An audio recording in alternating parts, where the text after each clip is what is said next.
Welcome to Mr. Sleep Story. Close your eyes, relax your mind, and let the rhythm of my voice carry you to a faraway lands. Today's story begins in 5, 4, 3, 2,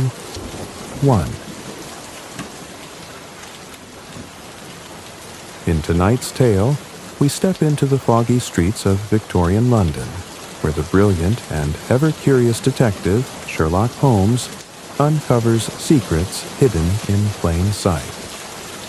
Join us as we embark on an enchanting journey through one of the most iconic mysteries of all time. Dr. John Watson had been away from London for many years. His recent return was not out of choice, but necessity, for he had been wounded while serving as a doctor in the Second Afghan War. As a result of his injury, Watson found himself back in his native city, struggling to adjust to the mundanities of civilian life. His finances were strained, and his health was still in recovery, leaving him in search of an affordable place to live. Little did he know that this return would mark the beginning of an extraordinary chapter in his life. Through a mutual acquaintance, a man named Stamford, Watson was introduced to a peculiar character, an individual whose brilliance was as vast as his eccentricities. Stamford and Watson had been in the same medical school, though Watson had long since lost touch with him.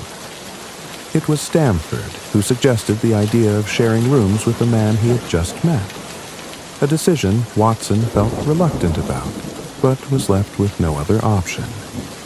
The man Stamford introduced Watson to was none other than Sherlock Holmes, a detective unlike any Watson had ever encountered. As Watson entered the shared apartment at 221B Baker Street, he found himself confronted with a tall, lean figure, standing with an air of quiet concentration. Holmes had a remarkable face, sharp features, a high forehead, and piercing eyes that seemed to miss nothing. His presence was magnetic, yet there was an aura of mystery that hung about him, as if he were not entirely of this world. At first, Watson was intrigued but bewildered by Holmes's eccentricities. Their first conversation revealed how little Watson knew about the man. Holmes, though brilliant and articulate, spoke in riddles, offering strange insights into human behavior that seemed more like clever guesses than observations. He remarked on Watson's military background, deduced that he had been ill, and identified his choice of reading material with startling accuracy. The more Watson tried to understand, the more he realized there was much about Holmes that defied logic. Holmes was a man of astonishing intellect. He seemed to see the world through a lens that no one else could grasp, drawing conclusions from the smallest of details. It was this gift that had earned him a reputation as a detective, though one of Holmes's peculiarities was that he didn't refer to his work as detective work at all. He saw it simply as the application of reason to the mysteries of human existence. As Watson settled into their shared quarters, he began to observe Holmes's strange habits. The apartment was filled with curious objects, chess pieces, chemical equipment, violin strings, and books that seemed to span an array of subjects, from philosophy to anatomy. Holmes would often spend hours on end in study, or pacing the floor, lost in his own thoughts. Yet, it was these moments of quiet reflection that Watson soon realized made Holmes so extraordinary. It wasn't just Holmes's ability to solve puzzles or mysteries, but his capacity to think in a way that was completely unique and unlike anyone Watson had known. Despite Holmes's quirks, Watson found himself drawn to him, admiring his methodical approach to understanding the world and the mysteries within it. Holmes's cool logic stood in stark contrast to Watson's own warm and practical demeanor. But it was this very contrast that laid the foundation for their friendship. The two men soon became inseparable, and Watson began to record the many adventures they would soon embark on together. It was in these early days that Watson realized the true depth of Holmes's genius. He had witnessed firsthand the startling abilities of his new companion, but Watson could not yet fully comprehend what it meant to be in the presence of a man who could unravel the most complicated of enigmas with nothing more than a glance or a few choice questions. As the days passed, Watson grew increasingly curious about the enigmatic detective and his peculiar methods. And so, the stage was set for the beginning of a partnership that would change both their lives forever, leading them into cases of intrigue, danger, and remarkable deduction. But for now, Watson was simply content to observe, knowing that he had made a discovery far more extraordinary than any case. He had found a true friend, and a man whose brilliance would forever leave him in awe. The days after Watson's introduction to Sherlock Holmes were filled with quiet observation. Dr. Watson, still recovering from his wounds and adjusting to life in London, spent much of his time in the shared apartment at 221B Baker Street, watching Holmes in action. He was quickly captivated by Holmes's extraordinary ability to observe the smallest details and deduce vast amounts of information from them. It was unlike anything Watson had ever encountered, and his curiosity about the detective grew with each passing day. But it wasn't long before Watson's quiet existence was interrupted. One evening, just as the fog began to settle over London, the doorbell of 221B rang sharply, cutting through the silence. Holmes had been deep in thought, fiddling with a chemical apparatus, but at the sound of the bell, he immediately sprang into action. His sharp mind had already begun to calculate the significance of the visitor's arrival. "A woman, I deduce," Holmes remarked, without taking his eyes from the experiment he was conducting.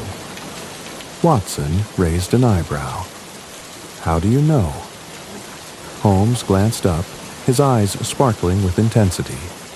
"I can hear the light tap of her heels. A woman's stride is distinct from a man's. She wears a silk dress, too smooth to be anything else, and carries the scent of lavender. It's faint, but it's there. She must be of a certain class. She's come in distress." Before Watson could respond, the door swung open and a woman stepped into the room. She was tall and graceful, wearing a striking red dress that made her stand out like a scarlet flame against the dull backdrop of London's streets.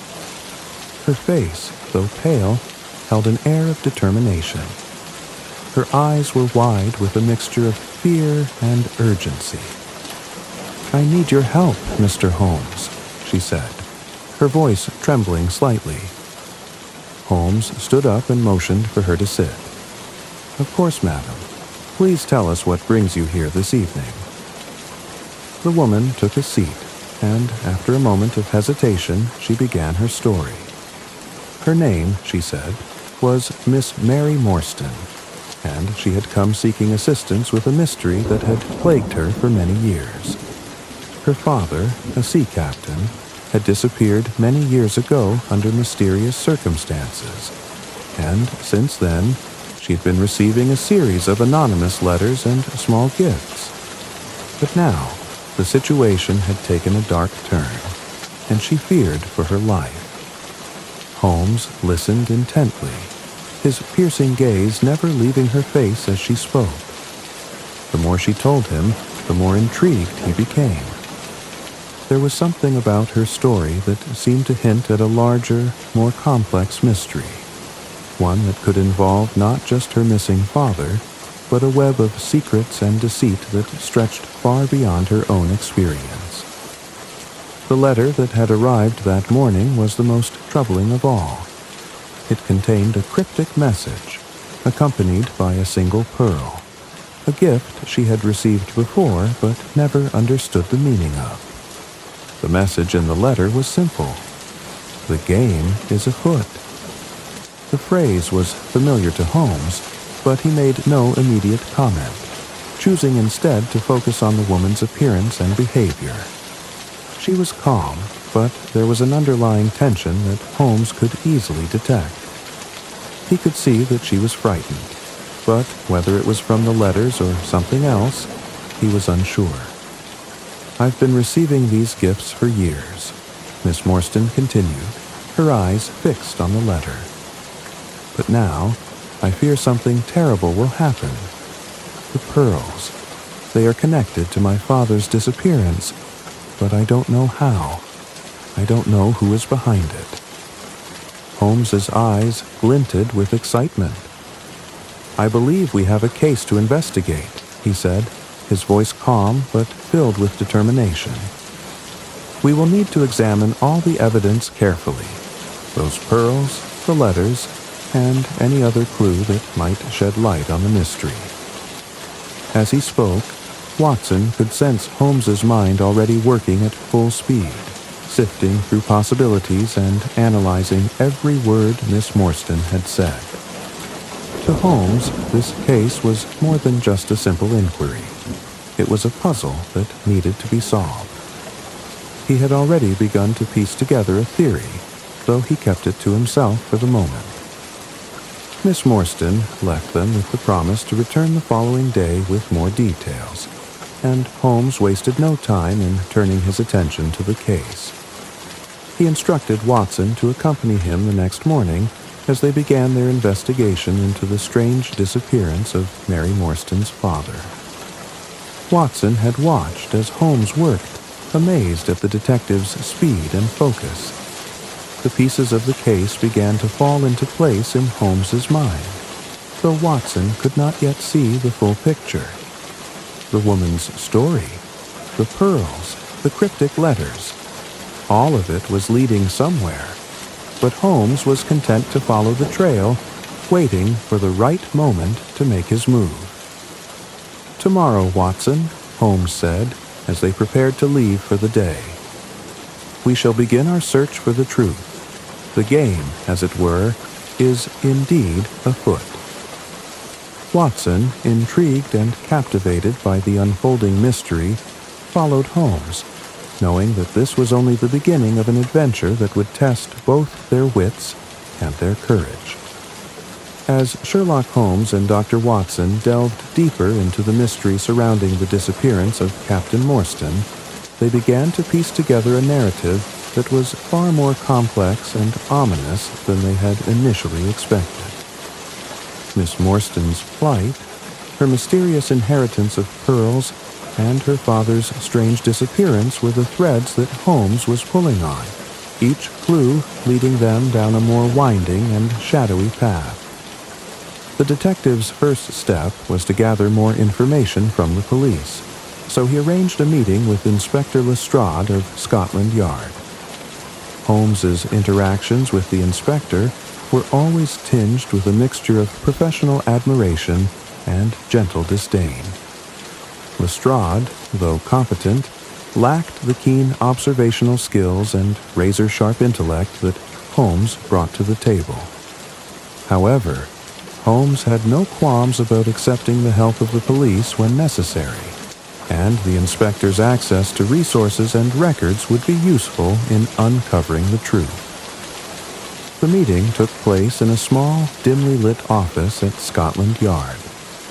Holmes sat across from Lestrade, who seemed somewhat more weary than usual, as though the weight of his latest investigations had taken a toll on him. The inspector was aware of the peculiar nature of the case Holmes had taken on, and he had seen the mysterious woman who had come to seek Holmes's assistance. "I must admit, Holmes," Lestrade said with a frown, "this is a most curious case. We've been able to find no trace of Captain Morstan after his disappearance 10 years ago. And now, this woman, Miss Morstan, appears, and there are pearls involved, a strange treasure linked to her father's past. I can't say I understand what to make of it." Holmes leaned forward, his piercing gaze fixed on Lestrade. "That's exactly why you called me in, Inspector. There's more at play here than meets the eye. I believe we are dealing with something far more sinister than just a missing person." Lestrade nodded, his brow furrowed. "I agree, but we have no suspects. No one has ever been able to determine what happened to Captain Morstan. It's as if he vanished into thin air." Holmes's lips curled into a smile, but it was a smile that conveyed a sense of confidence, even as the case deepened in its complexity. "That, my dear Lestrade, is because you are looking for the wrong clues." With a final dismissive nod to the inspector, Holmes turned to Watson. "Come, Watson. We have much to do, and much more to uncover."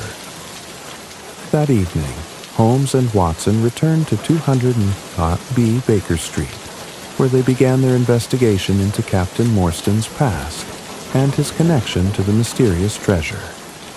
Holmes was particularly interested in the strange pearls that had been sent to Miss Morstan over the years. These pearls, seemingly insignificant on their own, were in fact the key to unraveling the mystery. They were no ordinary pearls. They had a distinct and peculiar luster to them, and Holmes knew that their origins were linked to something much larger than a simple inheritance. "Watson," Holmes said as he inspected the pearl once more, "I believe we are dealing with a very old secret, one that has been hidden for a long time. These pearls are the symbol of something, and we must discover what it is." Watson, though still in the dark as to the full scope of Holmes's reasoning, watched his friend work with a mixture of awe and curiosity. Holmes was an enigma in himself, an intellect so far beyond ordinary men that Watson often felt both humbled and inspired by his brilliance. Over the course of the next few days, Holmes began to interview key individuals who had been involved in Captain Morstan's life. They spoke with former colleagues, acquaintances, and those who had known the captain in his time in India. They also visited various locations, including the last known whereabouts of the captain and any possible clues hidden in the captain's personal effects. It became evident to Holmes that there were more questions than answers, and not all of them were immediately forthcoming. It was during one of these interviews that Holmes uncovered a crucial lead. A former associate of Captain Morstan, a man named Major Sholto, had been closely involved in the captain's final days. The Major, however, had since become reclusive, and his behavior had grown increasingly erratic over the years. This fact was particularly troubling to Holmes, who was beginning to suspect that Sholto might hold vital information regarding the captain's disappearance. With this new lead in hand, Holmes and Watson set off to confront Major Sholto, who lived in a large, secluded house on the outskirts of London. Holmes had a distinct intuition about the man. He believed that Sholto, for all his eccentricities, had been hiding something. The visit was tense from the moment they arrived. Major Sholto greeted them with an unsettling nervousness, and Holmes quickly observed that something was not right. "Gentlemen, what brings you to my home?" Sholto asked, his voice shaky. Holmes wasted no time in getting to the heart of the matter. "I believe you know more about Captain Morstan's disappearance than you have let on, Major Sholto," he said, his tone sharp. Sholto's eyes widened, and for a moment he seemed to lose his composure. I don't know what you mean," he stammered. "I have nothing to do with it. Nothing at all." Holmes remained silent, allowing the weight of his words to settle. Watson watched as Sholto grew increasingly agitated, his hands fidgeting nervously. Something was indeed wrong. Holmes could sense that the Major was holding back information, perhaps even more than he realized. As the conversation unfolded, Holmes continued to press Sholto, asking him about his relationship with Captain Morstan, his connection to the pearls, and his possible knowledge of any treasure or secrets hidden by the captain.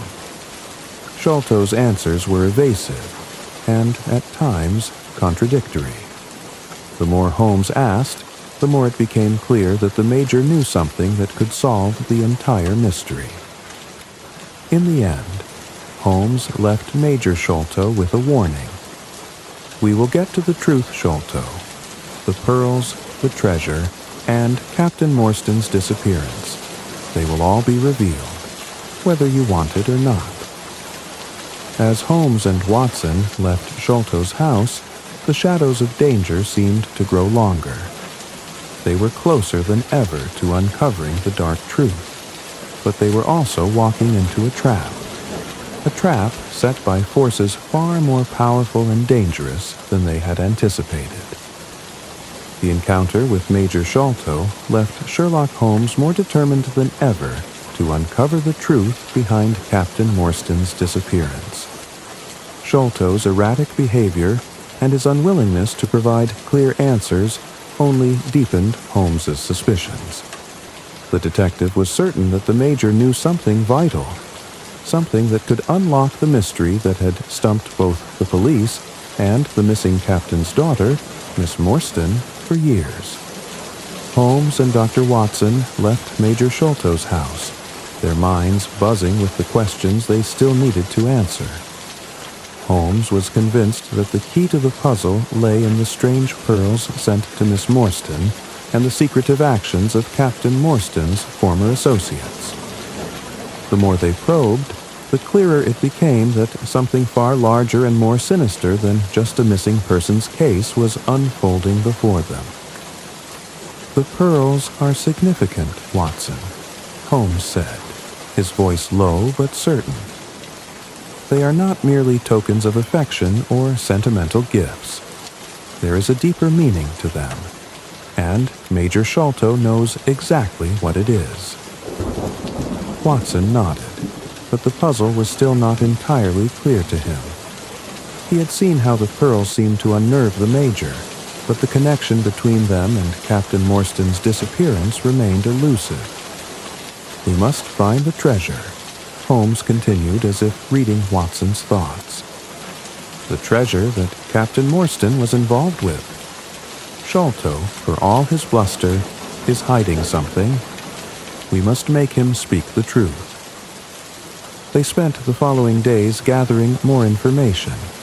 Holmes visited various archives and police records, seeking any information that might link Captain Morstan's disappearance to a broader conspiracy. The more they dug, the more they uncovered about Morstan's military service in India, his connections to various individuals involved in military expeditions, and the strange happenings surrounding his final days. But the treasure, the key to everything, remained elusive. There were rumors of a valuable artifact, a treasure that had been guarded by a select few and hidden away for reasons no one fully understood. Holmes became increasingly obsessed with the case. The pieces of the puzzle were close to being laid out, but there was still something missing, something he had yet to discover. And then, late one night, he received a visitor, a man with a nervous demeanor who identified himself as a former associate of Captain Morstan. "I have information," the man said, his voice shaking. "Information about the treasure. I've kept it hidden for years, but I can't live with it any longer." Holmes listened intently, his eyes narrowing as he motioned for the man to continue. The man's tale was an unsettling one. He spoke of a group of men, former military officers, who had come into possession of the treasure during their time in India. It was said to be an artifact of great value, one that could bring immense power to whoever controlled it. Captain Morstan had become involved with the treasure after discovering its existence, and the men who had guarded it were fiercely protective of it. The treasure, however, had gone missing, and Captain Morstan had disappeared along with it. "This treasure is not something that can be easily kept secret," the man said, trembling. "There are people who would kill to possess it. It's not just gold or jewels. It's something far more valuable, something that could change the course of history." Holmes listened with growing interest. "What exactly is this treasure?" he asked, his voice steady. The man paused, then spoke in a hushed tone. "It's a map that leads to an ancient burial site, a place where untold riches have been hidden for centuries. The treasure is a secret, but the map, those who hold it are destined to find what was lost." Watson, who had been listening silently, was shocked by the revelation. A map, an ancient map that could lead to a treasure of unimaginable value. It was a discovery that seemed to answer many of the questions Holmes had been grappling with. "We must find the map," Holmes said firmly, his voice full of purpose. "That is the key to solving this entire mystery." The man seemed to relax slightly, though the fear in his eyes was still evident. "You must understand, Holmes," he warned. "There are people out there who would stop at nothing to prevent this treasure from being found. I fear for my life just by speaking to you about it. You must be careful." Holmes nodded, his expression thoughtful. "We are always careful," he said. "But now that we know the nature of this treasure, we can focus on finding it. The map must be somewhere, likely hidden by Major Sholto or someone else with knowledge of its existence." With that, the man left, and Holmes immediately began to formulate his next steps. The investigation had taken a darker turn. This was no longer just a case of a missing person. It was a race to find a treasure that had the potential to change the lives of those who possessed it. And, more importantly, there were powerful forces at work who would stop at nothing to ensure it remained hidden. Holmes turned to Watson. "We need to visit Major Sholto again," he said. "I believe he is hiding more than just the truth of Captain Morstan's disappearance. I believe he holds the key to the treasure." The detective was already lost in thought, formulating a strategy. Watson, though still unsure of the full picture, could see the fire in Holmes's eyes. The chase was on, and nothing would stop Sherlock Holmes from uncovering the truth.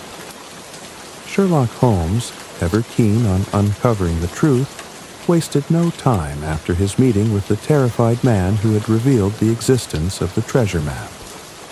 The puzzle had taken a thrilling turn, and Holmes could sense that the pieces were falling into place, albeit more slowly than he would have liked. Now, with the treasure's nature known and its ties to an ancient burial site, Holmes had set his sights squarely on Major Sholto. The case had become more than just a missing persons investigation. It was now a race against time, as Holmes was convinced that Major Sholto held crucial information that could bring the mystery to a close. The Major, it seemed, had not only been involved in Captain Morstan's disappearance, but also held the key to the treasure that could alter the course of history. Sholto's reluctance to divulge information had only solidified Holmes's belief that he was hiding something monumental. Holmes and Watson arrived at Major Sholto's secluded estate early the next morning.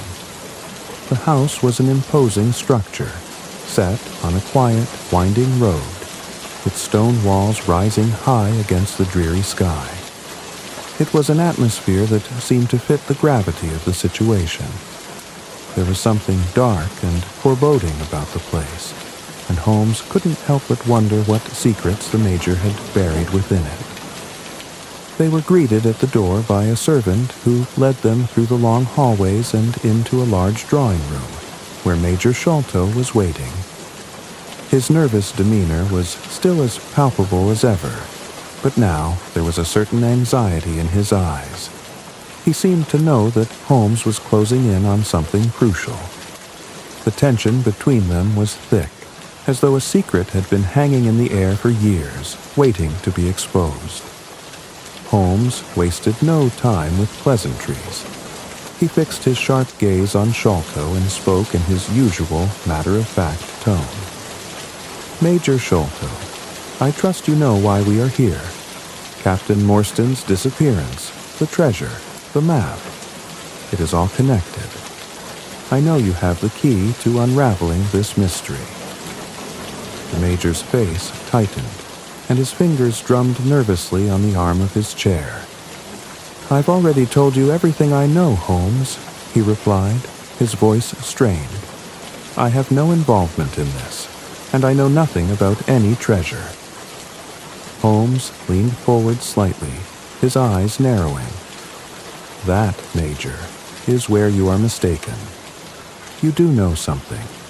You knew Captain Morstan, and you knew the treasure he sought. The pearls that were sent to Miss Morstan, they are the symbol of something much greater. A map, hidden and lost for many years. I believe you are the last person who has seen it." Sholto shifted uncomfortably in his seat, a bead of sweat forming on his brow. "I can't," he began, but Holmes cut him off. "You can," Holmes insisted.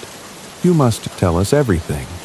The truth will come out, whether you want it to or not." The Major hesitated, glancing nervously toward the window as if searching for some escape. For a moment, the room seemed to grow even colder, the silence stretching between them like a taut string. Finally, after what seemed like an eternity, Major Sholto spoke in a low, almost inaudible voice. "You're right," he confessed. "I do know about the treasure. I've kept it hidden for years, hoping that no one would find it. But the map, it's dangerous. He would stop at nothing to get it, and I couldn't risk it falling into the wrong hands.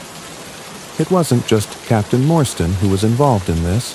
There were others, men who were bound by an oath to protect the map and keep it from being discovered." Holmes sat back, his mind racing. The pieces were starting to fall into place, but Sholto's words raised more questions than answers. Who was this mysterious figure? This man who would go to any lengths to keep the map hidden? And why was the map so important that men were willing to kill to protect it? Sholto continued, his voice growing more frantic. "I couldn't tell you everything, Holmes, but the map leads to a place where something powerful has been hidden for centuries. Captain Morstan, he was involved in this search, but he went too far. He wanted to find it, and he paid the price for his greed. He vanished, and the treasure was lost once again."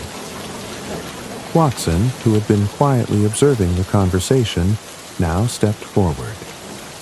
"What do you mean by paid the price, Major?" he asked, his voice full of concern.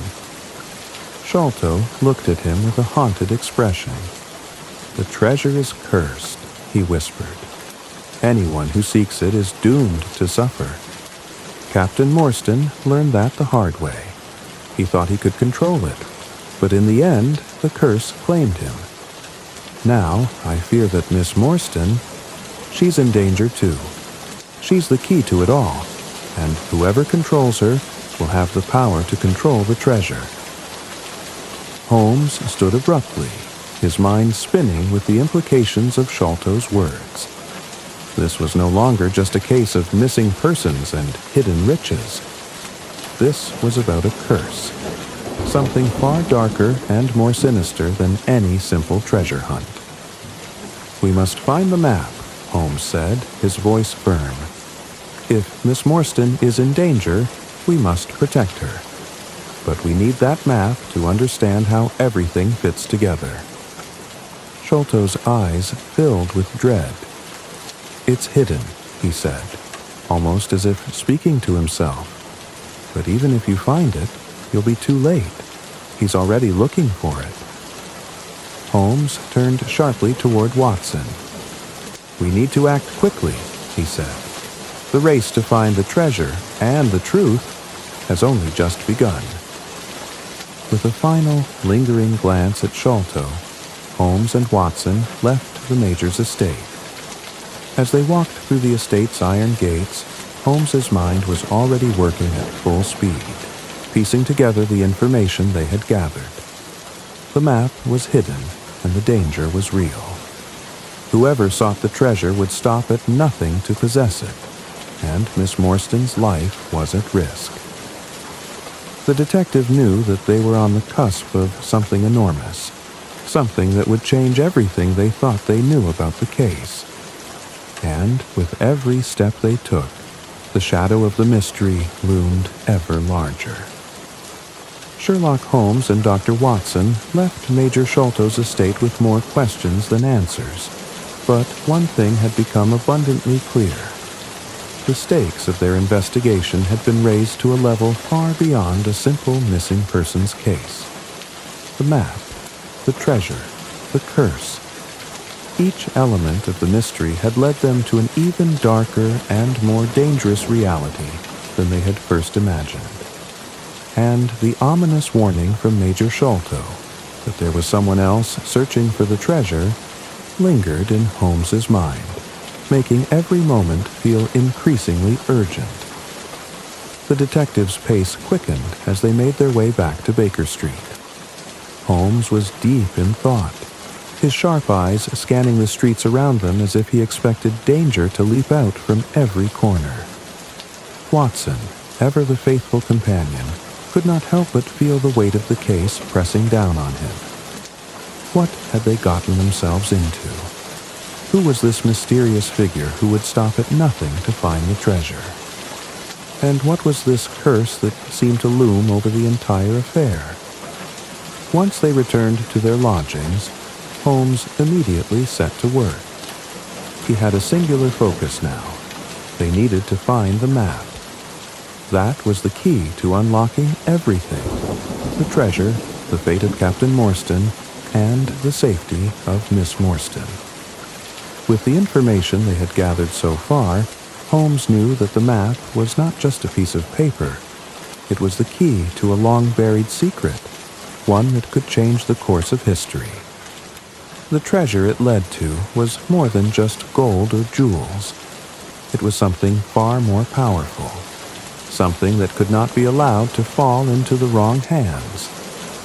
Watson, though still uncertain of all the details, followed Holmes's lead as they began to formulate a plan.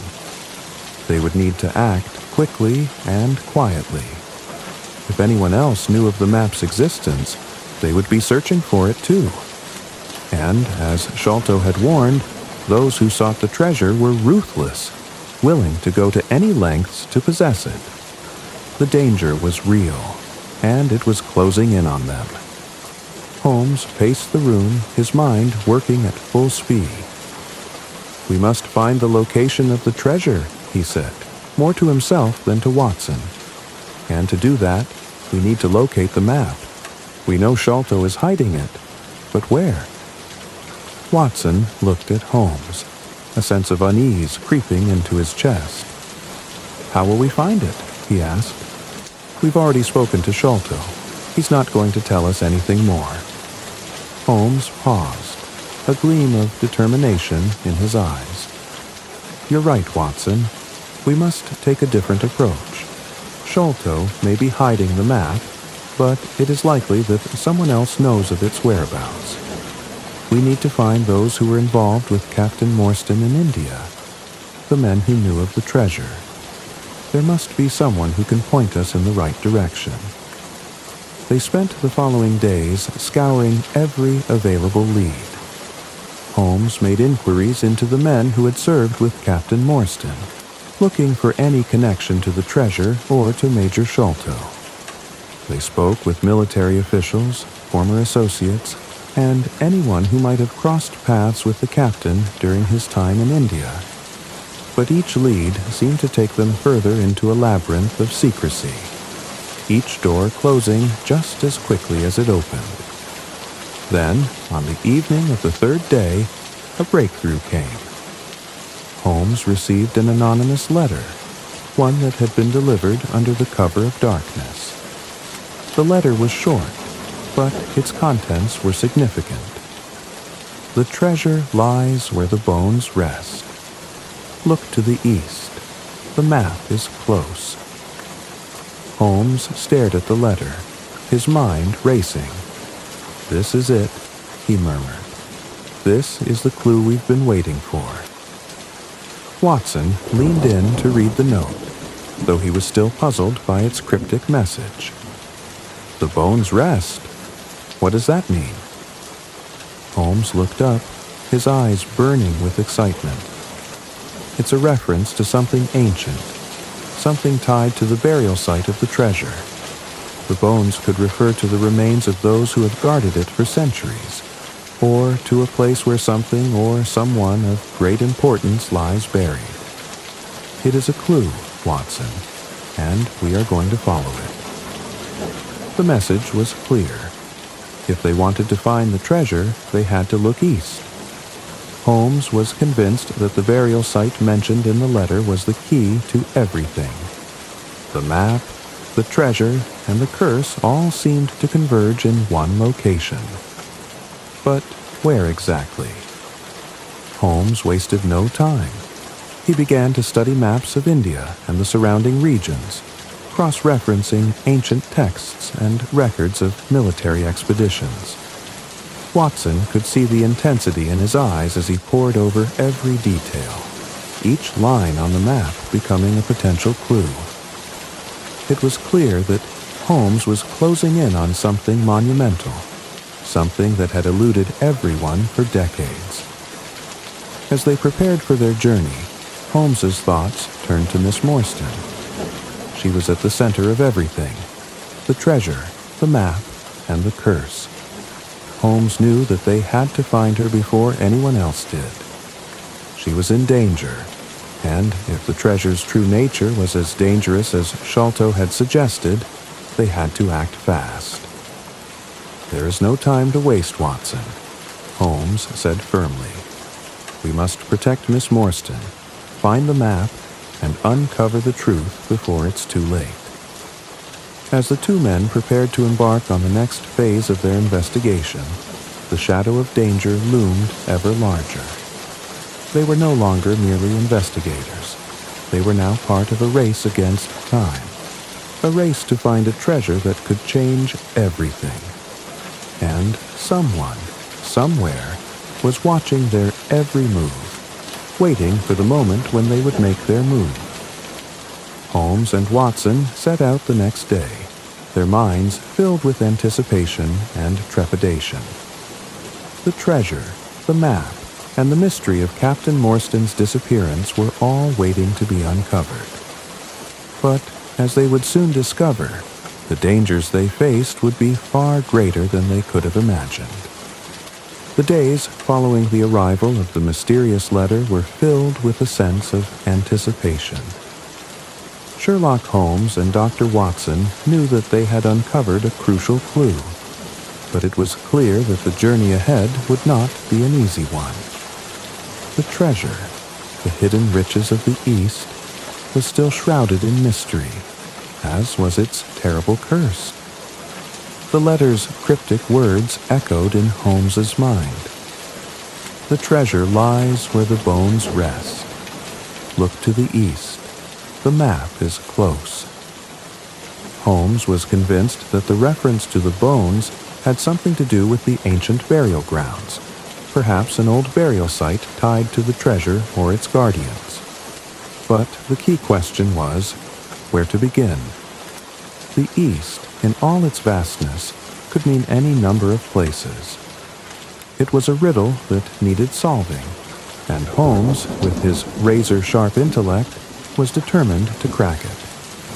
The answer, however, was not as simple as it seemed. The treasure's location could be buried under centuries of legend, and Holmes knew that it would require more than just intuition to find it. As always, his methodical mind led him to study maps, ancient texts, and any other possible clue that might shed light on the mystery. The journey was far from straightforward, but Holmes was nothing if not tenacious. "Watson," Holmes said one evening, his brow furrowed as he examined a map of the East. "The bones the letter speaks of. What if it refers not to human remains, but to something else? Perhaps it's a place associated with a historic event, a battlefield, or a site of significance from an ancient civilization." Watson, who had been quietly reading by the fire, glanced up. He was still coming to terms with the intricacies of the case, but he trusted Holmes's brilliance implicitly. "Are you suggesting that the treasure might be tied to a location with historical significance?" Holmes nodded, his eyes narrowing as if he were solving an intricate puzzle. "Precisely. The curse, the treasure, it all points to something more ancient than we initially thought. We need to focus on the places that have significance in the history of India and the surrounding regions. Something old, something buried, something forgotten." Holmes went to work immediately, consulting a variety of sources, ancient texts, old military records, and travel accounts from explorers who had ventured into the East in centuries past. The puzzle was vast, but Holmes's mind seemed to absorb it all. As the days passed, Watson began to see the brilliance of Holmes's reasoning. Each clue, each line of history, was a piece of the puzzle that was slowly falling into place. And then, on the fourth day after receiving the letter, Holmes made a discovery. He looked up from his research, his face alight with triumph. "Watson, I have it," he said. The bones referred to in the letter, they are the remains of an ancient temple guardian. There's a place in India, near the Himalayas, where a legendary figure was said to have been buried. A place where an ancient treasure was hidden, guarded by those who swore an oath to protect it. Watson leaned forward eagerly. "Where is it? Can we find it?" Holmes's eyes gleamed with excitement. "The location is called the Temple of the Bones. It's a site known only to a few, and even fewer have seen it. But the treasure, it is said to be hidden there. And if the map we seek is the key to locating it, then it is here that we must go." Holmes wasted no time in preparing for their journey.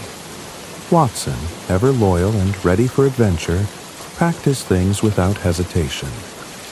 The trek to India would be long, dangerous, and filled with unknown risks.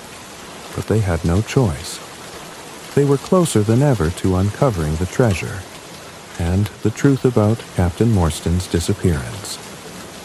Miss Morstan, too, remained at the heart of the mystery, and Holmes knew they could not afford to wait any longer. The journey to the east was a grueling one, and for several days, Holmes and Watson traversed the cold, dusty roads and rugged terrain. They passed through dense forests, across mountains, and through villages where the locals spoke of strange happenings in hushed tones. Everywhere they went, it seemed the shadow of the treasure was drawing closer, like a dark presence, always lurking just beyond their reach. The nearer they came to the fabled Temple of the Bones, the more palpable the sense of danger became. There was something eerie about the place, a deep, unsettling feeling that gnawed at Watson's mind. Strange dreams began to plague his nights, dreams of shadows and whispers, of an unseen presence that seemed to follow them wherever they went. One evening, as the sun dipped below the horizon and the mountains loomed in the distance, Holmes paused and turned to Watson with a grave expression. We are close now, Watson. Very close. But I fear that we are not the only ones who seek the treasure. Watson felt a chill run down his spine. What do you mean? Holmes's gaze hardened. There are others. Others who know of the treasure and the map. They will stop at nothing to find it before we do. As if on cue, a sound broke the stillness of the night. The distant sound of footsteps, slow and deliberate, reached their ears. Holmes held up a hand, signaling Watson to remain silent. The two of them pressed back into the shadows, watching as figures appeared in the distance, their movements stealthy and calculated. "They've found us," Holmes whispered, his voice barely audible. "We must be careful. The game is no longer just a matter of finding the treasure. It's a matter of survival." Holmes's instincts were sharp, and Watson knew that the stakes had risen higher than ever before. They were not just seeking a treasure. They were embroiled in a deadly race against time, and against those who would kill to get their hands on it. As the night wore on and the figures drew closer, Holmes and Watson moved swiftly, their minds working in perfect unison as they prepared for the next step in their perilous journey. The treasure awaited, but so did the dangers that would stand in their way. And as they neared the Temple of the Bones, one thing became clear. No one was going to walk away from this mystery unscathed. The darkness of the night seemed to grow thicker as Holmes and Watson crouched in the shadows, watching the figures in the distance. The footsteps were getting closer, deliberate and steady, as if the strangers were aware of their surroundings and had a singular purpose. Holmes's face was set in a grim expression, his keen mind already working through the possibilities of how to confront this new threat. "We can't let them find us, Watson," Holmes whispered, his voice tight with urgency. "We are nearing the Temple of the Bones, and these men, they are not here by accident. They know of the treasure, and they will stop at nothing to get it." Watson nodded, feeling the weight of the moment press upon him. The entire journey had led them to this point, a fateful confrontation with those who sought the treasure for themselves. Holmes's usual calm and collected demeanor remained, but Watson could see the tension in his eyes. The mystery they had unraveled was now becoming a perilous game of survival. The figures drew nearer, and Holmes motioned for Watson to follow him. The two men quickly and quietly slipped through the underbrush, moving deeper into the shadows of the jungle surrounding them. They had to find the temple before the strangers did. It was a race against time, but Holmes seemed to know exactly where he was going. After what felt like hours, they finally reached a clearing, where the outline of an ancient structure loomed before them. The Temple of the Bones stood in eerie silence, an ancient monument to a long-forgotten past. Its massive stone columns were partially crumbled, but the sheer magnitude of the structure was still impressive. The air around the temple seemed heavy, as if it carried the weight of centuries of history and secrets. Holmes approached cautiously, his eyes scanning the surroundings for any signs of danger. Watson followed closely behind, his hand resting on the grip of his revolver. The tension between them was palpable. They were on the brink of discovery, but they also knew that the path ahead would not be without peril. "There it is," Holmes murmured as he motioned toward the entrance of the temple. "The treasure is within, but we must be careful. The curse of the treasure is not just a superstition. There are forces at play here that we cannot fully understand." As they stepped closer to the entrance, the air grew colder, and Watson felt an unsettling chill creep up his spine. The stone doorway loomed before them, a dark passageway leading into the heart of the temple. Holmes moved forward, but then he paused, looking back at Watson. "I believe we are not alone," Holmes said quietly. Before Watson could respond, a voice rang out from the shadows. "So, you've finally found it." Holmes and Watson both froze, their eyes darting around, trying to locate the source of the voice. From the darkness emerged a man, tall and imposing, his face partially obscured by a wide-brimmed hat. It was one of the men they had seen earlier, the strangers who had been trailing them. "You," Holmes said, his voice cold and sharp. "You've been following us. Why?" The man smirked, stepping forward into the moonlight. "Because I knew you would lead me to it. I've been hunting this treasure for years, and now it's finally within my grasp." Watson's hand tightened on the revolver, but Holmes stopped him with a swift gesture. The detective's eyes were locked on the man in front of them, his mind working quickly to assess the situation. He was calculating the threat, weighing his options. "We won't let you take it," Holmes said firmly. The man laughed, a low, menacing sound that echoed off the stone walls of the temple. "You don't have a choice. I've already seen the map. I know where it's hidden. And you, well, you're just in my way." Holmes's eyes narrowed, his expression hardening. "That map belongs to Captain Morstan's daughter. You are nothing but a thief." The man's smile faltered for a moment, a flicker of something dark passing over his features. "You still don't understand, do you? It's not just about the treasure. It's about power.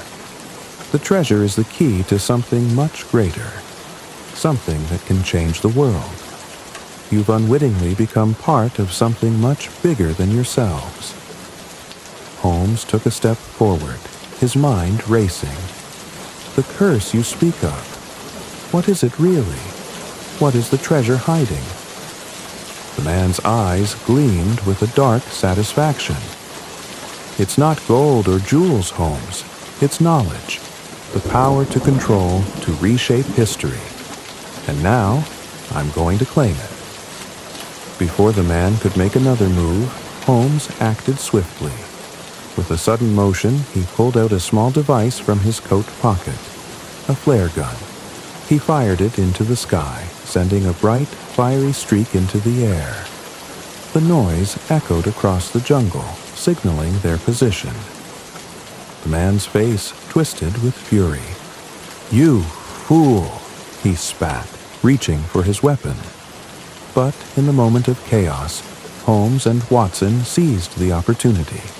They rushed forward, knocking the man off balance, and with a well-placed strike, Holmes disarmed him.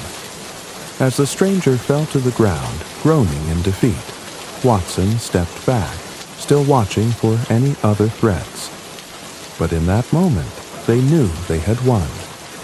The treasure, the map, and the secrets of the Temple of the Bones were no longer in the hands of the enemy. The curse, it seemed, would not claim them. Holmes turned to Watson, his expression serious but with a gleam of triumph in his eyes. "We've done it, Watson. The mystery is solved." But just as Holmes began to approach the entrance of the temple, a sudden noise caused them both to freeze. From the depths of the temple, an eerie, low sound echoed, as though the earth itself were responding to their intrusion. Holmes's gaze hardened once more. It seems there are still some secrets left to uncover. And so, the mystery of the treasure, and the forces that guarded it, remained unresolved. But for Holmes and Watson, this was merely another case solved, another adventure in the life of the greatest detective who ever lived. The mystery has been unraveled, and though many questions were answered, a few shadows still linger, leaving us to wonder about the secrets that remain hidden. We hope you enjoyed this journey into the world of intrigue, deduction, and adventure. If you have found yourself captivated by Holmes's unmatched intellect and Watson's steadfast companionship, be sure to join us next time for another thrilling tale. Until then, may your nights be peaceful, your dreams be full of mystery, and your curiosity never cease. Thank you for listening, and sweet dreams.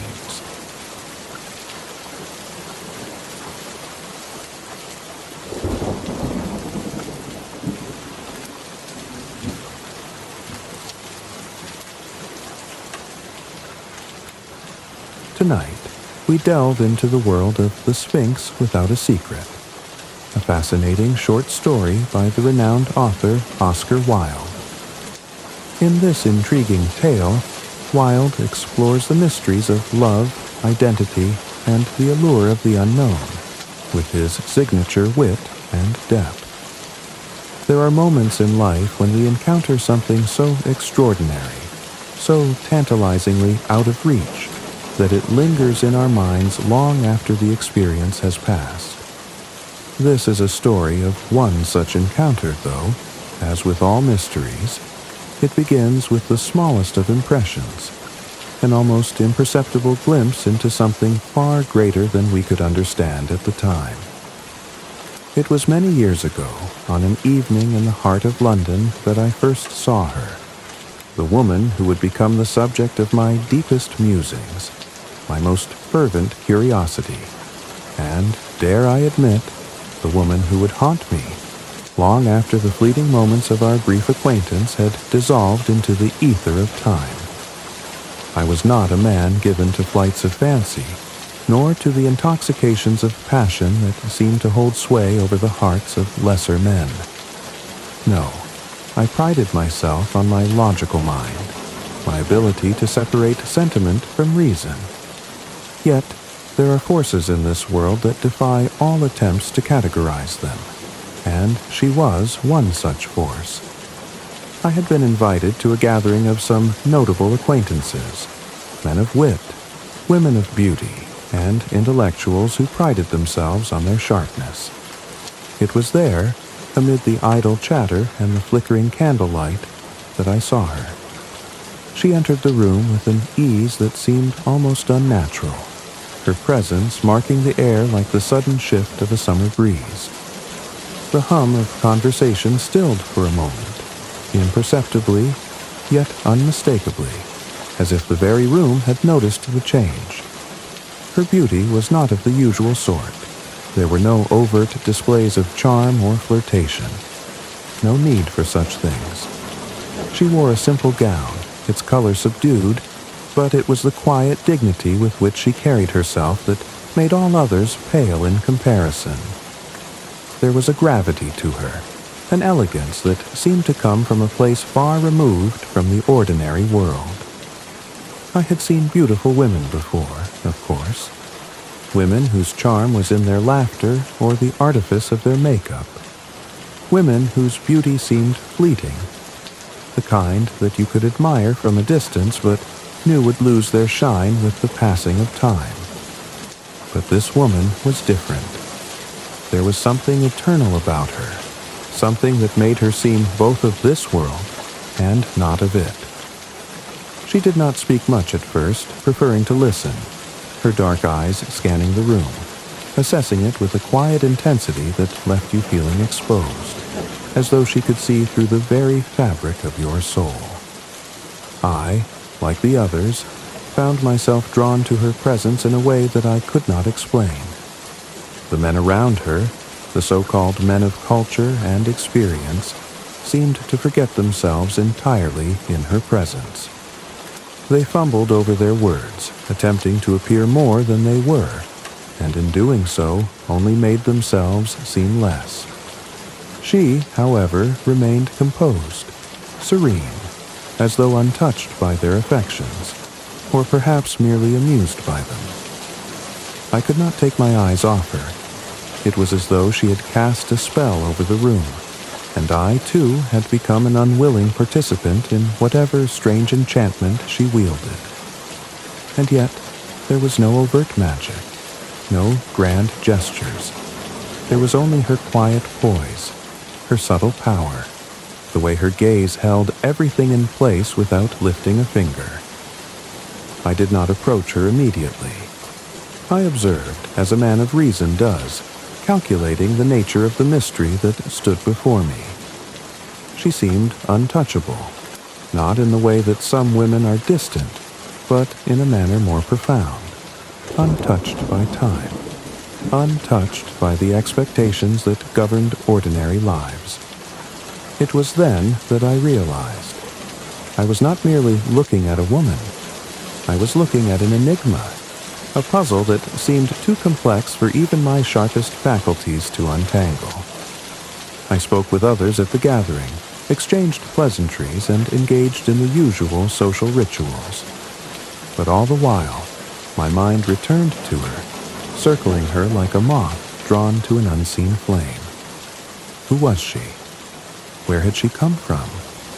Why did she seem so impossibly distant, as though she existed in a realm that was forever out of reach? And so, it was on that fateful evening that my fascination with the Sphinx began. I did not know it then, but my pursuit of her mystery would become an obsession, one that would shadow me for years to come, its answer always just beyond my grasp. I could not have known that I was about to step into a world that would defy every expectation I had, a world where appearances would deceive, and where the truth would reveal itself in ways I could never have imagined. The Sphinx had entered my life, and she would leave me with a question that no answer could ever satisfy. The days that followed that first encounter were filled with an odd, restless anticipation. It seemed impossible to shake the image of her from my mind, as if the very air I breathed carried with it the lingering trace of her presence.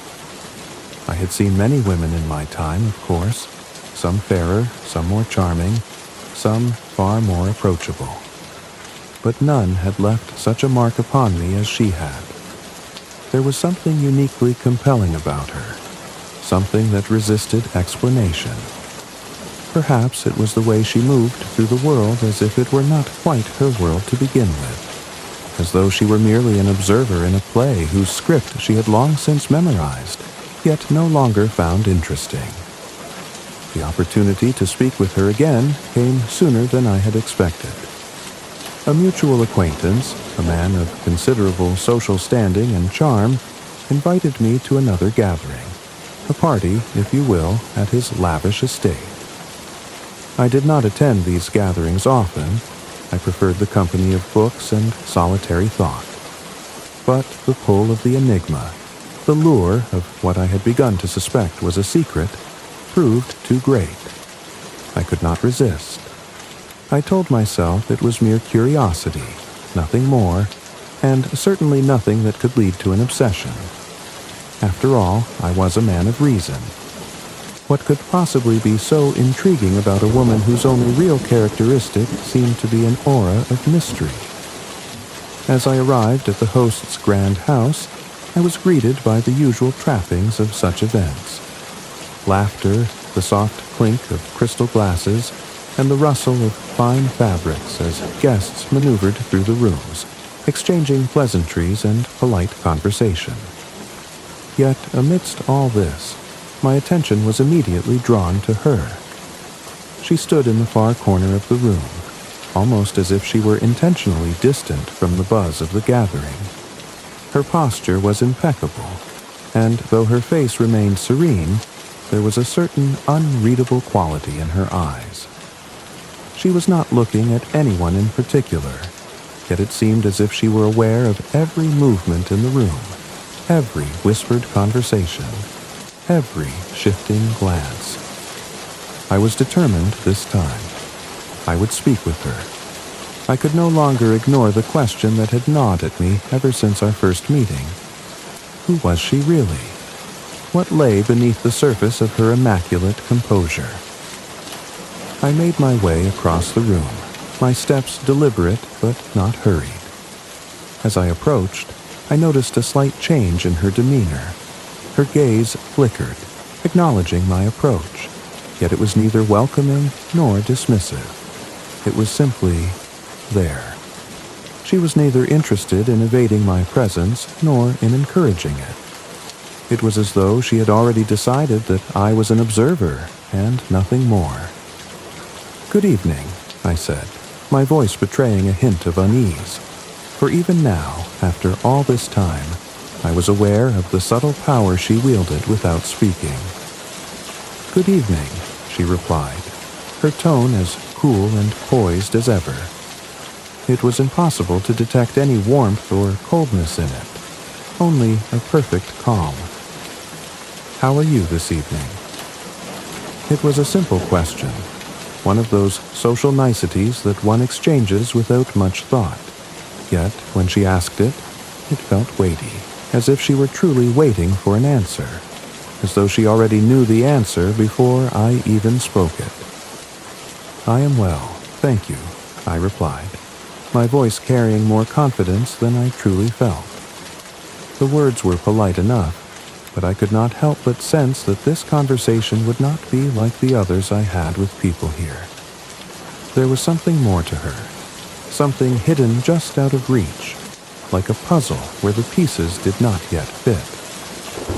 "I must say," I continued, unable to resist, "there is something about you that feels familiar, though I cannot quite place it."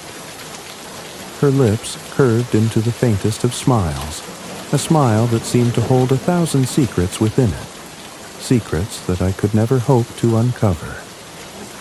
"Perhaps it is that I am a stranger in every room I enter.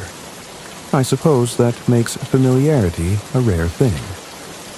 I paused, taken aback by her response. It was a cryptic remark, but one that seemed to contain a truth I was not yet ready to comprehend. She spoke as though the world around her was not quite her own, as if she was an outsider, merely passing through, unnoticed by those who surrounded her. Yet her presence commanded attention, even in its quietude. I had been speaking for several minutes, but it felt as though time had warped around us, as if those minutes were hours and yet no time at all. The conversation flowed between us like water running over stones, steady but disjointed, and I felt an overwhelming sense that she was always just beyond the reach of my understanding. "What is it that you seek?" I asked, almost involuntarily. It was the question that had occupied my mind since our first meeting, the question that had given rise to the mystery surrounding her. She turned her gaze upon me, and for the first time I felt something shift in the air, a subtle tension, a crack in the facade of her indifference. Her eyes seemed to pierce through me, and for a brief moment I thought she might speak, might reveal something that would unmask her and bring clarity to the puzzle she had become. But no words came. Instead, she smiled again, the smile that was as enigmatic as ever. "I seek nothing," she replied softly. "I merely exist." I was left with a sense of perplexing finality.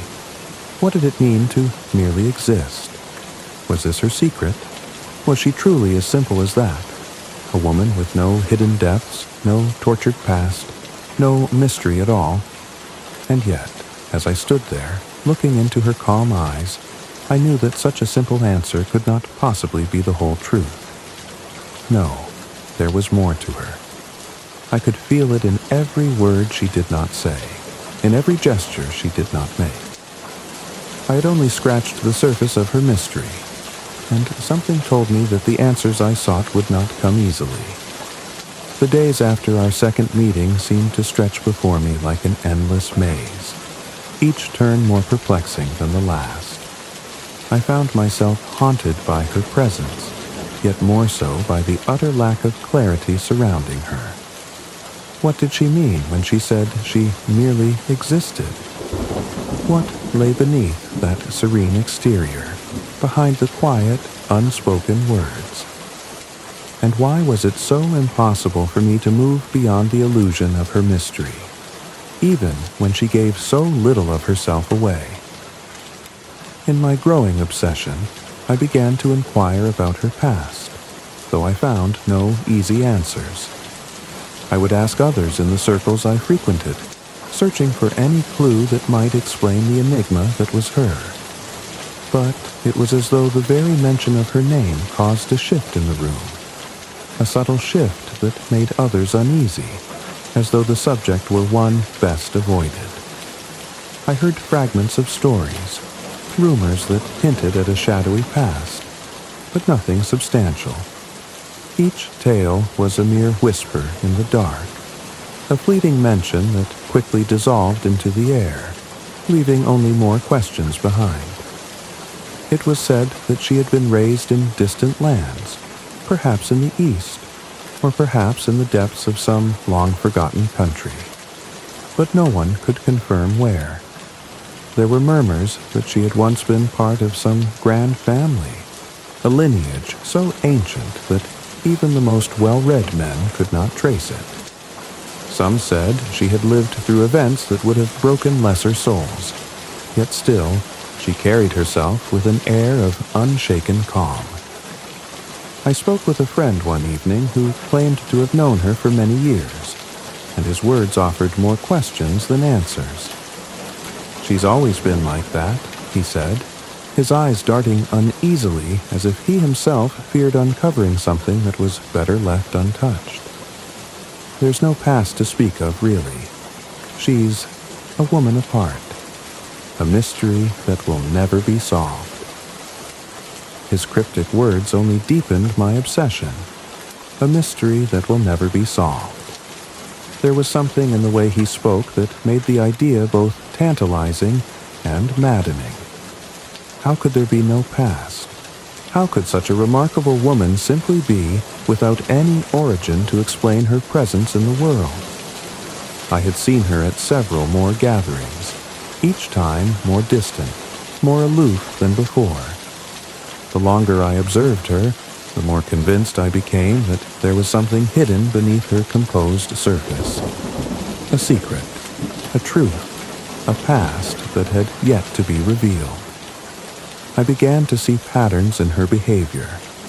At one particular gathering, I noticed she always positioned herself at the edges of the room, as if she preferred to observe rather than to engage.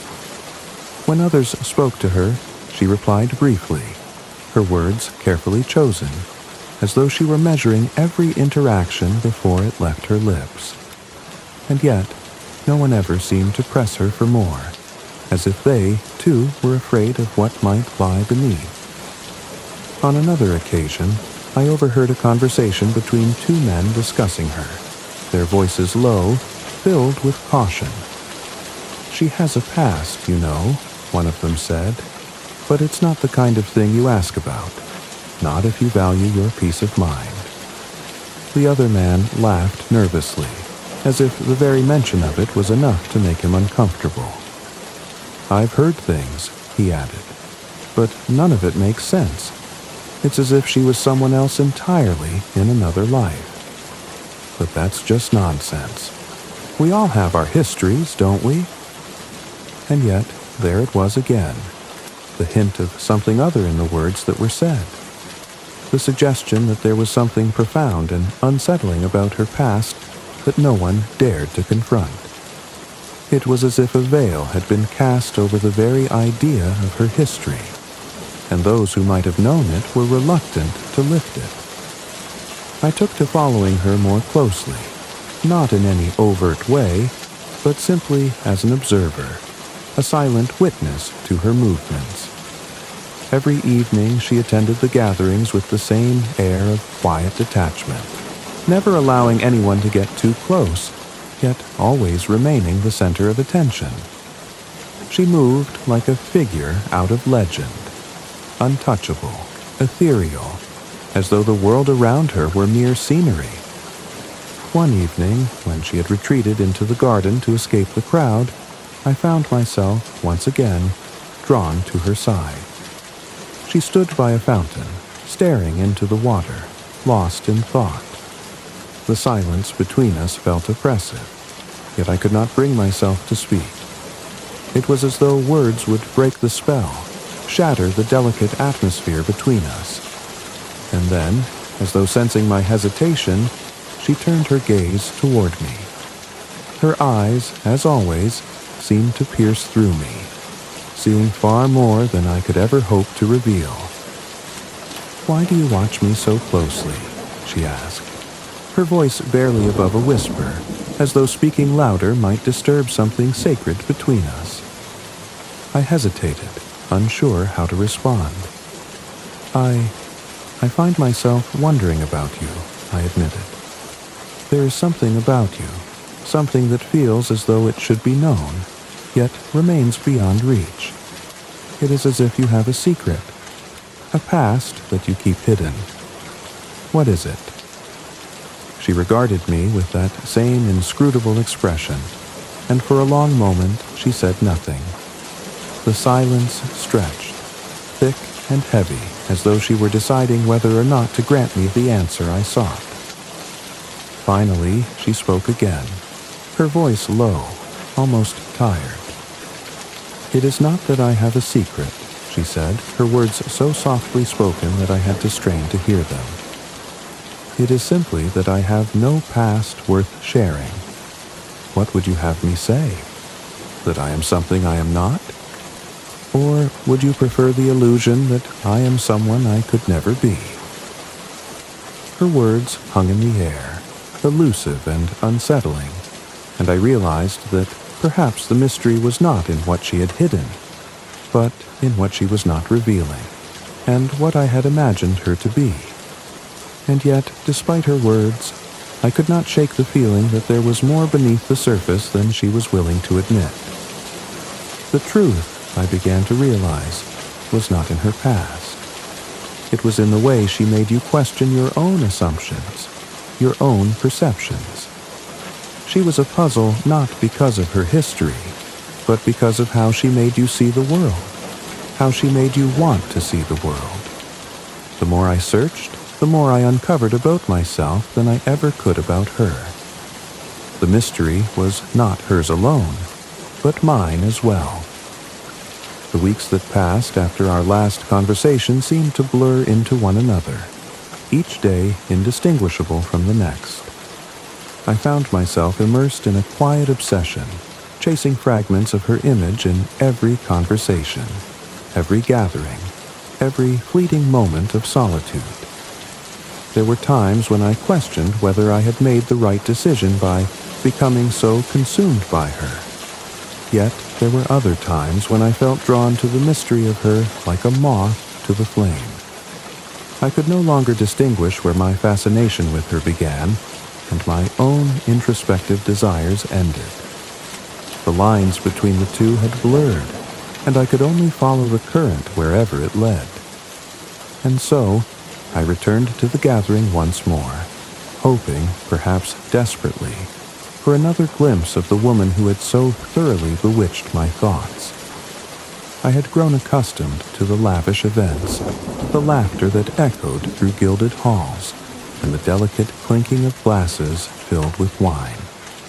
Yet, as always, my attention gravitated toward the far corners of the room, toward the subtle, almost imperceptible shift in the air that signaled her presence. She was there again, of course, standing apart from the others as she always did. Her posture was poised, yet her eyes, those deep, unsettling eyes, were unfocused, distant, as though she were contemplating something far beyond the walls of the room. I watched her from across the room, my curiosity burning brighter with every passing second. It had become a ritual, this silent study of her movements, this quiet longing to unlock the secrets that she so carefully guarded. The conversation around her was lively, as it always was.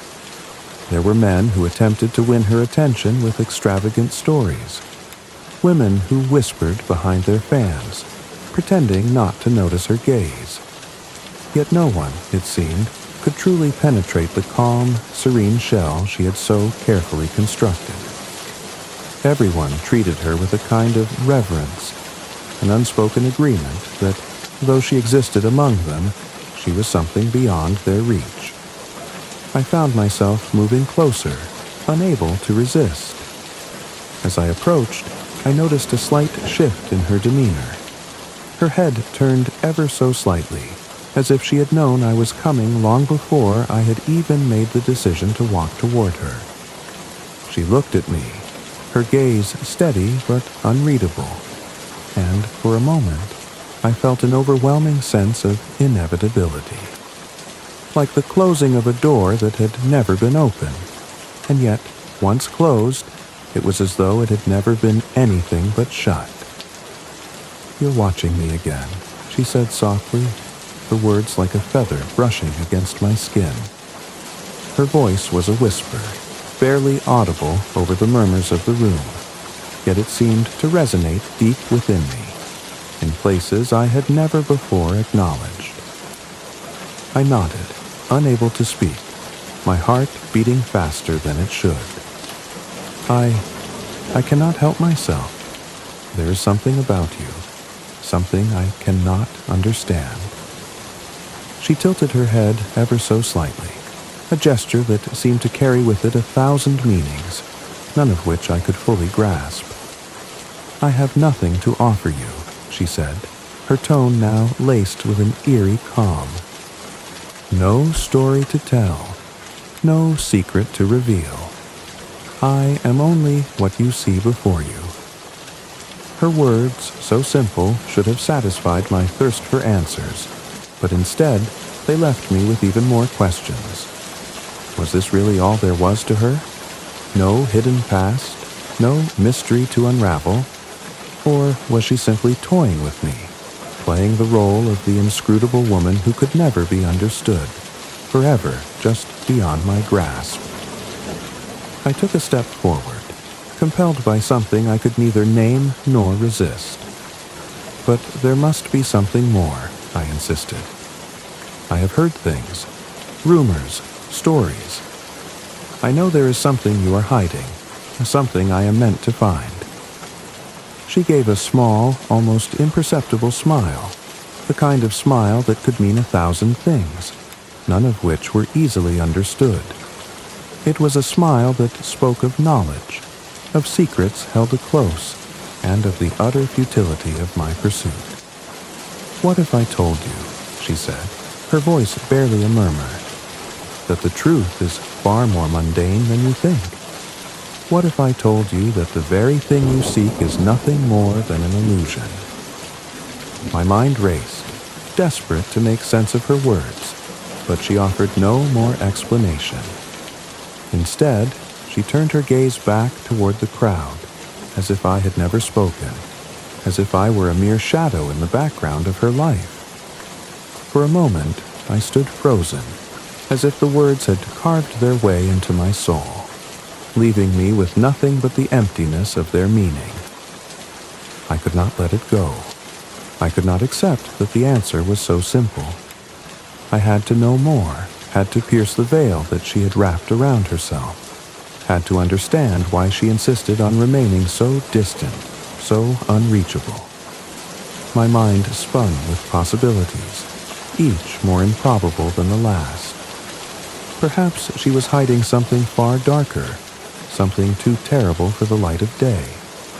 Perhaps her calm, serene exterior was a facade, a mask to cover a past too tragic or too shameful to reveal. As the evening wore on, I watched her from across the room, my thoughts racing. There were moments when I thought I saw something flicker behind her eyes, an emotion, a memory, that betrayed her composed exterior, but it was always gone before I could grasp it. And, as the night drew to a close, I realized that the truth, whatever it was, remained as elusive as ever. Perhaps, I thought, it was not the past that I was meant to uncover, but something far more important. Perhaps the mystery of the woman was not in the history she kept hidden, but in the way she made everyone around her question what they thought they knew. Perhaps the secret was not in what had happened, but in what could never be known. As I left the gathering that night, the questions continued to swirl in my mind, unanswered and unsettling. I could not escape the feeling that I had come closer to something significant, but had not yet reached it. And though I could not yet see it, I knew, deep in my bones, that the truth was there, just out of sight, waiting for the moment when it would finally reveal itself. And when it did, I feared it would shatter everything I thought I knew about her, and about myself. The weeks drifted by in a haze of confusion and unanswered questions. Each encounter with her seemed to bring me closer to the edge of some grand revelation. Yet each time I came closer, the answers slipped further from my grasp, like water flowing through my fingers. I had begun to understand something, though. There was a purpose behind the way she kept her distance, a method to the mystery she so carefully cultivated. Yet, the more I tried to make sense of it, the more I became entangled in the web she had spun.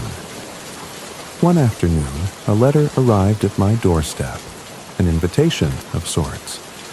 The handwriting was elegant, almost archaic, and it was unmistakably hers. My heart quickened when I saw her name, and a knot of both excitement and trepidation settled deep in my chest.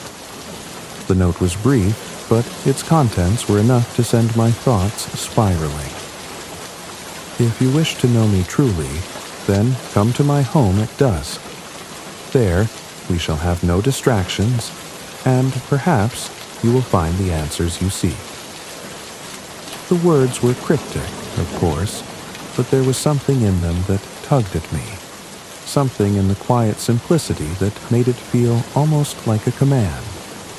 And so, without hesitation, I made preparations to visit her, knowing that this could be the moment I had been waiting for, the moment when the veil would finally lift. As the sun began to set, casting long shadows over the city, I made my way to her address. The journey was long, winding through narrow streets I had never walked before. The further I went, the less familiar the surroundings became, as if I were being led into another world entirely, one where the ordinary rules of time and space no longer applied. Her house stood at the end of a forgotten lane, tucked away behind high, ivy-clad walls that seemed to reach for the sky. It was a large, imposing structure, not the kind of place you would expect someone like her to inhabit. The house had an air of neglect, as though it had once been grand, but had long since fallen into disrepair.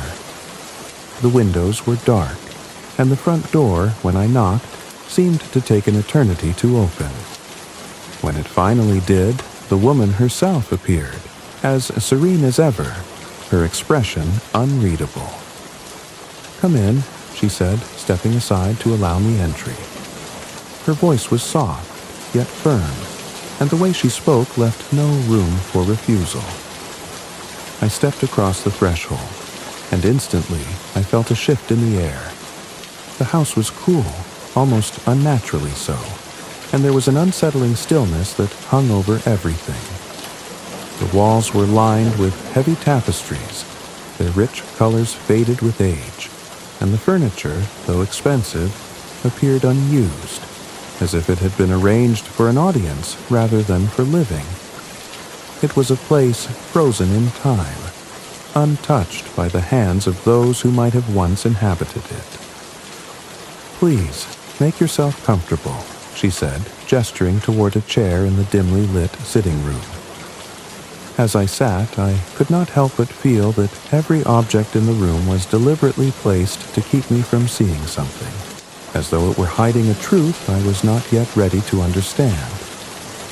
"You wanted answers," she continued, settling into a chair across from me. "And now you will have them. But be warned, sometimes the answers we seek are not what we expect." Her gaze, as always, was steady, but there was something different about her tonight. It was as though she were standing on the edge of something vast and unknowable, and she was daring me to step closer. I could not resist. "What is it that you are hiding?" I asked, my voice barely above a whisper. I felt as though I were speaking aloud only to myself, the walls of the room closing in, pushing me toward an understanding I could not yet reach. For a long moment, she said nothing. She simply looked at me, her eyes unblinking as though weighing my very soul. Then, with a sigh that seemed to carry the weight of years, she spoke. "Everything you have heard is true, and yet it is all a lie," she said softly. Her words were as quiet as the shadows that stretched across the room, but they held a truth that made my blood run cold. "I am not who you think I am. My past is not what you believe it to be. And yet, I have never lied to you. I have only shown you what you have been willing to see." Her voice faltered slightly, and for the first time, I sensed a crack in the impenetrable facade she had so carefully constructed. There was something there, something raw and real, something she had been hiding from the world, something even she could not fully contain. "You asked about my past," she continued, her tone growing more distant. "But what if my past is not something that belongs to me at all? What if it is a story that has been written for me, a narrative crafted by the hands of others, and I have no choice but to play my part? What if everything you know about me is not my truth, but the truth that others have forced upon me?" I leaned forward, my heart racing. Her words were like a riddle, twisting and turning, leading me down a path I was both terrified and compelled to follow. What was she saying? That her life, her entire existence, was not her own.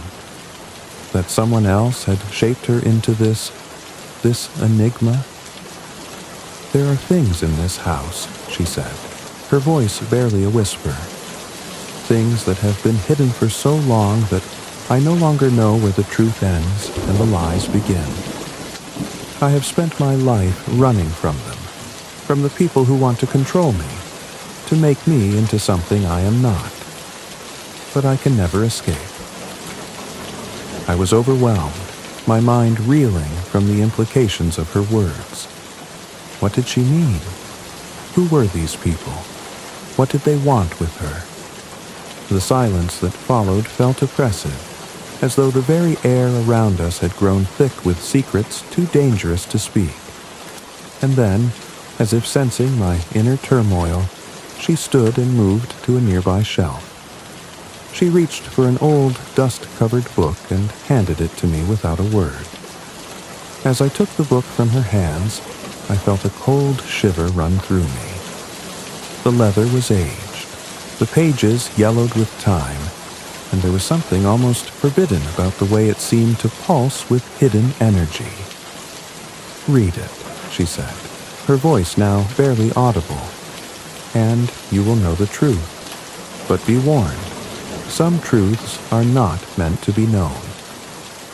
With those words, she turned and walked away, leaving me alone with the book and the overwhelming sense that I had just opened a door to something far darker than I could have ever imagined. The book felt heavy in my hands, its weight a subtle warning that I could not ignore. As I traced my fingers along its worn leather cover, I felt an unspoken promise, one that whispered of hidden truths, of secrets waiting to be revealed. Yet, as I looked at the book in the dimly lit room, I also felt a strange hesitation. It was as though the pages within contained something more than just words, something alive, something that could change everything I thought I knew about her, about myself. She had left me alone with the book, vanishing into the shadows of the house as if she were never truly there at all. Her presence lingered in the room, though, an almost tangible force that wrapped itself around me like a thick fog. Every instinct within me screamed to put the book down, to walk away before I became too entangled in whatever darkness lay within. But my curiosity, that insatiable hunger for answers, pushed me forward, urging me to open the pages, to uncover the secrets that she had so carefully guarded. I sat back in the chair, the book resting on my lap, and slowly, deliberately, I lifted the cover. The scent of aged paper and ink filled the air, a familiar and yet foreign smell that made the room feel even more claustrophobic. As I turned the first page, the words began to dance before my eyes, their meaning just out of reach, as though they were slipping away from me even as I tried to grasp them. At first, the pages appeared to be filled with an old, formal script, language I recognized but had not seen in years. The words were elegant, almost haunting, and they seemed to weave together into a tale that was both familiar and foreign. I could make out fragments of sentences, glimpses of names and places, but nothing fully coherent. It was as if the book were deliberately resisting my attempts to understand it. I turned more pages, growing more desperate, my fingers trembling with the need to uncover what lay within. Then, as if in response to my growing frustration, the words began to change.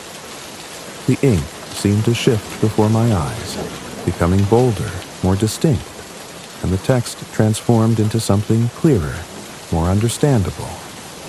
The writing took on a darker tone, and I felt a chill sweep through the room as the book seemed to come alive in my hands.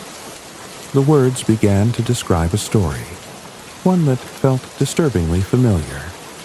It was a tale of a woman who had been caught in the web of fate, a woman who had been shaped by the hands of those who sought to control her.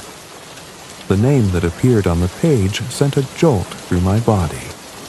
Her name. I read on, my heart pounding in my chest as the story unfolded.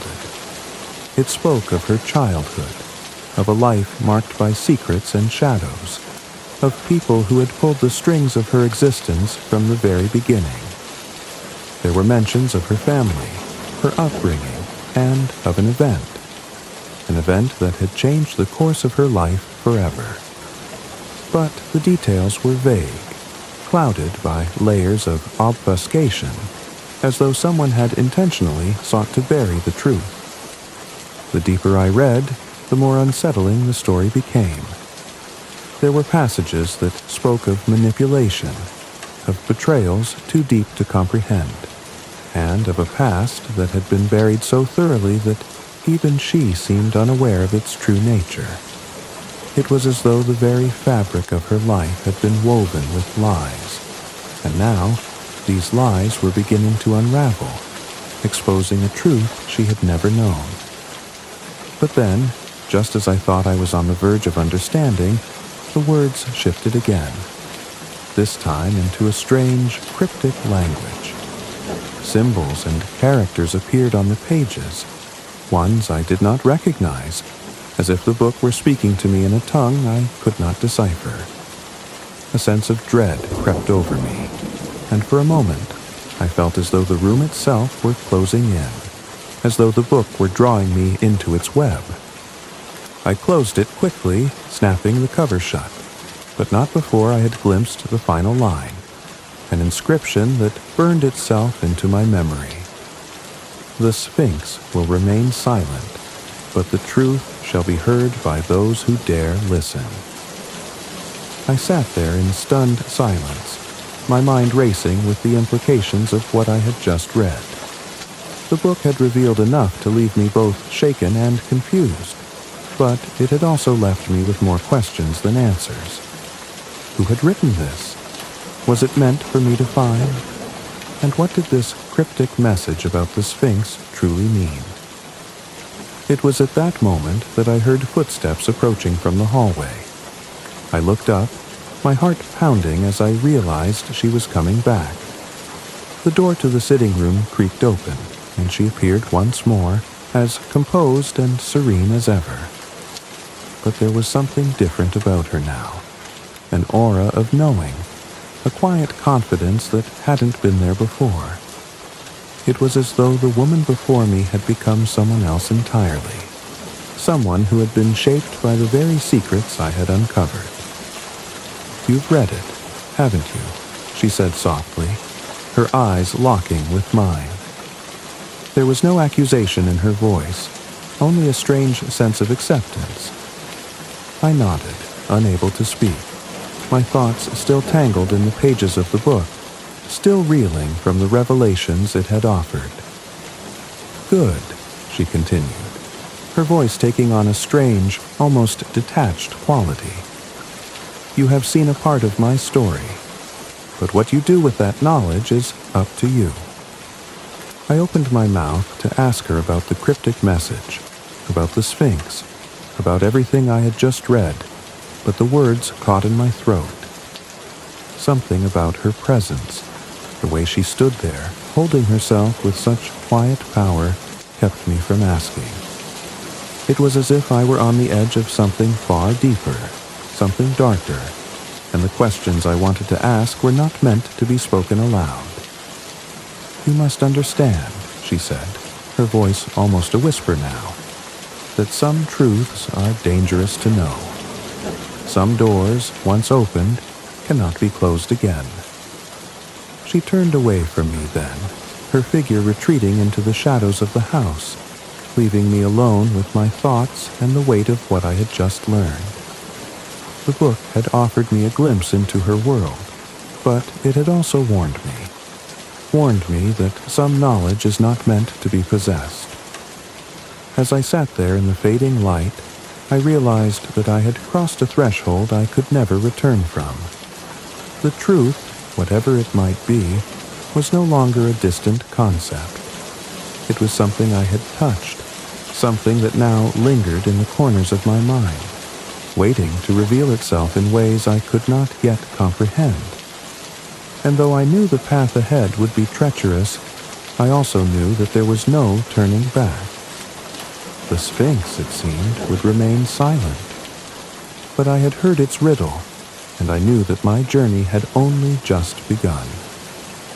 The silence in the room was suffocating. Even the air seemed thick with the weight of unspoken things, hanging like a mist just out of reach. The door had clicked shut behind her with a finality that echoed through the house, leaving me alone, yet not truly alone. The house itself seemed to pulse with an unseen presence, as if it were a living thing, watching me, waiting for something. I sat motionless, the book still resting in my lap, its leather cover cool against my fingers. The cryptic message I had read burned in my mind. The Sphinx will remain silent, but the truth shall be heard by those who dare listen. I tried to make sense of it, to fit the pieces of this puzzle together, but the more I thought about it, the more elusive the answers became. What was the Sphinx? What truth was she hiding? And why had she led me here, to this place, where the line between reality and something else seemed to blur? The questions piled on top of each other, suffocating me with their weight, and yet I could not stop myself from seeking the answers, even if they would tear me apart. I stood up, the book still clutched tightly in my hands. The room seemed to shift around me as I moved, the shadows in the corners deepening, the air growing colder. I could not shake the feeling that I was being watched, that something, or someone, was waiting for me to make a move. But what move was left to make? The hall beyond the sitting room was long, narrow, and dimly lit, the faint glow of candlelight flickering along the walls. I had only ventured this far once before, when I had first arrived at the house. But tonight, something felt different. There was an unfamiliar heaviness in the air, an almost tangible sense of anticipation. I walked slowly, my footsteps soft on the wooden floors, each one echoing in the silence that surrounded me. At the end of the hall, there was a door, an old, weathered door that seemed to hum with some unseen energy. It was the kind of door that one might pass by without a second thought, but now, as I stood before it, I could feel its significance pressing down on me. Something inside me told me that I was meant to open it, that behind that door lay the answers I had been searching for. My hand reached for the doorknob, and as I touched it, I felt a jolt of electricity run through me, a pulse that seemed to resonate deep within my bones. The air grew even colder, and for a moment I hesitated. But then a voice whispered through my mind, "Open it. The truth is waiting." I twisted the doorknob, and the door creaked open with an unsettling slowness, revealing a small room beyond. The room was dimly lit, but the light that flickered within seemed to come from nowhere. It cast strange, elongated shadows on the walls, twisting and distorting the space around me. The room was filled with bookshelves, but these shelves were different from the others I had seen in the house. They were lined with old, weathered tomes, their spines cracked and faded with age. There was a faint, musty smell in the air, as though these books had not been touched in years. But it wasn't the books that caught my attention. It was the object in the center of the room. A pedestal, old and carved with intricate designs, stood in the middle of the room. Upon it rested a stone figure, a small, lifelike sphinx.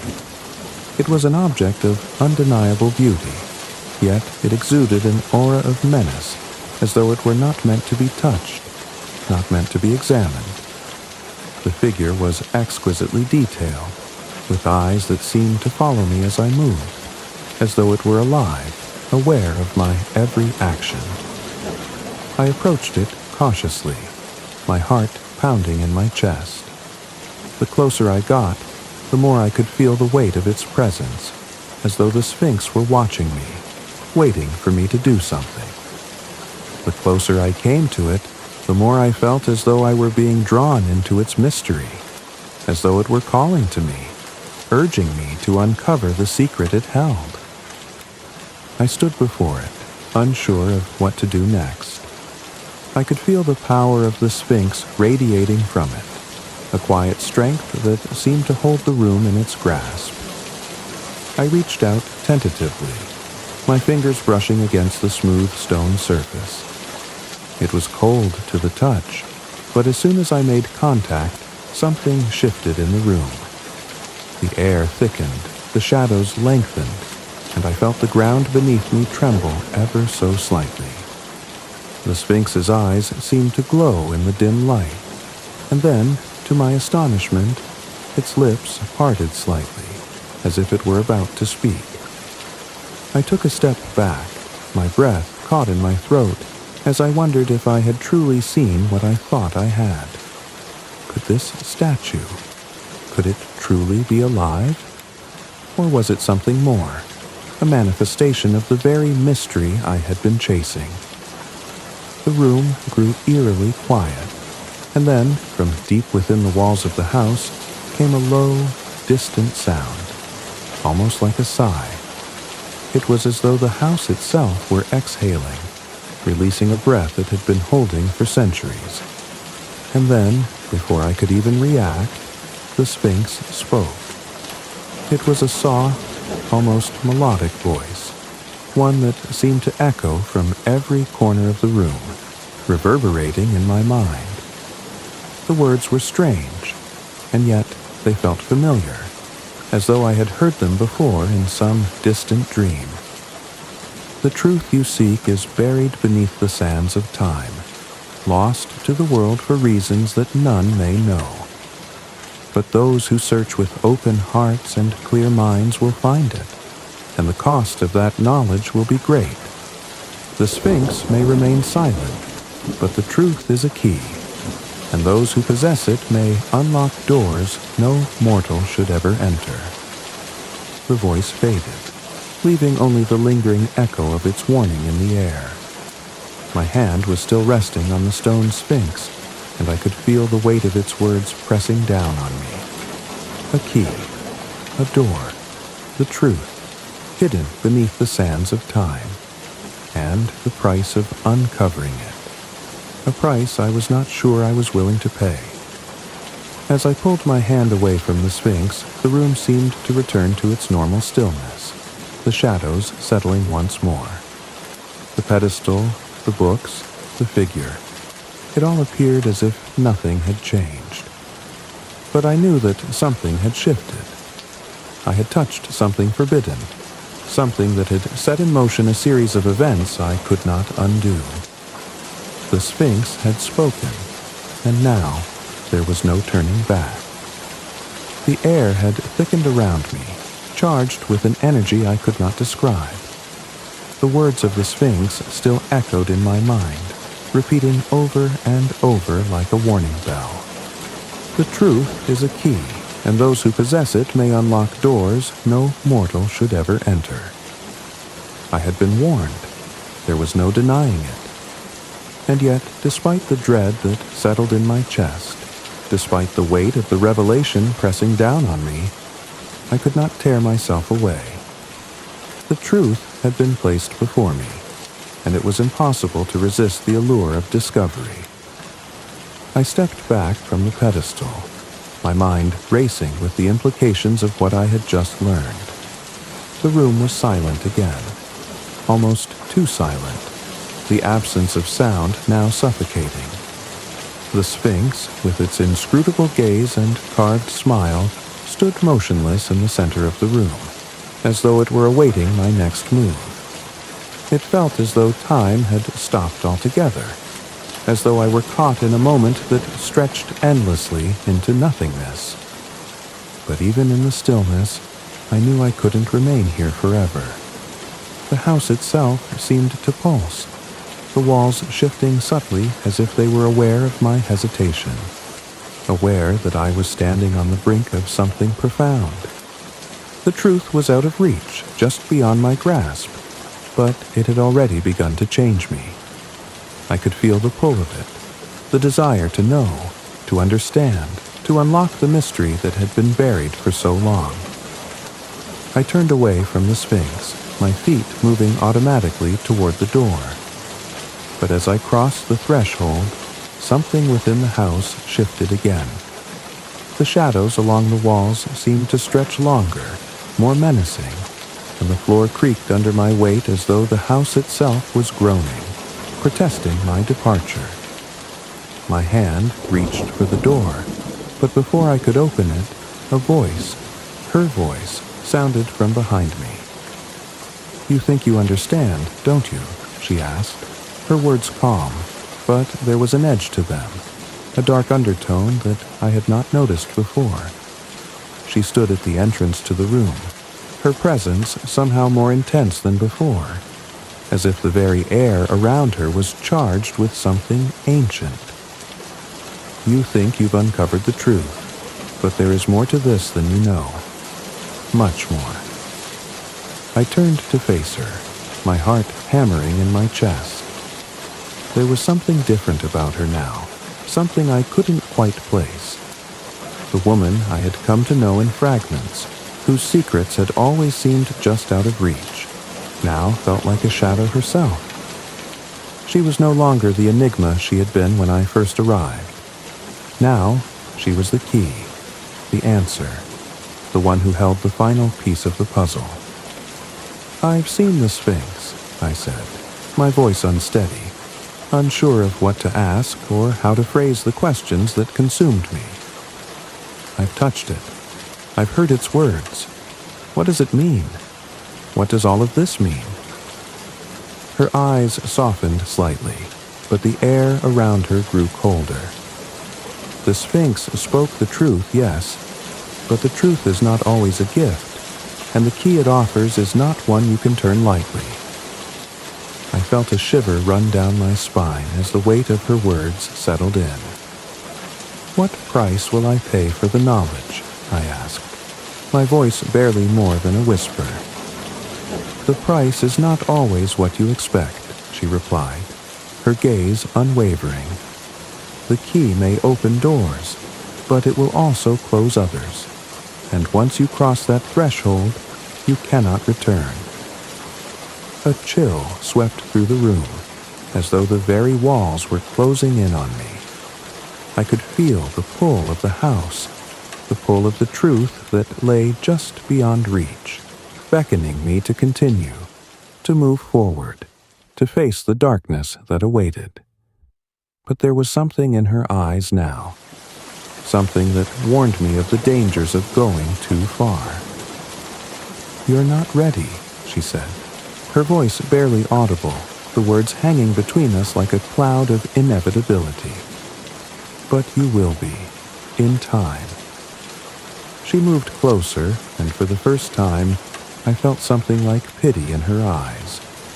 She reached out and placed a hand on my shoulder, a touch that sent a jolt of warmth through my body. But it was fleeting, as if she were offering me a moment of comfort before the storm. "The truth," she continued, "is not something that can be owned. It is something that owns you. It consumes you, changes you in ways you cannot understand until it is too late." I stood frozen, the weight of her words pressing down on me like a suffocating force. The room seemed to spin, the walls narrowing, the ceiling descending. The truth, the key, the Sphinx, they had all led me here, to this moment of reckoning, and I realized with a deep sense of clarity that there was no turning back. In a final, almost imperceptible movement, she turned away from me, walking toward the door without looking back. "Remember," she said softly, "not all truths are meant to be known." And with that, she was gone. I stood alone in the room once more, the silence pressing in from all sides, the book still resting on the pedestal where I had left it. The Sphinx's eyes seemed to follow me, its smile unchanging, as if it were aware that I had reached the end of my journey. And yet, in some ways, it was only just beginning. I walked to the door, my hand reaching for the handle with a mixture of trepidation and resolve. As I stepped into the hallway, I felt the house settle around me, the energy of the place shifting once again.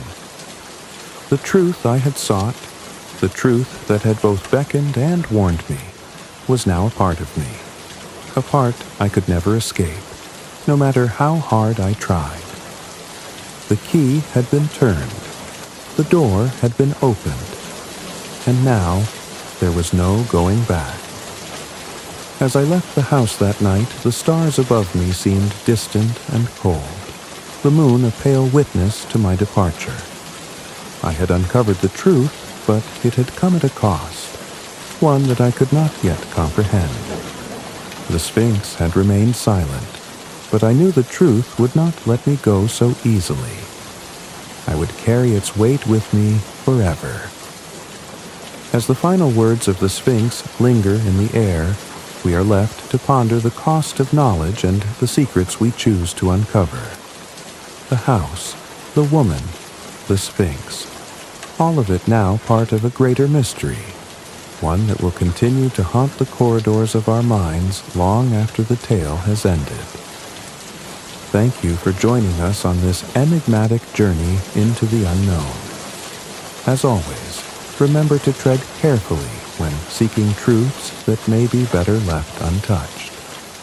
If you enjoyed this story, don't forget to subscribe to Mr. Sleep Story for more tales that will leave you questioning what's real and what's only a shadow of reality.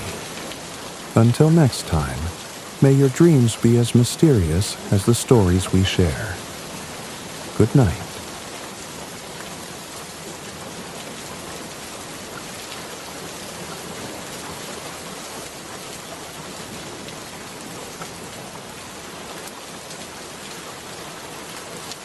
Tonight, We're traveling back to the turbulent days of the French Revolution with Charles Dickens' timeless classic, A Tale of Two Cities.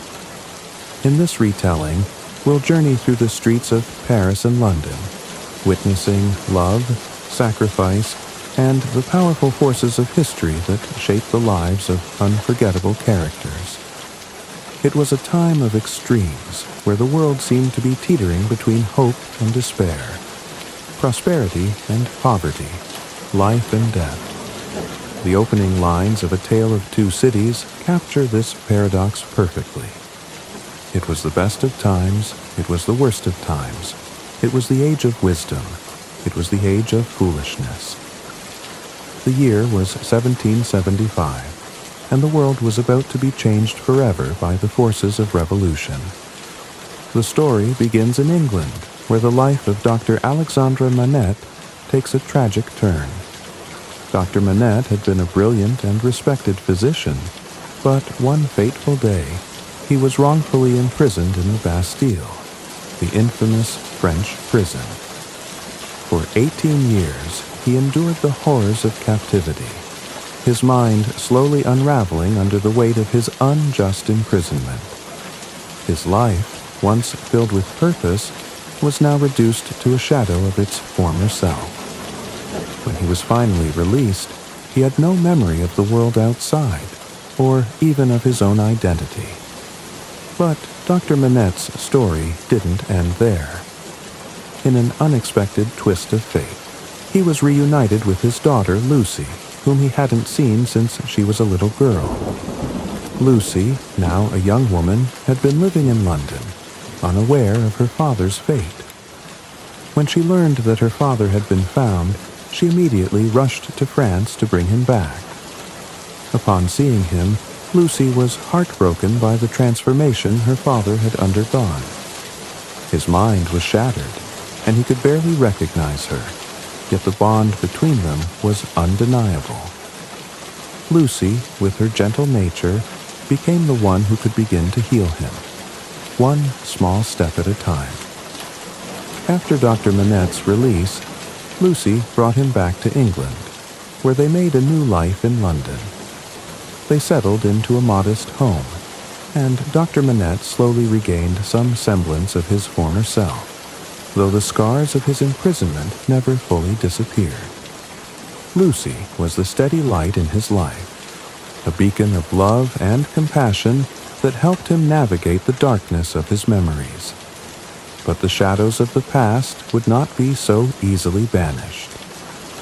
In London, Lucy met a man named Charles Darnay. Darnay, a French aristocrat, had fled his homeland due to the cruelty of his family. He despised the injustices and privileges of the aristocracy, and although his family was wealthy and powerful, he rejected their ways. He made a new life for himself in England, away from the horrors of the French nobility. Darnay's quiet nobility and genuine kindness quickly captured Lucy's heart. In time, they became engaged, and a bright future seemed to lie ahead for them both. But Darnay's past would not remain hidden for long. Though he had left France, the weight of his family's legacy would soon catch up with him. In an unexpected twist, Darnay's fate became intertwined with the lives of Dr. Manette and Lucy in ways they could never have imagined. And, as they all moved forward in their lives, little did they know that the coming storm of revolution in France would alter everything they had ever known. Through this quiet beginning, Dickens sets the stage for the dramatic events that will unfold. The characters are drawn into a whirlwind of fate, where the past never fully releases its grip on the present, and the future is shaped by both the choices they make and the uncontrollable forces of history. The old world is giving way to the new, and as the storm of revolution begins to brew in France, the lives of these seemingly ordinary individuals will be forever changed. In the quiet streets of London, where the fog hung like a thick curtain over the cobblestone paths, Lucy Manette and her father, Dr. Alexandre Manette, began their new life. The shadows of the past still lingered around them, but each day was a fresh opportunity to rebuild their world, brick by brick. Lucy, ever the optimist, found solace in small things. A gentle breeze, a bird singing in the morning, the sound of her father's voice slowly returning to its former calm. It was in this atmosphere of tentative peace that Lucy met Charles Darnay, a young Frenchman who had fled his aristocratic roots. Darnay was a man of quiet principles, a man who sought nothing but to escape the cruel world of his family and their oppressive nobility. He had once been a part of the French aristocracy, born into wealth and privilege, but he turned his back on that life, much to the dismay of his family. His reasons were simple yet profound. He despised the injustices he witnessed, the casual cruelty with which his peers treated the common folk. It was a life he could no longer stomach, and so he left France behind. In England, Darnay sought refuge. He assumed the name Charles Darnay, and with it, he built a life far removed from the world he had known. But while he had abandoned his name and title, his past still clung to him like an old coat that refused to let go. As fate would have it, Darnay met Lucy in a simple moment, a chance encounter that would change both of their lives forever. Lucy, with her golden heart and her gentle smile, had that effect on people. Her kindness was like the sun, warm and unrelenting, drawing others into her orbit. Darnay, drawn to her light, soon found himself enamored by her grace and sincerity. They were often seen together in the parks, walking arm in arm, or sitting by the fire in quiet conversation. It was a slow, burning affection, like the early morning sun creeping over the horizon. Yet, despite the growing closeness between them, Darnay's past remained a looming presence, a secret he had yet to reveal to Lucy. It was Sidney Carton, the disheveled, self-doubting barrister, who saw the depths of this secret. Carton, a man who seemed to carry the weight of the world on his shoulders, had been a companion to Darnay during their studies. Though Carton's appearance was far from handsome, his mind was sharp, and it was this sharpness that allowed him to see what others could not. Carton, despite his personal demons and quiet misery, had a deep affection for Lucy. He saw in her a light that he could never hope to reach, a purity that reminded him of the better man he could have been. Though Carton's feelings were not returned with the same warmth, there was something about Lucy's kindness that soothed his troubled soul.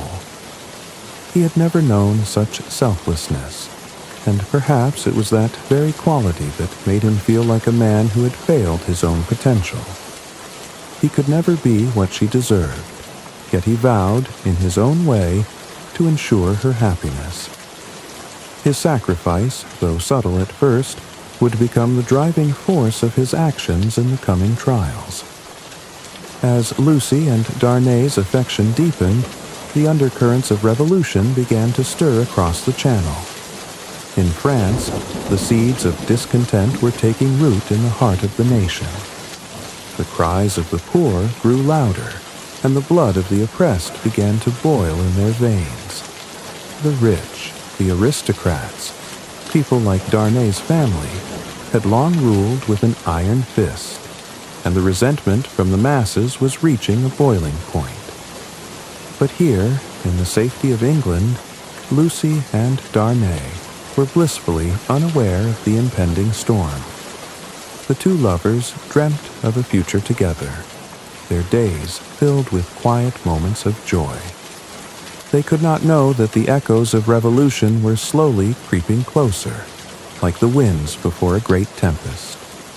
And so, the story moved forward, like the turning of a page, each moment bringing them closer to a world of change, where the lines between friend and foe would blur, where loyalty would be tested, and where the choices of one man would alter the course of history. The seeds of revolution had been sown, and their harvest was coming, whether they were ready for it or not.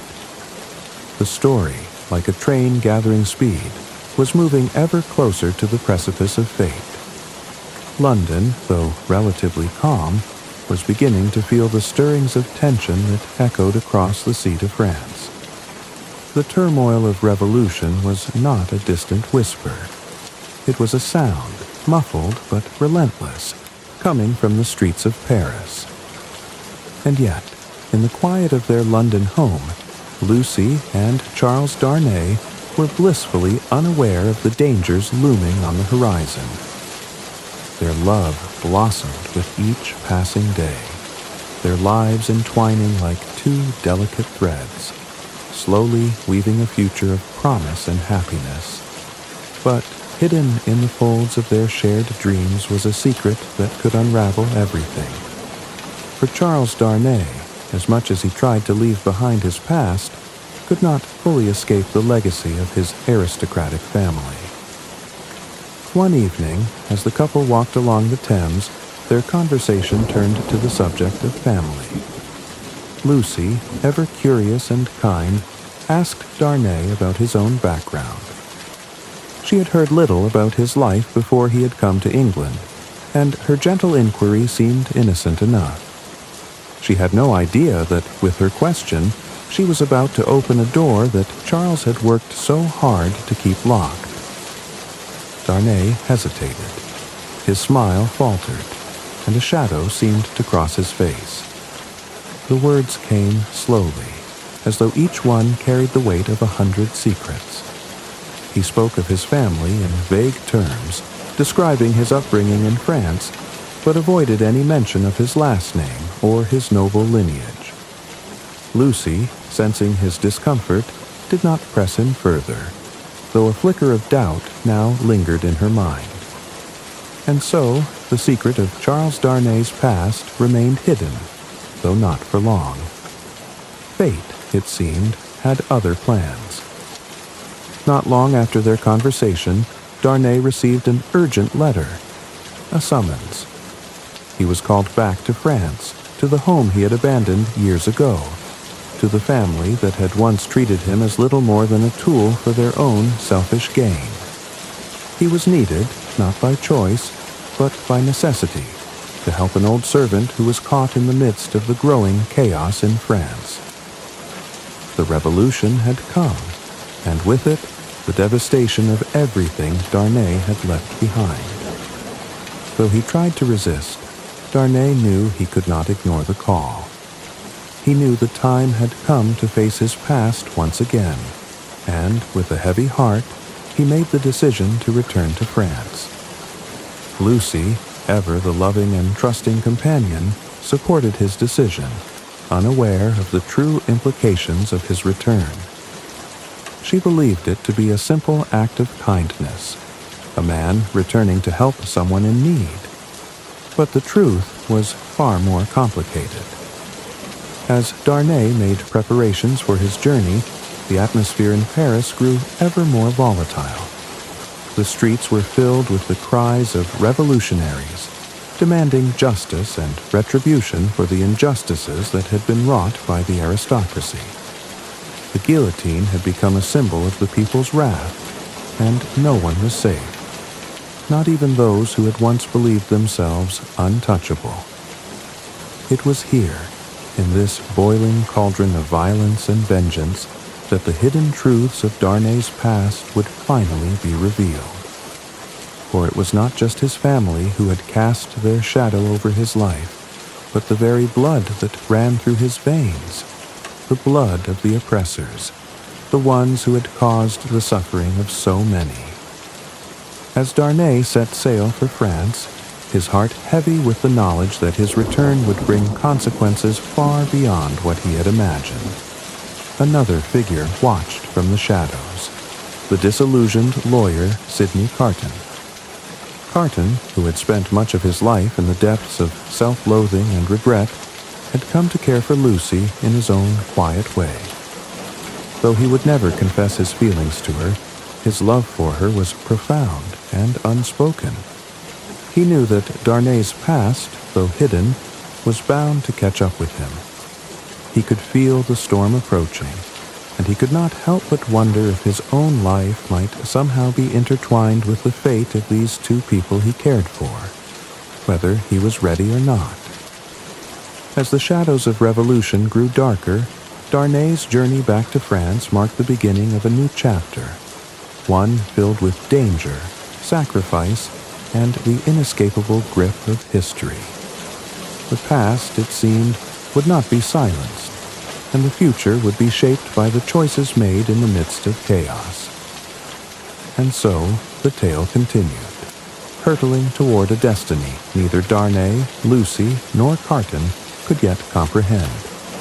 The past was never truly gone. It waited patiently, just around the corner, ready to make its return. The sun had set on the tranquil streets of London, but far across the sea, in the heart of France, the flames of revolution were beginning to burn brighter, their smoke drifting ever closer to the lives of those who had long lived in peace. In London, the lives of Lucy and Charles Darnay seemed untouched by the storm gathering over France, but fate, like the sea, would eventually carry them both into the rising tide of turmoil. As Charles Darnay sailed across the English Channel, headed toward a France filled with anger and chaos, Lucy's heart began to flutter with unease. She had known for some time that Darnay's return to his homeland was inevitable, but the fear she had long suppressed began to surface with a quiet, gnawing persistence. Though she trusted him, the world into which he was headed was not the same world he had once known. It was a place where everything was changing, where the old rules no longer applied, and where no one, no matter their station, was safe from the rising fury of the people. In the weeks that followed, Lucy's worry only deepened as the news from France grew darker. The streets of Paris were filled with revolutionaries, their cries of justice ringing through the air, demanding the overthrow of the aristocracy and the end of the old regime. The guillotine stood ready, its blade sharp and gleaming, a symbol of the people's wrath. The revolution had come, and with it, the sweeping promise of change. Change that would leave no one untouched. Charles Darnay, for all his good intentions, was now a man caught between two worlds. He had once rejected the privileges of his aristocratic family, but he had not been able to escape the weight of his bloodline. He was the nephew of the infamous Marquis Saint-Evremond, a man whose cruelty was legendary, a man who had crushed the lives of the common people without a second thought. Darnay had abandoned his name, his title, and his inheritance. But the people of France did not see the man he had become. They saw only the name that was still tied to the family's crimes. As Darnay arrived in Paris, the chaos around him seemed almost palpable. The streets were in constant upheaval, the cries of revolutionaries echoing off the stone buildings. He went to the home of an old servant, seeking to offer his assistance, but it wasn't long before the past caught up with him in the most unexpected way. The revolution, with its ferocious desire for justice, was not about to let the past remain buried. In a sudden and cruel twist of fate, Darnay was arrested on charges of being an enemy of the people. His family name had been enough to condemn him, and despite his efforts to distance himself from the horrors of his heritage, he was now trapped by a system that cared little for his intentions. The cries for justice rang louder, the mob's thirst for revenge growing ever more insatiable. Back in London, Lucy's fears became reality. She received word of Darnay's arrest, and her world, once filled with the soft comforts of everyday life, was suddenly shaken to its core. She knew that she had to act, to find a way to save the man she loved from the chaos that threatened to destroy him. But how could she save him when the very forces that were closing in on him were so much greater than her own strength? The storm of revolution had touched them both, and now Lucy was faced with the possibility of losing everything: her husband, her future, and the life she had so carefully built. She turned to her father, Dr. Manette, who had once been a prisoner in the Bastille, hoping that his influence and reputation would be enough to secure Darnay's release.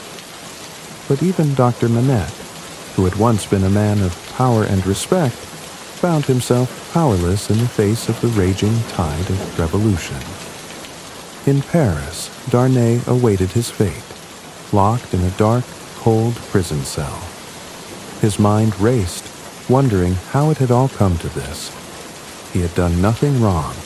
He had rejected the privileges of his family, fought against the injustices they had wrought. And yet, it seemed, none of that mattered now. The past had found him, and there was no escaping its grip. As the trial loomed, the tension in Paris reached a fever pitch.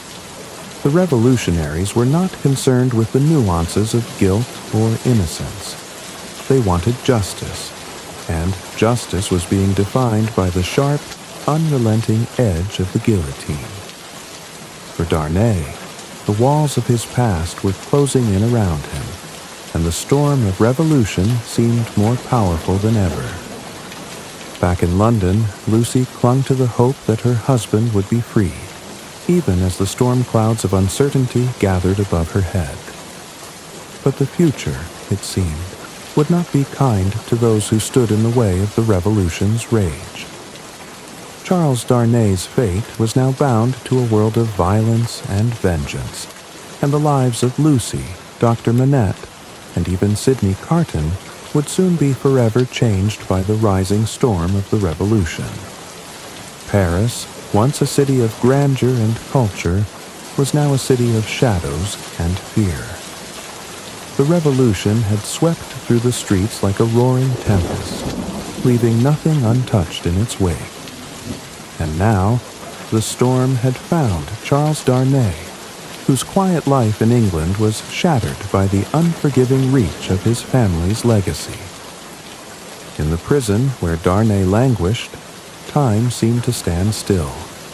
The cold stone walls, the dim torchlight flickering from the sconces, and the heavy silence of his solitude were his only companions. He knew what awaited him: a trial, the outcome of which seemed inevitable. To be an aristocrat during such a time was to be guilty by association, no matter what one's actions might have been. His name, even though he had cast it aside, was enough to condemn him in the eyes of the revolutionaries. His fate was sealed by the bloodline he had sought to escape. Darnay's only solace was the thought of Lucy, his beloved wife, who would be left behind in London unaware of the terrible storm that had engulfed him. He thought of her often, her golden hair, her gentle touch, the way her laughter filled the rooms with warmth. The love they shared was pure, untouched by the violence of the world. But even love, it seemed, could not shield him from the cruel hand of fate. The day of the trial arrived, and the streets of Paris were teeming with people. The courthouse was a place of chaos, filled with shouts of anger and cries for justice. The revolution was in full force, and the people were demanding blood.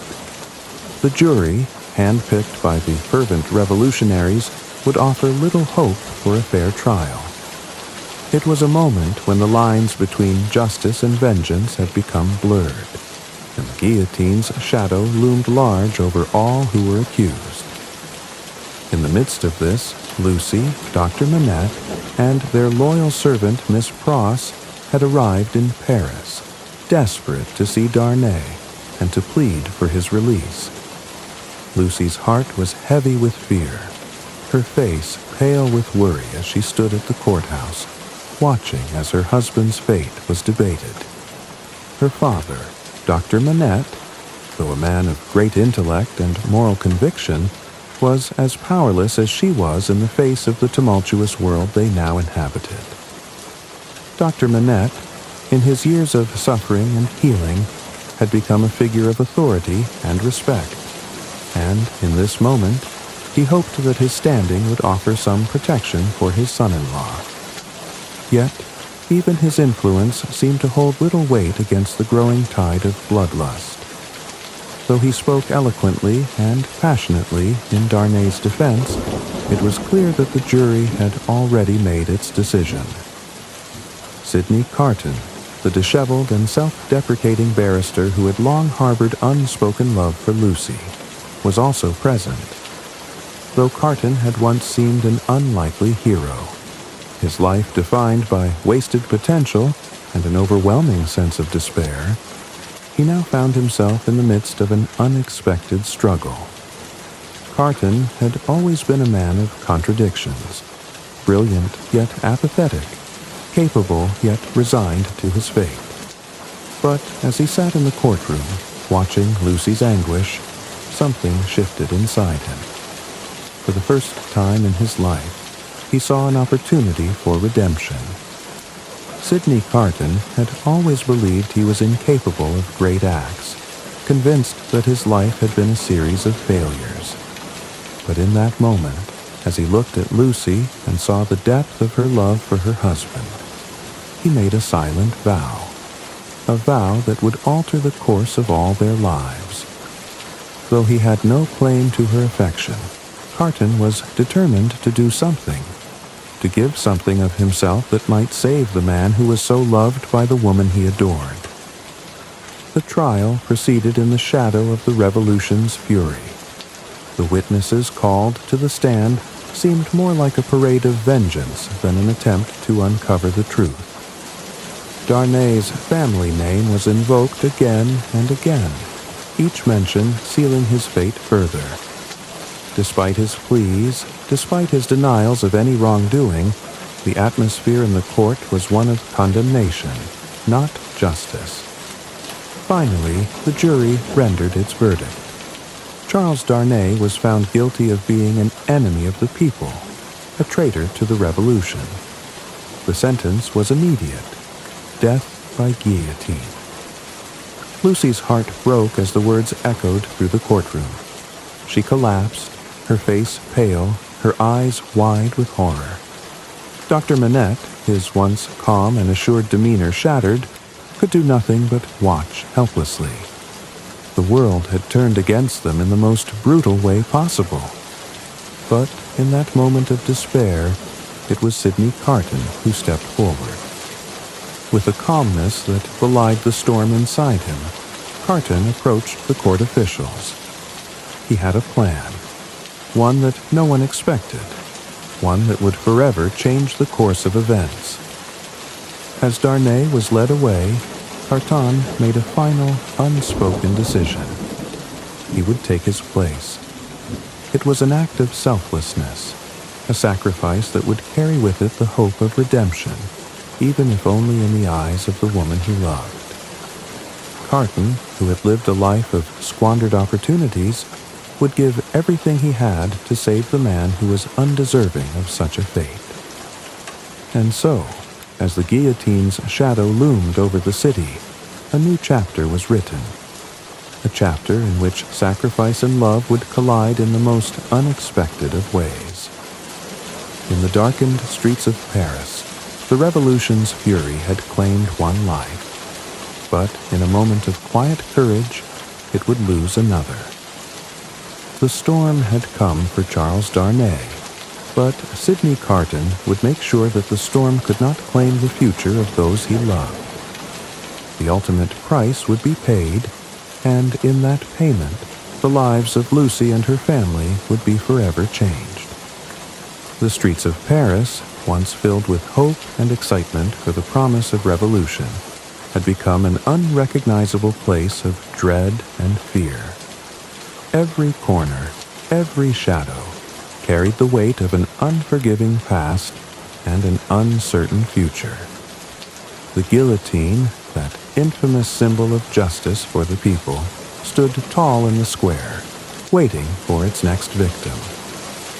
In the midst of this storm, a final, unexpected twist of fate was about to unfold.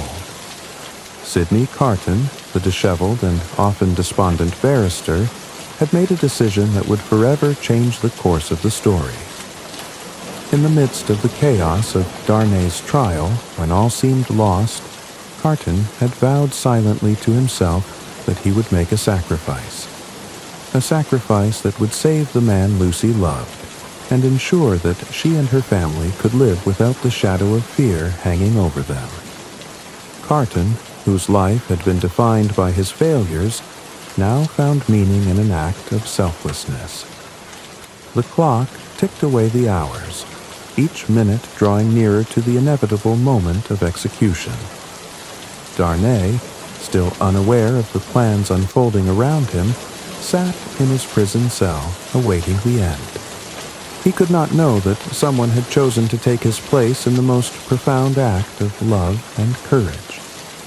His thoughts were consumed by Lucy, and his heart ached at the thought of leaving her behind, the woman who had filled his life with light. But he had no control over what was happening. All he could do was await the fate that had been thrust upon him. Meanwhile, in the darkened alleys and narrow streets of Paris, Carton was preparing for the ultimate act of sacrifice. His heart, once heavy with self-loathing and regret, now beat with a newfound resolve. He had come to terms with his own shortcomings and his feelings for Lucy. Though she would never love him in the way he wished, he would give her everything, even if it meant the end of his own life. Carton's plan was simple yet profound. He had bribed the prison guards, ensuring that he could gain access to Darnay's cell. The moment of the exchange was approaching, and Carton knew that time was against him. He had little to offer the world, but in this final act, he would prove that he was capable of greatness, even if only for a fleeting moment. In the shadow of the guillotine, Darnay was led out of his cell and into the cold, unforgiving streets. The crowds outside were frenzied with excitement, their hunger for justice or vengeance unquenchable.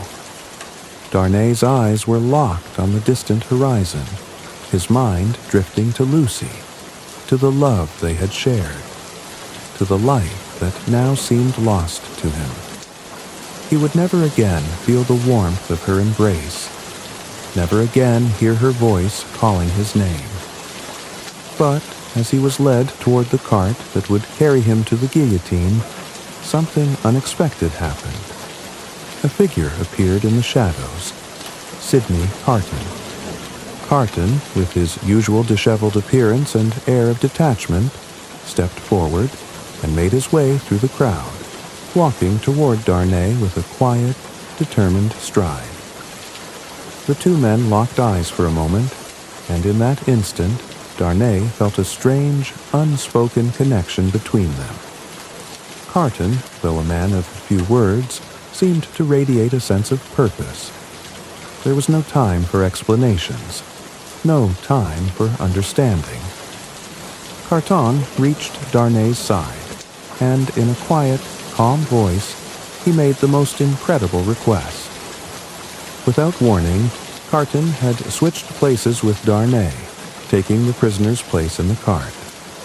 Darnay, still reeling from the suddenness of it all, found himself pulled away, his identity and life momentarily forgotten as Carton took his place in the execution line. As Carton was led toward the guillotine, his face remained impassive, his expression one of calm acceptance.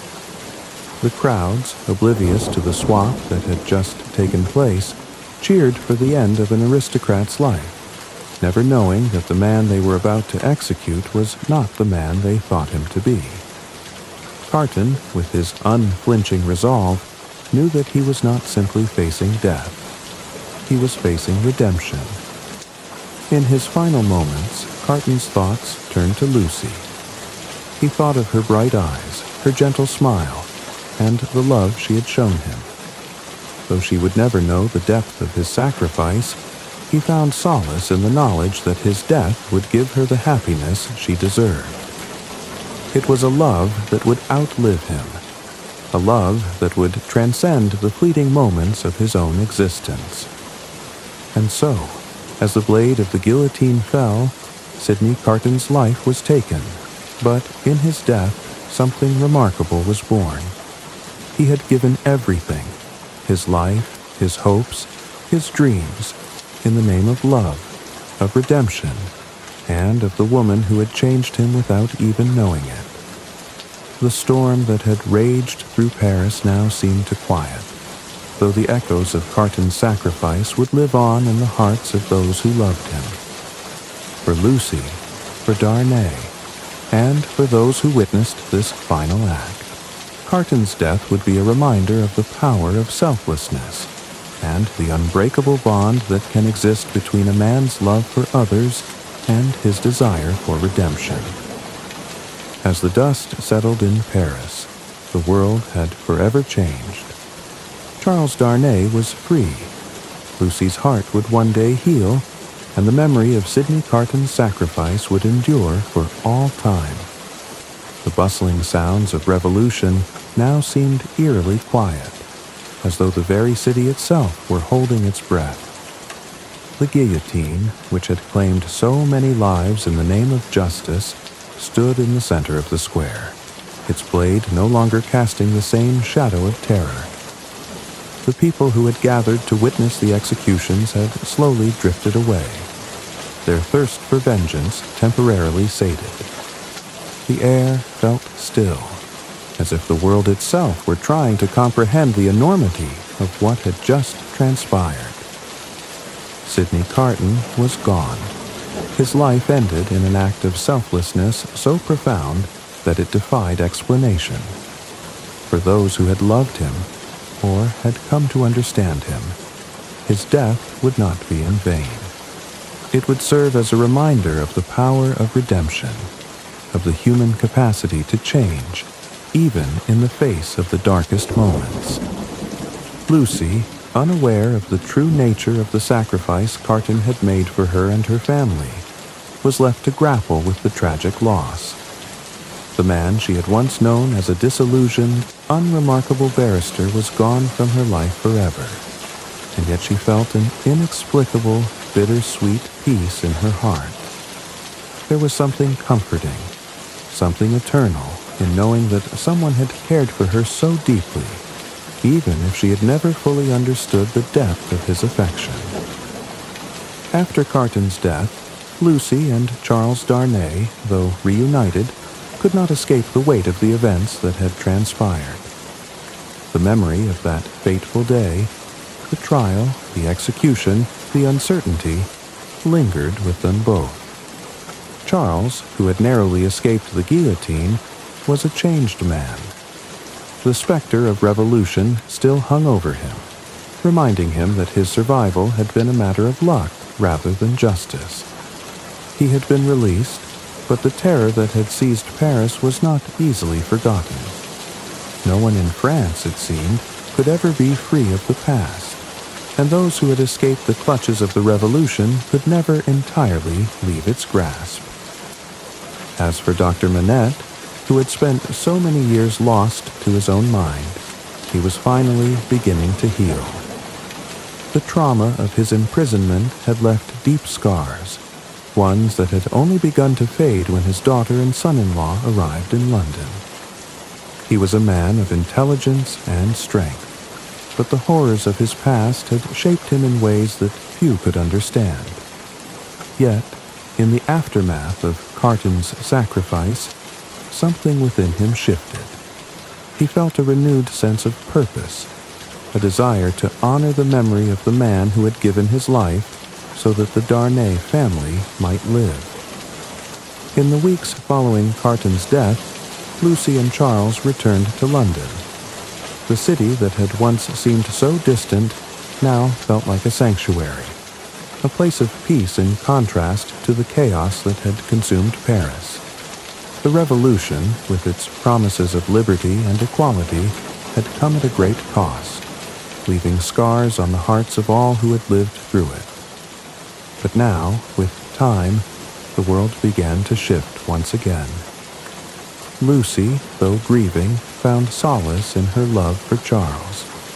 Their life together, though marked by tragedy, was built on the strength of their bond. She could not erase the memory of the man who had saved her husband, but she could honor his sacrifice by living her life fully. Charles, too, found a quiet peace in the wake of his near-death experience. He knew that he owed his life to the courage of a man who had once been a stranger to him. Sidney Carton's legacy, though only understood by a few, would live on in the quiet moments of their lives. For Darnay, Carton's final act had been a testament to the power of love, sacrifice, and redemption. The two returned to their home in London, a place where, for the first time in years, they could begin anew. The past, though haunting them, was behind them, and the future was theirs to shape. They had been given a second chance, and they would not squander it. And yet, even as they found peace in their new life, Lucy could not forget the sacrifice that had been made for her. She often thought of Sidney Carton, of his quiet devotion, and of the man he had been. She would never know the full measure of his love for her, but in her heart she carried the knowledge that he had given everything, his life, his hopes, and his dreams, to ensure her happiness. As the years passed, Lucy and Charles built a life together, filled with moments of joy and peace. Their love for one another grew stronger, and their family expanded. But there were always moments, in the quiet of the evening or in the stillness of the morning, when Lucy would pause, and for a brief moment she would feel a presence beside her. It was as if, somehow, Sidney Carton's spirit still lingered, watching over them, reminding them of the love that had changed everything. In the end, the story of Charles Darnay, Lucy, Dr. Manette, and Sidney Carton was one not just of survival, but of transformation. It was a story of love, sacrifice, and redemption, themes that transcended time, reminding all who heard it of the power of the human heart to rise above its circumstances and change the course of its own fate. And so, the storm that had ravaged Paris had left behind a legacy, not of death and destruction, but of hope, love, and the enduring strength of the human spirit. Years passed, and the world that had once seemed so fraught with turmoil now appeared to be settling into something resembling peace. The Revolution had faded into history, and the scars it left on Paris and its people were slowly healing. For Lucy and Charles Darnay, the nightmare of the past had become a distant memory, replaced by the quiet joys of family life and the comfort of knowing that they had been granted a second chance. In London, the couple had built a new life for themselves. They were blessed with children, their home filled with the sound of laughter and the warmth of love. Lucy's heart was full, her devotion to her husband unwavering, as they both worked to create a future that was free from the shadows of the Revolution. The world around them had changed, but their love remained a constant, the foundation of their lives. Though they had moved on from the dark days in Paris, there was one person they could never forget: Sidney Carton. His sacrifice had been the defining moment of their lives, and it was a debt they would never be able to repay. Carton's name was spoken often in their household, not with sorrow or regret, but with reverence. For Lucy, his final act of selflessness was a source of inspiration, a reminder that love could transcend even the most unimaginable of sacrifices. Dr. Manette, too, had found his own peace. After the trauma of his years in the Bastille, he had reclaimed his life, though it was never fully free of the scars of his past. Still, he found joy in the simple things: his daughter's happiness, the laughter of his grandchildren, and the knowledge that the family he had once feared he had lost was now thriving. He had seen both the worst and best of humanity, and in his heart, he carried the hope that even the darkest of times could lead to redemption.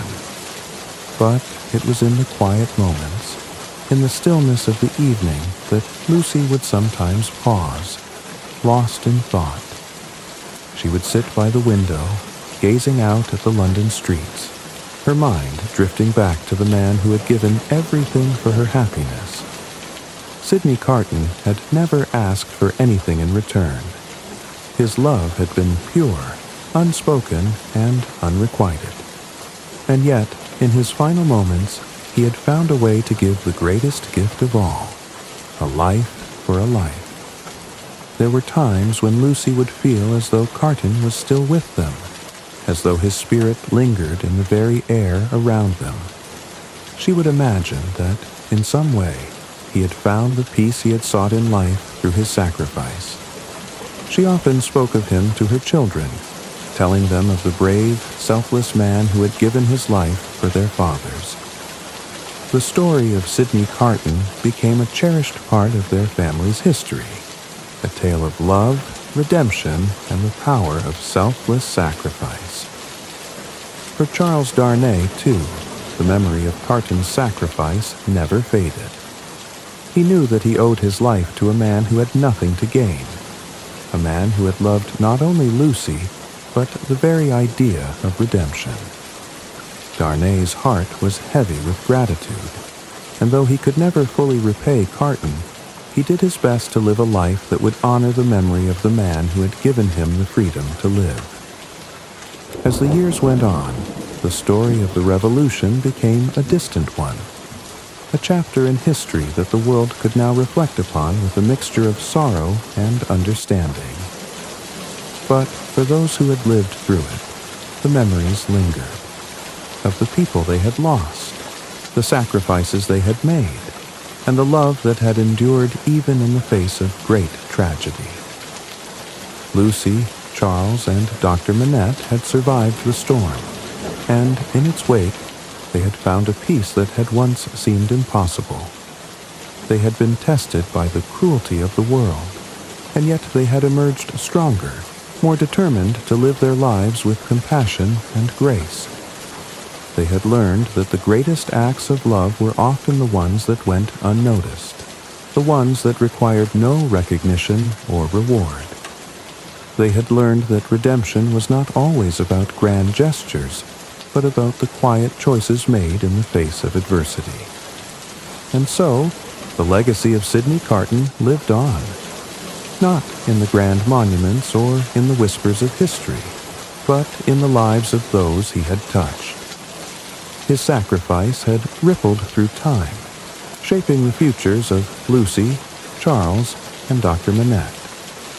It was a legacy built on love, on the belief that even in the darkest of times, there was always the possibility of redemption. In the end, Carton's life was a testament to the idea that the true measure of a person was not found in their failures or their successes, but in their capacity to love and to sacrifice for others. Though he had not lived long enough to see the fruits of his labor, his legacy would live on in the hearts of those he had saved. And in that, there was a kind of immortality, a kind that transcended time, place, and circumstance. As Lucy looked out the window, watching the world continue to turn, she knew one thing for certain. Sidney Carton's sacrifice had not been in vain. It had changed everything. It had changed them. And in that quiet, unspoken way, he would live forever. As we close the final chapter of A Tale of Two Cities, we are reminded of the profound power of sacrifice, love, and redemption. Sidney Carton's selfless act of courage will forever echo through the hearts of those whose lives he touched, leaving behind a legacy that transcends time and tragedy. Thank you for joining us on this journey through one of literature's most powerful tales. We hope that the story of Carton's sacrifice, the resilience of Lucy, and the transformation of the Darnay family has left you with reflections on the enduring strength of the human spirit. If you found solace and inspiration in these words, please don't forget to like, subscribe, and share this video with others who may enjoy the timeless power of classic literature. Until next time, may you find peace and hope in the stories that shape our world. Good night from Mr. Sleep Story.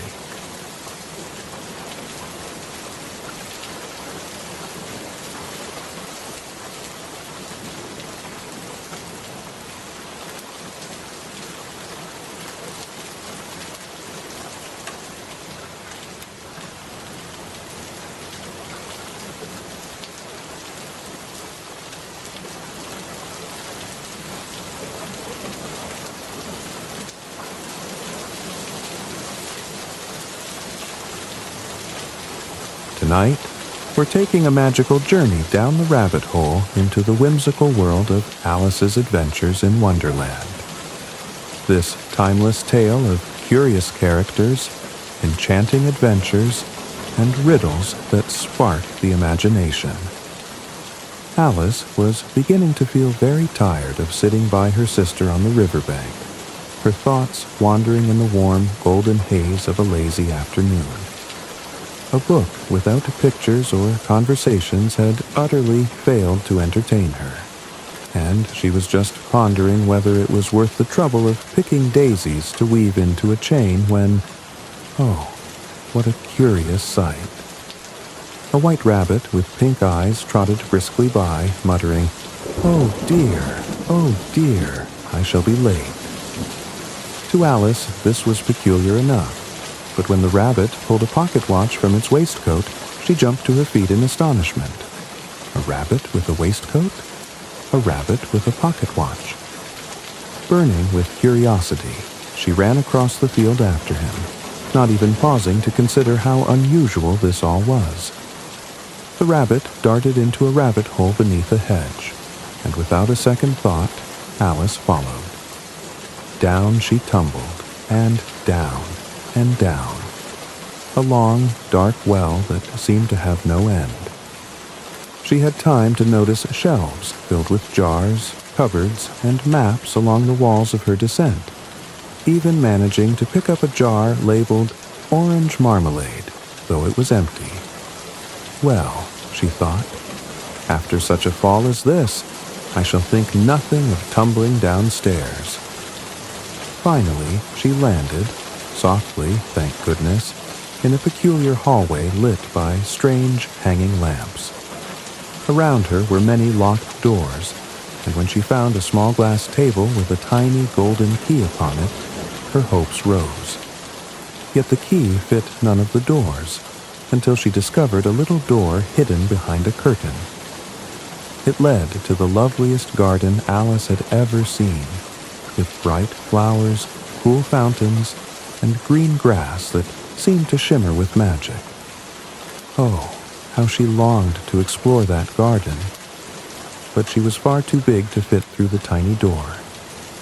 Disappointed, she returned to the table where a bottle labeled "Drink Me" had mysteriously appeared. It looked quite tempting, and since it wasn't marked poison, Alice decided to try it. To her delight, she began to shrink until she was just the right size to fit through the door. But, oh bother, she'd left the golden key on the table, and now she was too small to reach it. Tears of frustration welled up in her eyes until they spilled over, creating a pool so large it covered the floor like a miniature ocean. Just as Alice was trying to console herself, she noticed a small cake in a glass box with the words, "Eat Me," written on it. Well, I'll try this too, she thought. and in a blink she began to grow, taller and taller, until her head nearly bumped the ceiling. She was now far too large to fit through the door, much less escape the hallway. And so began Alice's adventure, a curious blend of frustration, enchantment, and a gnawing sense that the world she had tumbled into was unlike anything she had ever known. As the hallway swirled around her with its strange proportions and peculiar objects, Alice could only wonder what more this curious journey would bring. As Alice stood towering over the tiny door, feeling rather forlorn, she glanced at the pool of tears she had cried when she was so much smaller. To her astonishment, the pool had grown into a sizable sea, and soon Alice found herself wading through the salty water. "I wish I hadn't cried so much," she scolded herself, paddling about as the waves lapped against her enormous shoes. Amid her swimming, she noticed a curious creature paddling toward her. A mouse, sleek and whiskered, looking terribly offended by the splashing. "Oh, I beg your pardon," Alice said quickly. "Perhaps you know how to get out of here." The mouse twitched its nose and replied, rather gruffly, "Let us swim to shore, and perhaps I shall tell you." The two paddled along, joined soon by an odd assortment of creatures. A dodo bird with a grand air of authority, a duck quacking indignantly about the water's depth, and a cheerful lory and eaglet. Once they all reached dry land, the company stood shivering, dripping wet and quite unhappy about it. "I declare," said the dodo with a ruffle of its feathers, "that the best way to dry off is a caucus race." "A what?" Alice asked, perplexed. "Why, a race where everyone runs in a circle, of course," the dodo explained. With that, the group began running around in chaotic circles, paying no mind to the lack of rules or the absence of a starting line. Alice tried her best to join in, though she found the whole affair utterly nonsensical. After some time, the dodo stopped abruptly and declared, "Everyone has won, and all must have prizes." "But what prizes?" Alice inquired. "Why, whatever you have in your pocket," said the dodo. Alice rummaged through her dress and offered a thimble, which the dodo presented back to her with a flourish, declaring her the winner of her own prize. Alice giggled, charmed by the absurdity of it all. As the group settled down, the mouse cleared its throat and declared it would tell a very dry tale to help everyone stay warm. Its story of ancient conquests and laws was so dull that Alice could scarcely keep her eyes open, but she politely listened, nodding now and then. Soon after, the mouse grew offended by a stray remark Alice made about cats. "Our cat, Dinah, is ever so good at catching mice," and swam away in a huff, muttering about how ill-mannered Alice was. The other animals, equally alarmed by Alice's fondness for cats, began to scatter. Left alone once more, Alice felt a pang of loneliness and wondered if she would ever make sense of this peculiar place. Yet, even as she sat pondering, her heart tingled with the thrill of what might come next. For in this strange and whimsical world, each moment seemed to bring something new, something curious, and something that surely no one had ever experienced before. And so, Alice stood and set off again, determined to find her way through Wonderland's delightful chaos. As Alice wandered through the strange and unpredictable world of Wonderland, her ears caught the familiar hurried patter of feet. It was the White Rabbit again, muttering to himself, "Oh, my ears and whiskers, how late it's getting." Without a moment's hesitation, Alice followed him, her curiosity pulling her forward like an invisible string. The rabbit, darted into a tidy little house tucked beneath the shade of a giant mushroom. Over the door hung a polished brass plaque reading, W. Rabbit.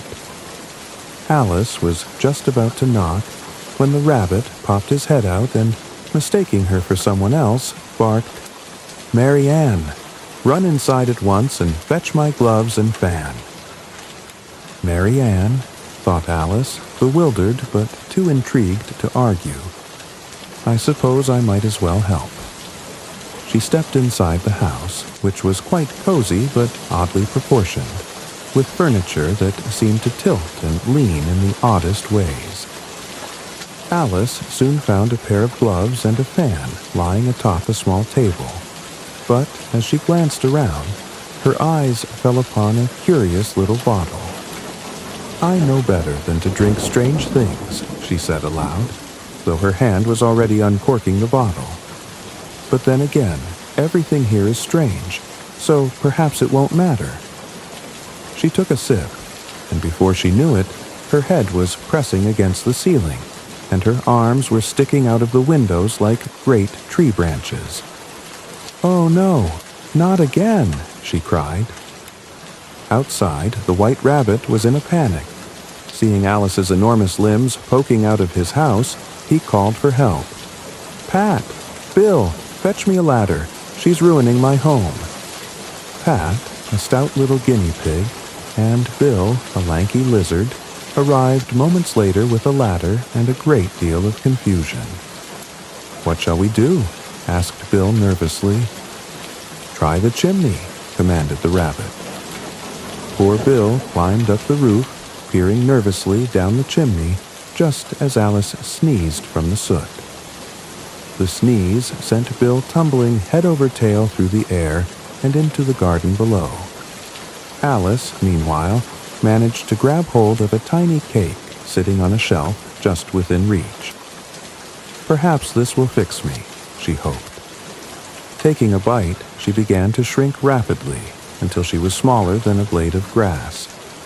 She dashed out of the house, much to the rabbit's relief, and ran into the garden, where towering flowers and leaves swayed above her like a forest canopy. Alice felt a mixture of triumph and frustration. "I've managed to escape," she thought, "but I'm no closer to understanding how to get back to my proper size, or home." As she wandered through the garden, her mind buzzed with questions. Who is Mary Ann? Why does everything I eat or drink change my size? And what on earth will happen next? And so, with the resilience of a curious heart, Alice pressed on, leaving behind the rabbit's house and stepping deeper into Wonderland's enchanting mysteries.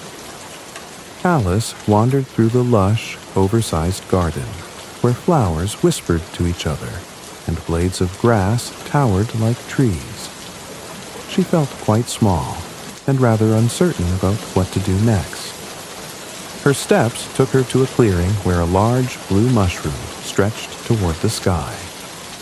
Perched atop it, as calm as a summer cloud, was a peculiar blue caterpillar smoking a hookah. For a moment, neither spoke. The caterpillar exhaled a long ribbon of smoke, forming spirals in the air, and then slowly turned its head to look at Alice. "Who are you?" it asked, its voice soft and deliberate. Alice opened her mouth, then hesitated. I hardly know, sir. I mean, I knew who I was this morning, but I've changed so many times since then." The caterpillar arched one eyebrow, or would have, if caterpillars had eyebrows. "What do you mean by that?" it asked. "Well, you see," Alice began, "I've been growing and shrinking, and I never seem to stay the same size for very long. It's all rather confusing." The caterpillar took another puff of its hookah, the smoke curling lazily around its head. "Keep your temper," it advised, as though this were the most helpful thing in the world. "I'm not trying to lose it," Alice replied, feeling her cheeks flush. The caterpillar ignored her frustration and continued. One side will make you grow taller, and the other side will make you grow shorter. One side of what? Alice asked, thoroughly perplexed. The mushroom, it said simply, before sliding off its perch and crawling away into the grass. Alice stared after it, then turned her attention to the mushroom. It was perfectly round, and she wasn't sure how to tell which side was which. Taking a deep breath, she broke off 2 pieces from opposite sides. "Here goes nothing," she said, nibbling a piece from her right hand. Immediately, she shot up like a telescope, her neck stretching so high that her head rose above the trees. Startled birds flapped around her, squawking indignantly. Below, she could see her body far, far away, wobbling precariously as she tried to balance. "This won't do at all," she exclaimed. She quickly nibbled the piece in her left hand and began shrinking. But she didn't stop shrinking.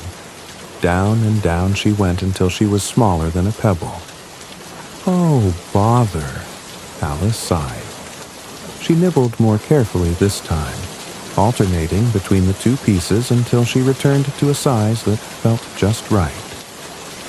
"Well, that was quite an adventure," she muttered, brushing herself off. With the mushroom pieces safely tucked away in her pocket, Alice felt a little more prepared to face whatever Wonderland might throw at her next. As she stepped back onto the path, she wondered about the caterpillar's cryptic advice. It hadn't told her where to go or what to do, but she felt sure this strange encounter had been important. And so, with her head full of questions and her heart full of curiosity, Alice ventured onward, deeper into Wonderland's ever-curious world. As Alice made her way through the strange and winding paths of Wonderland, the trees around her grew denser, their branches curling like crooked fingers toward the sky. The air was filled with peculiar sounds, whistles, hums, and occasional bursts of laughter that seemed to come from nowhere. It was here, in this tangled forest, that Alice first encountered the Cheshire Cat. Perched high on a low-hanging bough, its grin appeared before its body, wide and mischievous. Slowly, the rest of the cat faded into view, its striped tail swishing lazily. "Goodness!" exclaimed Alice, stepping back. "I didn't know cats could appear like that." "In Wonderland, my dear," purred the Cheshire Cat, "you'll find that most things happen quite as they please. And where, pray, are you headed?" "I wish I knew," Alice said. "I keep wandering, but I don't know where to go." The Cheshire Cat's grin widened even more. "Then it doesn't much matter which way you go," it said. Alice frowned. "But I want to get somewhere." "Oh, you're sure to do that," said the cat, "if you walk far enough."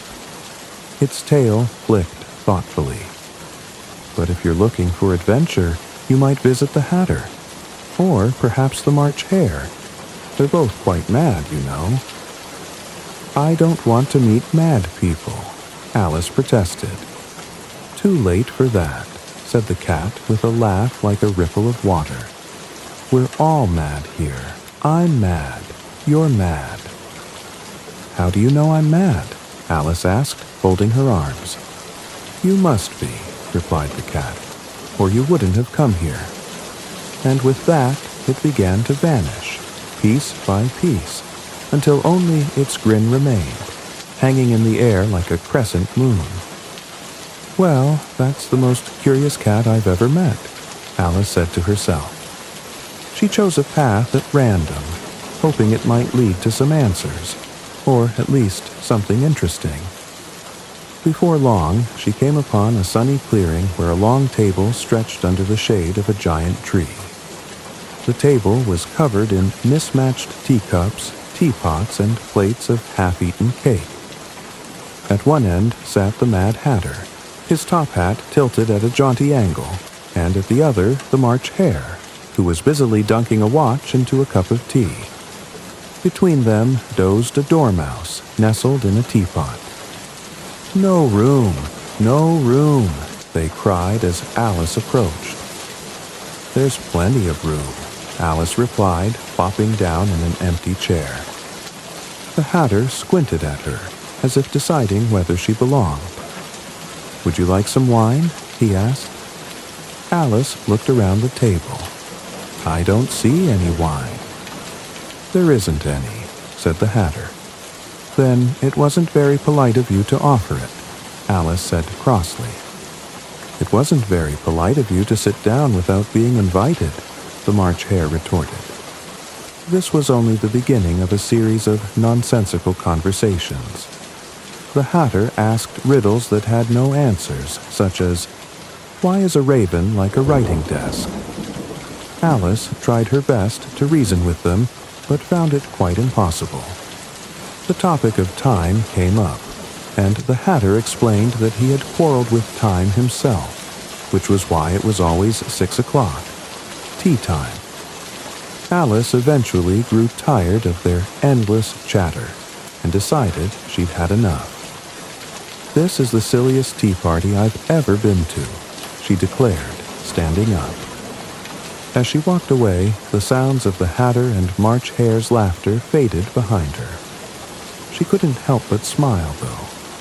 Wonderland was strange and often maddening, but it was never boring. And so she ventured onward, wondering what other peculiar encounters lay ahead. Alice wandered further along the path, her mind buzzing with the peculiarities of Wonderland. Soon, the trees gave way to an open garden of dazzling beauty. Roses as large as dinner plates bloomed in neat rows, their colors so vivid they seemed almost to glow. In the distance, she spotted a group of peculiar figures scurrying about. A closer look revealed they were living, playing cards.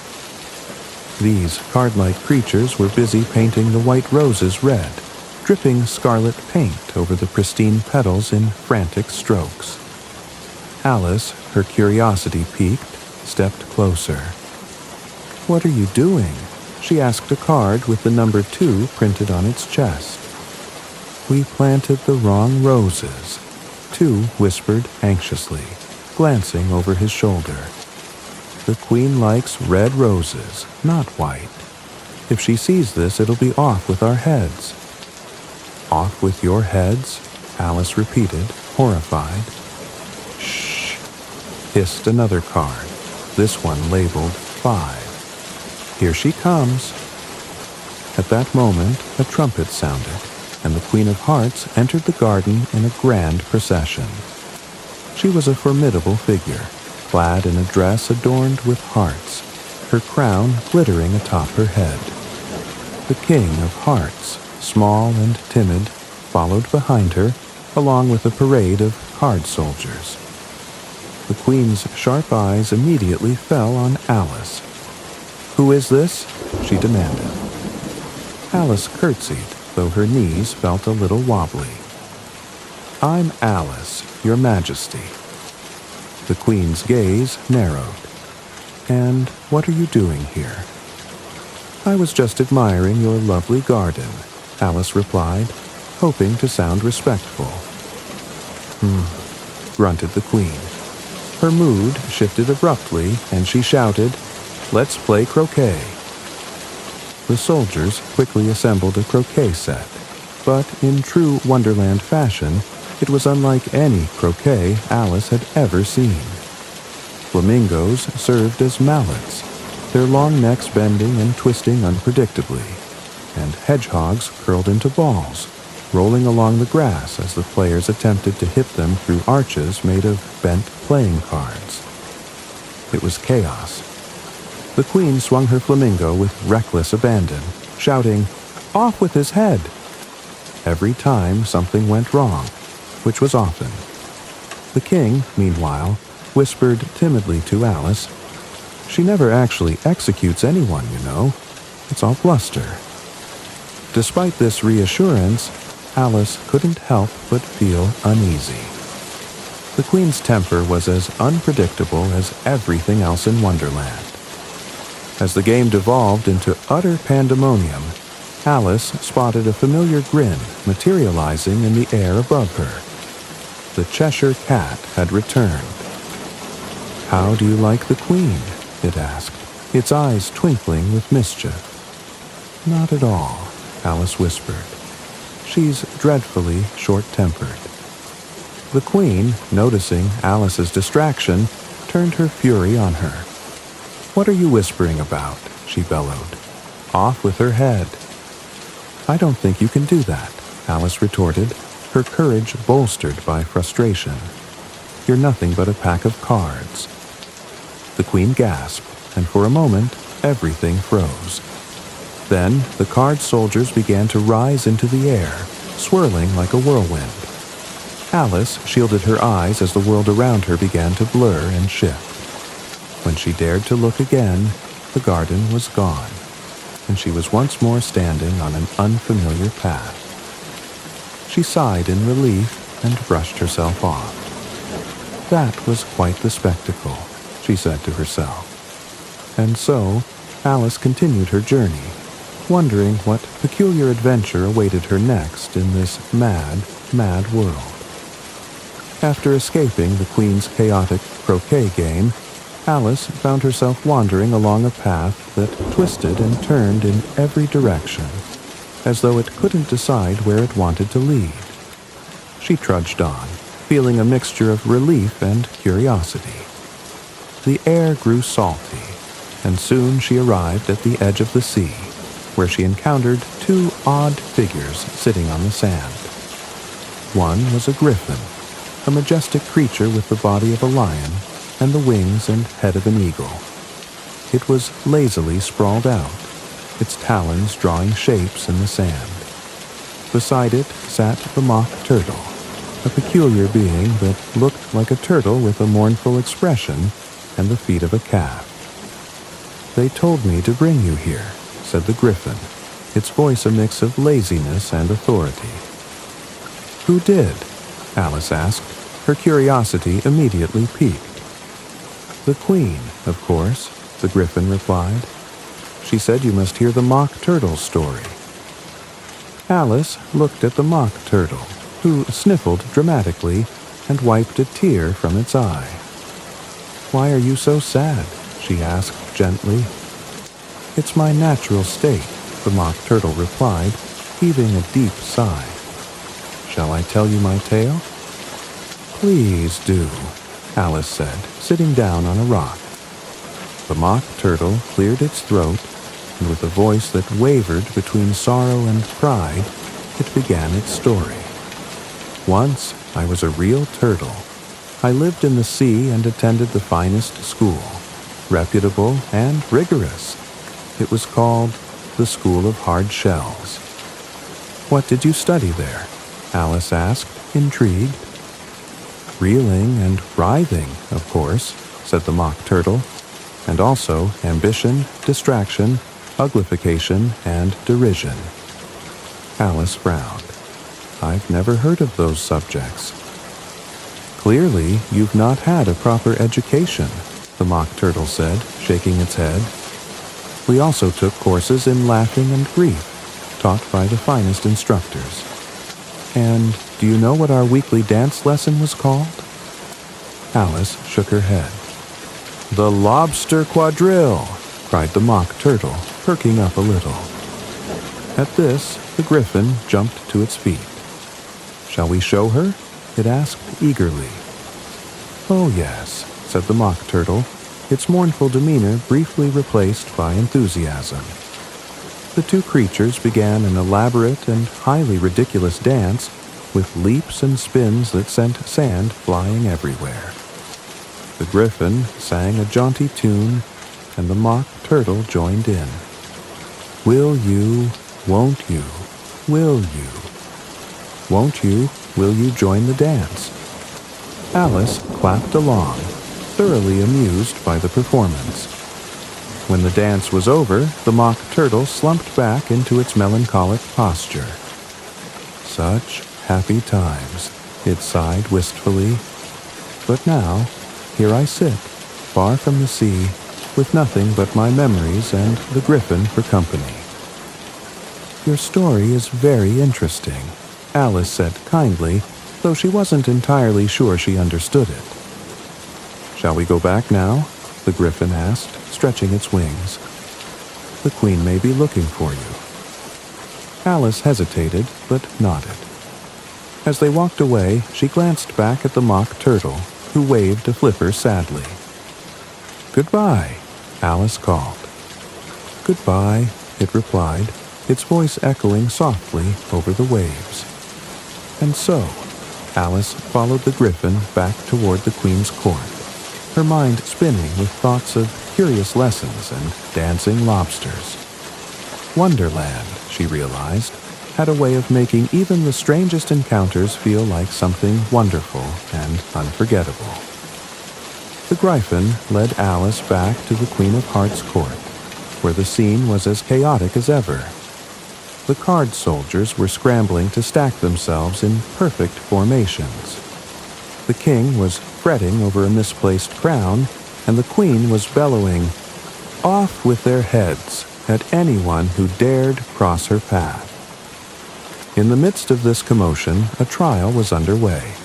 A makeshift courtroom had been set up, and at its center stood a trembling knave of hearts, accused of stealing the queen's tarts. "Silence!" roared the queen as Alice and the griffin entered. "The trial begins now." Alice, her curiosity once again taking charge, made her way to the front of the crowd to watch. The king, acting as the judge, adjusted his crown and declared, "Call the first witness."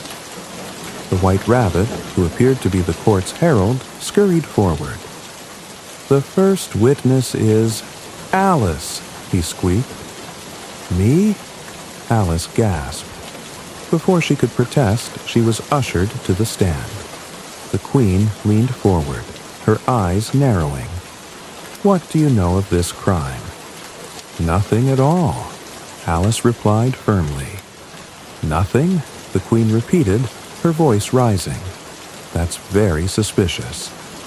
"Not at all," Alice retorted. "In fact, this whole trial is nonsensical." The queen's face turned red as a rose. "Nonsensical? Off with her." But Alice, who was growing quite tired of the queen's antics, stood tall. At that moment, she realized something peculiar. She was growing. With each passing second, she became larger and larger until she towered over the entire court. "Who's afraid of a pack of cards?" she declared boldly. The queen shrieked, and the card soldiers rushed toward Alice, their edges fluttering like the pages of an angry book. But Alice simply swatted them away. As the cards swirled around her, the world began to blur and dissolve. She felt a soft breeze on her face and opened her eyes to find herself lying beneath a tree, the dappled sunlight filtering through the leaves. The familiar sounds of the real world, the rustle of grass, the chirping of birds, welcomed her back. "Why, I've been dreaming," Alice exclaimed, sitting up. She glanced around and saw her sister nearby, reading a book. "You've been asleep for quite some time," her sister said, smiling. Alice stretched and gazed into the distance, her mind still full of Wonderland's wonders: the grinning Cheshire Cat, the eccentric Mad Hatter, the mournful Mock Turtle, and the blustery Queen of Hearts. "What a curious dream it was," she murmured. As her sister returned to her reading, Alice lay back down, her thoughts racing. She wondered if Wonderland was truly just a dream, or if perhaps it existed somewhere just beyond the edge of reality, a place where curiosity and imagination reigned supreme.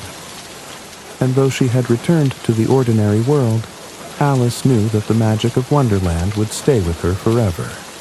A reminder that life itself is often as mad, beautiful, and unpredictable as a journey through a rabbit hole. Thank you for joining us on this whimsical journey through Alice's adventures in Wonderland. From curious cats to mad tea parties, we hope you enjoyed every moment of Alice's enchanting journey. If you found yourself lost in the wonder of it all, don't forget to like, subscribe, and share this story with your friends. And remember, no matter where life takes you, always stay curious, because in Wonderland, anything is possible. Sweet dreams, and until next time, this is Mr. Sleep Story, wishing you a night full of magical dreams and endless adventures.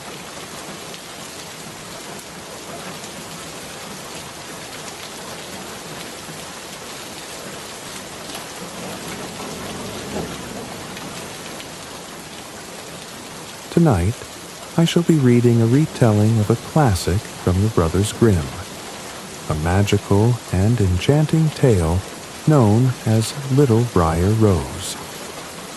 Long ago, in a kingdom nestled amidst rolling emerald hills and ancient forests, there lived a kind and noble king and his radiant queen. Their castle, perched atop a gentle rise, stood as a beacon of prosperity and harmony. Yet, for all their wealth and wisdom, one sorrow shadowed their lives. They were childless. Every room in the grand palace seemed to echo with their longing, and every feast and celebration seemed incomplete without the laughter of a child. The queen, graceful as moonlight, often wandered into the gardens of the castle, her heart heavy with yearning. She would sit by a glistening fountain that sang a soft, rippling melody, her gaze fixed on the shimmering water as if hoping it might grant her a wish. The king, ever devoted, sought counsel from far and wide, consulting wise sages and offering prayers to the heavens, but no child came to bless their union. One golden morning, when the first rays of the sun painted the world in hues of warmth and wonder, the queen strolled alone to a quiet glade near the castle grounds. This spot was her sanctuary, where the air was always fragrant with blooming wildflowers, and a crystal-clear brook babbled softly through the earth, as though whispering secrets of nature. She knelt by the brook and dipped her hands into the cool water, her heart murmuring its deepest wish, to hold a child of her own. As her wish floated silently into the morning air, a gentle splash disrupted the stillness of the brook. Startled, the queen looked up to see a glimmering emerald frog perched on a smooth stone. The creature's skin shimmered like a jewel in the sunlight, its golden eyes wise and kind. The queen felt no fear, only a sense of calm curiosity, as the frog gazed at her with a knowing expression. Then, in a voice as soft as the rustling leaves yet clear as a silver bell, the frog spoke. "Do not grieve, O noble queen," it said. "Your longing has reached the heavens, and your heart's wish shall be granted. Within a year, you shall hold a daughter in your arms, a child as beautiful as the dawn, as radiant as the stars." The queen gasped, her hands flying to her chest as joy and wonder overwhelmed her. Could it be true? Was this miraculous creature a messenger of fate, a herald of her deepest dream? She whispered her thanks, her voice trembling with emotion. But before she could utter another word, the frog leaped gracefully into the water, leaving only gentle ripples in its wake. It was as though the glade itself had hushed, holding its breath to preserve the sacred moment. The queen returned to the castle, her heart light as air, her face glowing with newfound hope. When she shared the magical encounter with the king, his joy was boundless. Together, they awaited the fulfillment of the frog's promise. their days now filled with preparation and anticipation. The halls of the castle were soon adorned with golden threads and fragrant garlands, and the kingdom buzzed with quiet excitement, as though nature itself rejoiced in the blessing yet to come.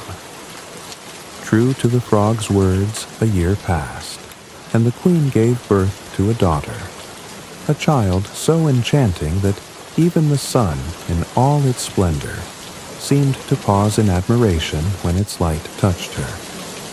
The princess's cheeks were like rose petals, her hair like threads of gold, and her eyes sparkled with the promise of joy and adventure. The king and queen named her Briar Rose, for she was as precious and delicate as the wild roses that blossomed near the brook where the queen's wish had been granted. The kingdom rejoiced, and from the highest tower of the castle to the humblest village home, the air was alive with celebration. The birth of Briar Rose was more than a blessing to her parents. It was a gift to the entire realm, a promise of hope, beauty, and enchantment that would echo through the ages. From the moment Briar Rose entered the world, it was as though the heavens had poured their blessings upon her. The newborn princess was a vision of delicate beauty, her cheeks soft and pink like the petals of a freshly blossomed rose. Her hair, a fine golden down, seemed to catch and hold the sunlight, glowing faintly even in the dim light of her cradle.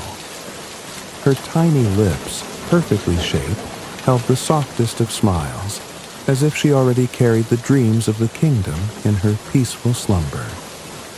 Her arrival filled the palace with a newfound joy, a radiant warmth that touched every heart. The king and queen, who had long prayed for this miracle, were captivated by their daughter. Each day they marveled at her perfection. The queen would cradle her in her arms, singing soft lullabies that seemed to blend with the gentle cooing of doves outside the windows, while the king would gaze at her with awe, his heart brimming with pride and love. Even as an infant, Briar Rose seemed to exude an ethereal grace. Her movements, though small and uncoordinated, had a delicate charm. When she stretched her tiny hands toward the sunlight streaming through the castle's tall windows, the servants whispered that the very light itself seemed to gather around her, illuminating her soft features. There was a quiet but unmistakable strength in her, as though she carried within her the promise of something extraordinary. As the days turned into weeks, her personality began to blossom. She was a serene child, rarely crying, as if she already understood the tranquility her presence brought to those around her. Her laugh, when it came, was like the chiming of tiny silver bells, a sound so pure and joyful that it would draw even the busiest servant away from their work to share in her delight. She gazed at the world with wide, curious eyes, their blue depths reflecting the wonder and innocence of her soul. Briar Rose had an unspoken connection to the natural world. The castle gardens, bursting with roses of every hue, seemed to flourish even more vibrantly in her presence. Birds often lingered on the windowsills of her nursery, their songs harmonizing with the gentle tunes her nursemaids hummed to lull her to sleep. When the queen carried her into the garden, butterflies would flit around her, drawn as though by an unseen magic. The kingdom itself seemed to thrive under her influence. Crops grew in abundance, the rivers sparkled clearer than ever, and the people's hearts swelled with hope for the future. Word of the princess's beauty and charm spread beyond the castle walls, and the villagers would gather in the hopes of catching a glimpse of her during her rare appearances. As the day of her christening approached, the palace buzzed with excitement.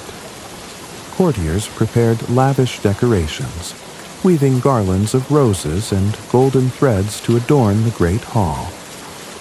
Messengers were dispatched to invite the wisest and noblest of the realm to celebrate the cherished child.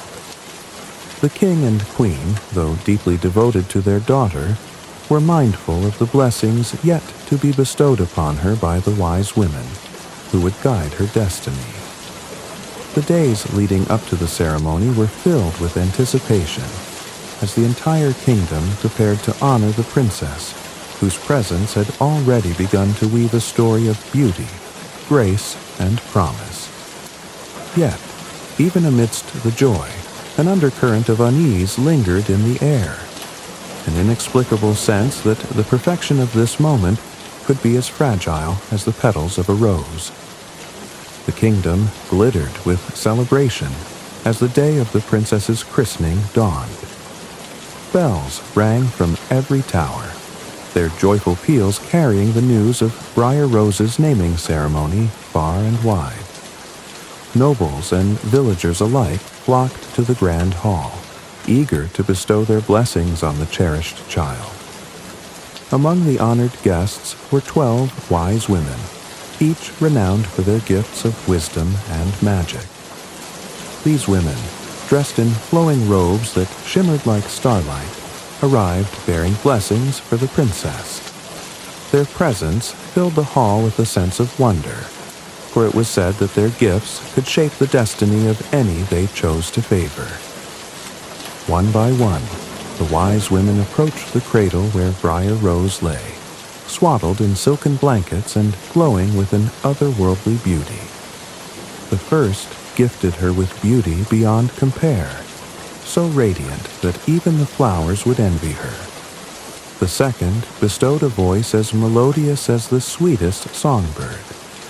The third granted her grace in every step and gesture, while the fourth promised boundless wisdom.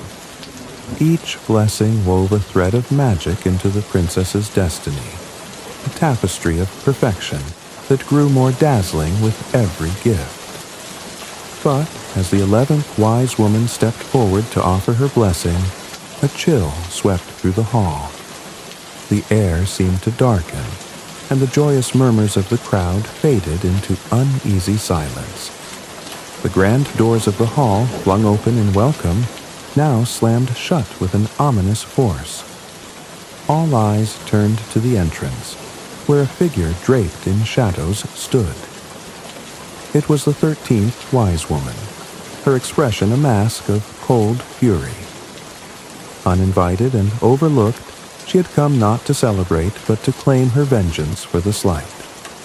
Her robes were dark as midnight, and her eyes burned with an unnatural light.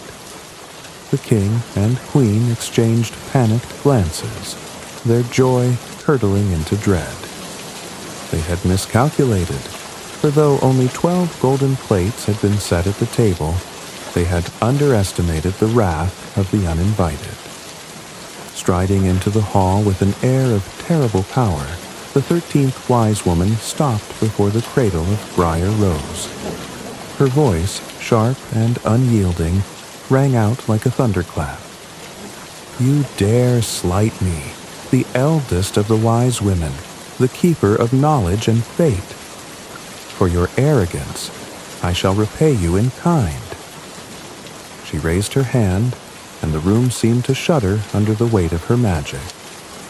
This child, so perfect and blessed, shall meet her doom. On her 15th birthday, she shall prick her finger on the spindle of a spinning wheel and die. A collective gasp swept through the crowd. The queen collapsed into the king's arms, her face pale with horror, while the courtiers stood frozen, unable to intervene. The wise woman's curse hung in the air like a storm cloud, its dark promise chilling the hearts of all who heard it. Before the 13th wise woman could depart, the 12th stepped forward, her face serene yet resolute. "Sister," she began, her voice calm but firm, "your wrath is great, but your curse shall not be absolute. Though I cannot undo it, I shall soften its blow." She knelt before the cradle, her hands glowing with gentle light, and spoke her blessing.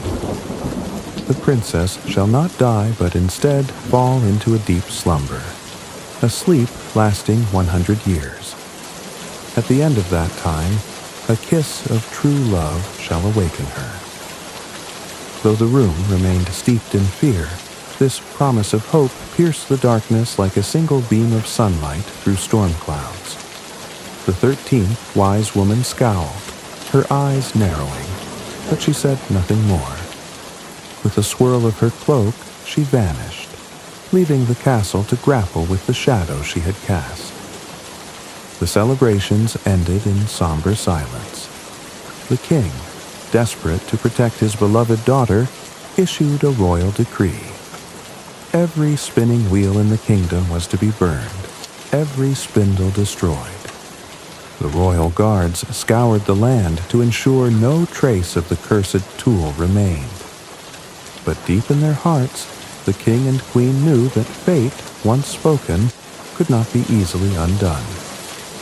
The curse of the 13th wise woman loomed over Briar Rose, a shadow that neither fire nor decree could banish. And so, the kingdom waited, torn between hope and fear, as the years slipped by, bringing the princess ever closer to her 15th birthday. The years passed like fleeting shadows, and Briar Rose grew into a young woman of unparalleled grace and beauty. The blessings of the wise women shone in her every movement, her every word, and her every glance. Her laughter was like the tinkling of silver bells, her step as light as a spring breeze, and her smile warmed the hearts of all who beheld her. She lived a sheltered life, loved and cherished by her parents, who did everything within their power to protect her from the dark fate foretold at her christening. Despite the king's decree, banning spinning wheels and destroying every spindle in the kingdom, a quiet unease lingered. Fate, it seemed, was a force not easily outwitted. As Briar Rose's 15th birthday approached, the palace grew quiet, its halls filled with whispers of apprehension. Yet the princess, innocent and untouched by fear, moved through her days with a light heart, unaware of the shadow that loomed over her. On the morning of her 15th birthday, the castle was bathed in golden sunlight, the gardens bursting with roses in full bloom. A grand feast had been prepared in her honor, and courtiers bustled about, decorating the halls with ribbons and garlands. Briar Rose, dressed in a gown of soft pink that shimmered like dawn, wandered the castle in search of a moment of quiet amidst the excitement. As she ascended a winding staircase she had never noticed before, curiosity sparked within her. The narrow stone steps spiraled upward, leading to a small, forgotten turret at the top of the castle. Dust motes danced in the sunlight that streamed through narrow windows, and the air smelled faintly of ancient wood and stone. It was a place untouched by time, hidden from the bustle of the palace below. At the top of the stairs, she discovered a small room she had never seen before. The door creaked open to reveal a curious sight. An old woman bent over a spinning wheel, her hands working the spindle with practiced ease. The woman's face was wrinkled but kind, her eyes twinkling as she looked up at the princess. "Good day, my child," the woman said, her voice warm and inviting. "Would you like to try spinning? It's an art as old as time itself." Briar Rose, enchanted by the strange machine and unaware of its danger, stepped closer. "What is this? I've never seen anything like it before." "It is a spindle, my dear," the woman replied. "Come, let me show you how it works." The princess reached out, her fingers brushing the spindle with innocent curiosity. The instant her skin touched the sharp point, a searing pain shot through her finger, and she drew back with a gasp. A single drop of crimson blood welled up, and as it fell to the floor, her vision blurred. The room seemed to spin around her, and her limbs grew heavy as though an unseen force was pulling her into a deep slumber. She collapsed onto a nearby bed, her eyes fluttering shut as the curse fulfilled its dark promise. At that very moment, the spell spread like an invisible wave throughout the castle. The servants in the kitchens paused mid-task and fell asleep where they stood. The courtiers in the grand hall slumped in their chairs, their laughter silenced. Even the king and queen, sitting side by side on their thrones, succumbed to the enchanted sleep, their faces serene despite the tragedy unfolding. The castle itself seemed to sigh, as if surrendering to the spell. Ivy began to creep up its walls, and a great forest of thorns sprang forth, encircling the palace in an impenetrable barrier. The once vibrant halls were soon shrouded in silence, their echoes stilled by the weight of the magic. Briar Rose lay in the turret, her face peaceful, her breath steady.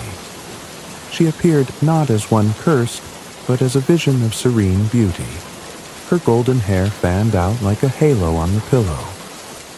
The room grew still, save for the faint hum of the spinning wheel, which continued its work for a few moments more before falling silent. And so, the castle slept, its fate sealed by the spindle's prick. Time moved on beyond the thorny barrier, but within it stood still, holding its breath for the day when true love's kiss would awaken the princess and her enchanted kingdom. 100 years passed, and the world beyond the thorny barrier changed. Seasons turned, kings rose and fell, and stories of the enchanted castle faded into legend. But for those who lived near the forest of thorns, whispers persisted. A tale of a sleeping princess, cursed to slumber until the touch of true love awakened her. The forest itself became a place of mystery, its thick brambles said to be impenetrable and guarded by an ancient magic. Far away, in a kingdom filled with its own stories and struggles, there lived a young prince. He was brave and kind, a seeker of adventure, with a heart attuned to tales of wonder and courage. One day, as he rode through the countryside, he overheard a group of villagers speaking in hushed tones about the legend of the sleeping princess. The prince's curiosity was piqued, and he pressed them for details. "The castle lies beyond the forest," an old man said, his voice trembling with the weight of the tale. "It is said that no one who ventures into the thorns ever returns. But within, they say, a princess of unparalleled beauty sleeps, waiting for the one who can break the curse." The prince felt a stirring in his heart, a sense of destiny calling to him. He resolved to find the castle, not out of a desire for glory, but because the tale touched something deep within him, a belief in the power of love and the courage to face the impossible. With only his trusted horse and a heart full of determination, the prince set out toward the forest. When he reached the edge of the thicket, he marveled at its otherworldly nature. The thorns were unlike any he had ever seen, black and twisted, their tips glinting like iron in the sunlight. Yet, as he approached, the barrier seemed to sense his purpose. The thorns shifted and parted before him, creating a narrow path that invited him forward. The journey through the forest was treacherous. Shadows danced among the trees, and the air was thick with a strange, humming magic. But the prince pressed on, driven by the image of the sleeping princess etched in his mind. Finally, after what felt like an eternity, he emerged into a clearing and beheld the castle. Time had left its mark on the grand structure.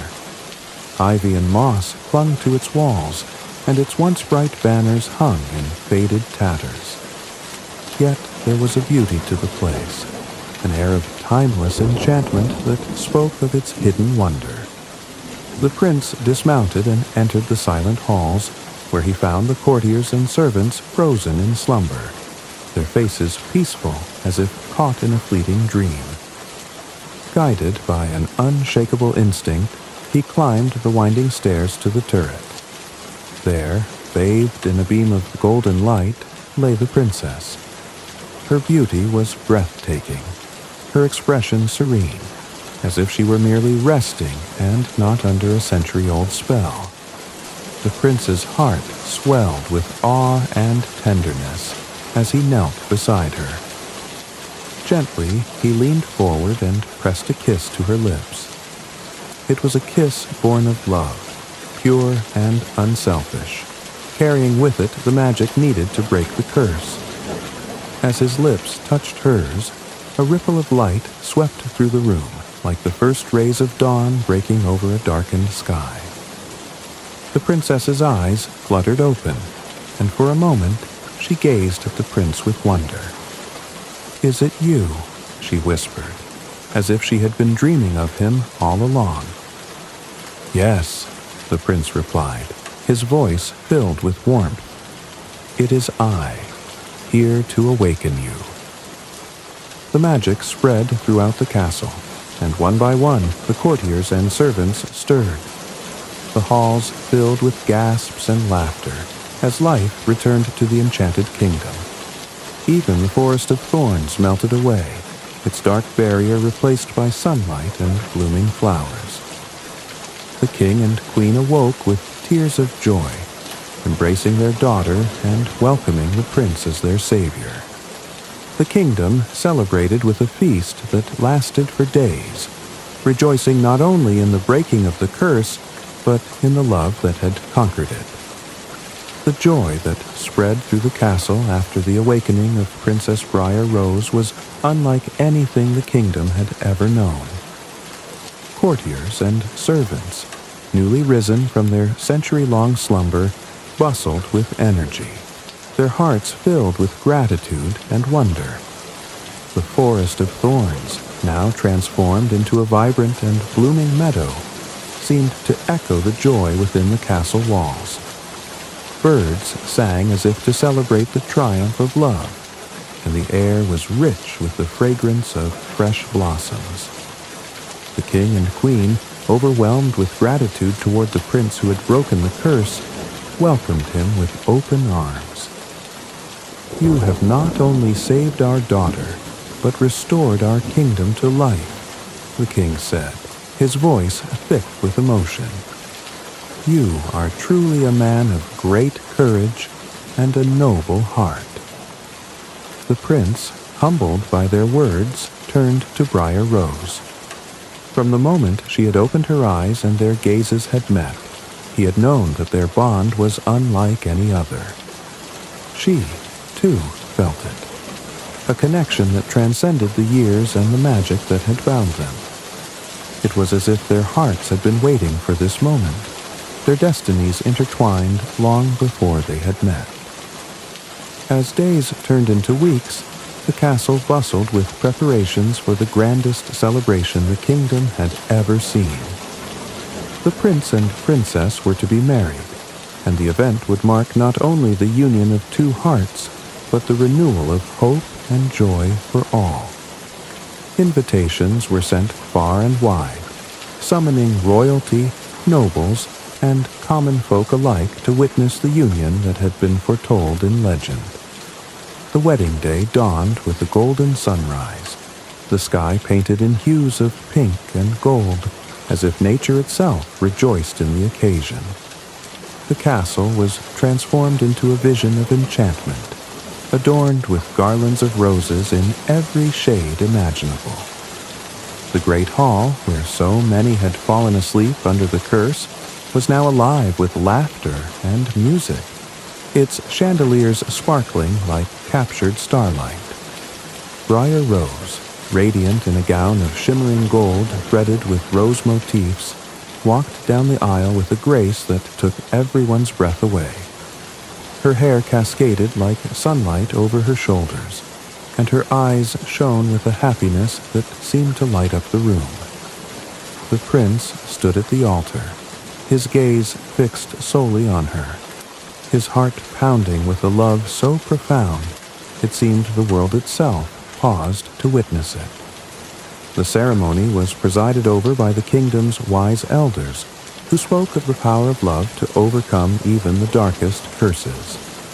Vows were exchanged, promises of devotion and partnership that resonated with every soul present. When the prince and princess were pronounced husband and wife, a cheer erupted, echoing through the castle and beyond. The festivities that followed were unparalleled. Feasting tables stretched as far as the eye could see, laden with delicacies both humble and exotic. Musicians played lively tunes, and dancers twirled beneath the stars. Lanterns floated into the night sky, each one carrying a wish for the newlyweds' happiness. As the evening deepened, the prince and princess stole away to a quiet balcony overlooking the transformed landscape. Hand in hand, they gazed at the kingdom that now thrived once more, its fields lush and its people jubilant. "Do you think it was fate that brought us together?" Briar Rose asked, her voice soft as the night breeze. "I believe it was love," the prince replied, his voice steady and warm. "A love that waited patiently through time and trials, stronger than curses and thorns." Together, they watched as the moon rose high, its silver light bathing the world in serenity. Their journey had been one of challenge and triumph, but now they stood on the threshold of a new life, one they would share, guided by the love that had awakened them both. And so, the prince and princess ruled their kingdom with wisdom and compassion, their love a beacon of hope and harmony. They built a life together filled with laughter, adventure, and the simple joys of shared companionship. The years passed, but their love remained as fresh and bright as the day they first met. They lived happily ever after, their story told and retold across generations, a timeless reminder that even in the face of darkness, love has the power to prevail, awaken, and transform. Thank you for joining us on this magical journey through the timeless tale of Little Briar Rose, a story of beauty, courage, and the enduring power of love. We hope this enchanting retelling brought you peace and comfort, helping you unwind and drift closer to a restful sleep. If you enjoyed this story, don't forget to like the video and subscribe to Mr. Sleep Story for more soothing tales to ease your nights. Tap the notification bell so you never miss a new chapter in our collection of bedtime stories. Until next time, may your dreams be filled with wonder, and may sleep bring you the serenity you deserve. Good night.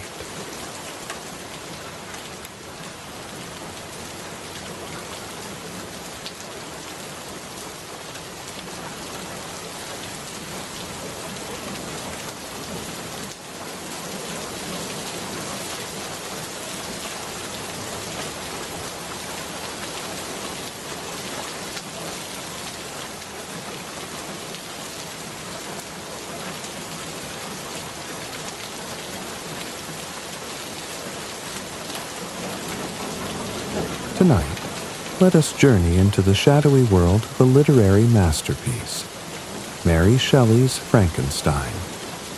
This retelling is carefully crafted to retain its Gothic charm while easing your mind into a restful state. Our story begins in the shadows of the Swiss Alps, where the wind whispered secrets through the valleys and the mountains loomed like ancient sentinels.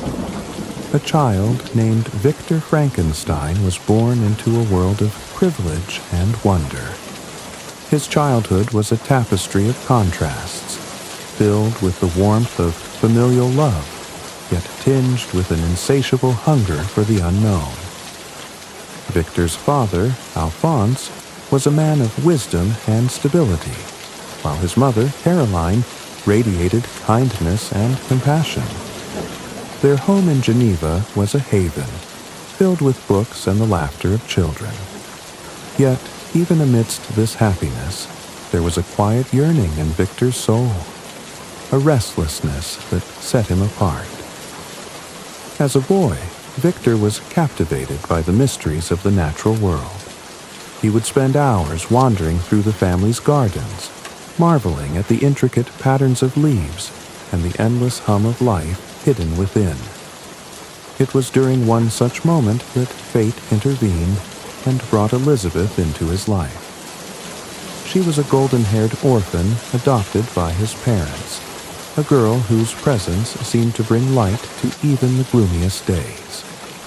Victor regarded her as more than a sister. She was a kindred spirit, a treasure he vowed to cherish and protect. But beneath his tender devotion lay a storm brewing. One fateful day, Victor stumbled upon an ancient tome by the alchemist Cornelius Agrippa. Its pages spoke of forbidden knowledge, of secrets that could unlock the very fabric of life itself. Though his father dismissed the book as outdated nonsense, Victor's fascination only deepened. He devoured the works of Agrippa, Paracelsus, and Albertus Magnus, their ideas igniting a fire in his mind. He began to dream of creation and mastery over the natural world. To Victor, the laws of science were not boundaries, but challenges, veils waiting to be lifted. His curiosity became an obsession, and his youthful innocence gave way to a more profound desire to understand the spark of life. As Victor grew, tragedy struck. His mother, the gentle light of his childhood, fell ill with scarlet fever. Though her passing was swift, its impact on Victor was profound. Before she drew her final breath, she made a plea that Elizabeth would one day become his wife. Victor, shattered by grief, promised to honor her wishes, yet something in him shifted. Her death was a cruel reminder of life's fragility, a mystery he vowed to unravel. When the time came for Victor to leave his home, he was filled with both anticipation and dread. The University of Ingolstadt awaited, a place where the boundaries of knowledge would be pushed and the seeds of his obsession would find fertile ground. His father, proud yet concerned, encouraged him to seek balance in his pursuits, but Victor was already too far gone. His heart burned with a singular purpose, to conquer the mysteries of creation and death. And so, Victor departed Geneva, leaving behind the innocence of his youth. As he crossed the threshold into adulthood, he carried with him the weight of his mother's loss, the burden of his insatiable curiosity, and a shadow that would soon grow darker than he could imagine. When Victor Frankenstein arrived at the University of Ingolstadt, the world seemed vast and brimming with potential. The towering buildings and bustling halls promised the secrets of science and discovery. Yet the shadow within Victor's heart grew darker with each passing day. He immersed himself in his studies, devouring knowledge like a man starved. His mind, already shaped by the fantastical musings of alchemists, now wrestled with the rigorous logic of modern science. It was here that Victor encountered two men who would forever alter his path. M. Krempe, a stern and dismissive professor of natural philosophy, and M. Waldman, a gentle yet inspiring mentor who saw the spark of brilliance in Victor's obsession. M. Waldman's lectures on chemistry and the power of the natural world ignited something fierce within Victor. Here was a man who understood the promise of science, who spoke not just of its laws, but of its possibilities. Under Waldman's guidance, Victor felt his ambitions solidify. The dream of understanding life itself was no longer a childish fancy. It became an achievable goal, tantalizingly close. As the seasons changed, Victor's studies consumed him. The world beyond the university faded into a distant memory. Letters from his beloved family, Elizabeth, his father, and his friend Henry Clerval, went unanswered, their loving words unable to pierce the fog of his obsession. The nights grew longer as Victor spent countless hours in solitude, poring over anatomical texts, dissecting cadavers, and experimenting with the elements of life itself. It was during these lonely nights that the true descent began. In the flickering light of his laboratory, surrounded by the tools of his trade, Victor pushed the boundaries of science into the forbidden. He collected bones from charnel houses, gathered organs from the newly dead, and stitched them together with meticulous precision. The once bright halls of academia seemed to close in around him, their grandeur replaced by the oppressive weight of his grim work. Though his body grew frail from lack of rest, his mind was aflame. Victor spoke to no one of his experiments, guarding his secret with a paranoia that bordered on madness. His dreams became nightmares, haunted by grotesque visions of his creation and the life he sought to bestow. Yet he could not stop. The goal was too close, the allure of playing God too powerful to resist. On a stormy night, with lightning cracking the sky, Victor reached the pinnacle of his ambition. He harnessed the primal force of electricity, directing its power into the lifeless form he had assembled.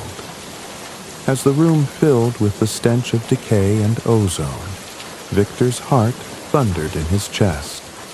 And then it happened. A spark, a twitch, a sudden convulsion. The lifeless body stirred, its eyes opening to reveal a glassy, unnatural stare. Victor had done it. He had created life. But as he gazed upon his work, a wave of horror and revulsion swept over him. The creature was monstrous, its form grotesque and unnatural despite his careful design. What he had hoped would be a triumph of beauty and power now stood before him as a dreadful abomination. Overwhelmed by the enormity of what he had done, Victor fled from the room, leaving his creation to awaken alone. The once brilliant scholar who had sought to unravel the mysteries of life now found himself consumed by the darkness he had unleashed. The night Victor Frankenstein brought his creation to life, a chill colder than the winds of the Alps settled into his soul. Fleeing the laboratory, he staggered through the dark streets of Ingolstadt, the weight of his actions pressing heavily on his chest. His thoughts were a whirlwind of regret, terror, and disbelief. The very hands that had given life now trembled in fear of what they had unleashed. Victor sought refuge in his lodgings, hoping that sleep would erase the nightmare of the creature's grotesque visage from his mind. But sleep eluded him. Every shadow seemed alive, every creak in the floorboards a step closer to doom. When at last he drifted into a restless slumber, it was filled with visions of Elizabeth, her warm smile turning to a ghastly leer, her form decaying before his eyes. He woke drenched in sweat, the echoes of his own screams reverberating in his ears. Morning came, bringing no solace. Driven by a dreadful compulsion, Victor returned to the laboratory. He dreaded what he might find, yet the room was empty. The creature, his creature, had vanished. Relief washed over him, mingled with an insidious fear. Where had it gone? What would it do? For days, Victor wandered the city, his mind fractured and his body weakened by sleepless nights and gnawing dread. he avoided his professors and classmates, retreating into a solitary world of guilt and paranoia. The memory of the creature's yellow, watery eyes and patchwork form haunted him like a specter. He began to feel as though the monster's shadow followed him at every turn. It was in this state of despair that Victor encountered his childhood friend, Henry Clerval, who had arrived in Ingolstadt to pursue his own studies. Henry's presence was like a balm to Victor's tormented soul.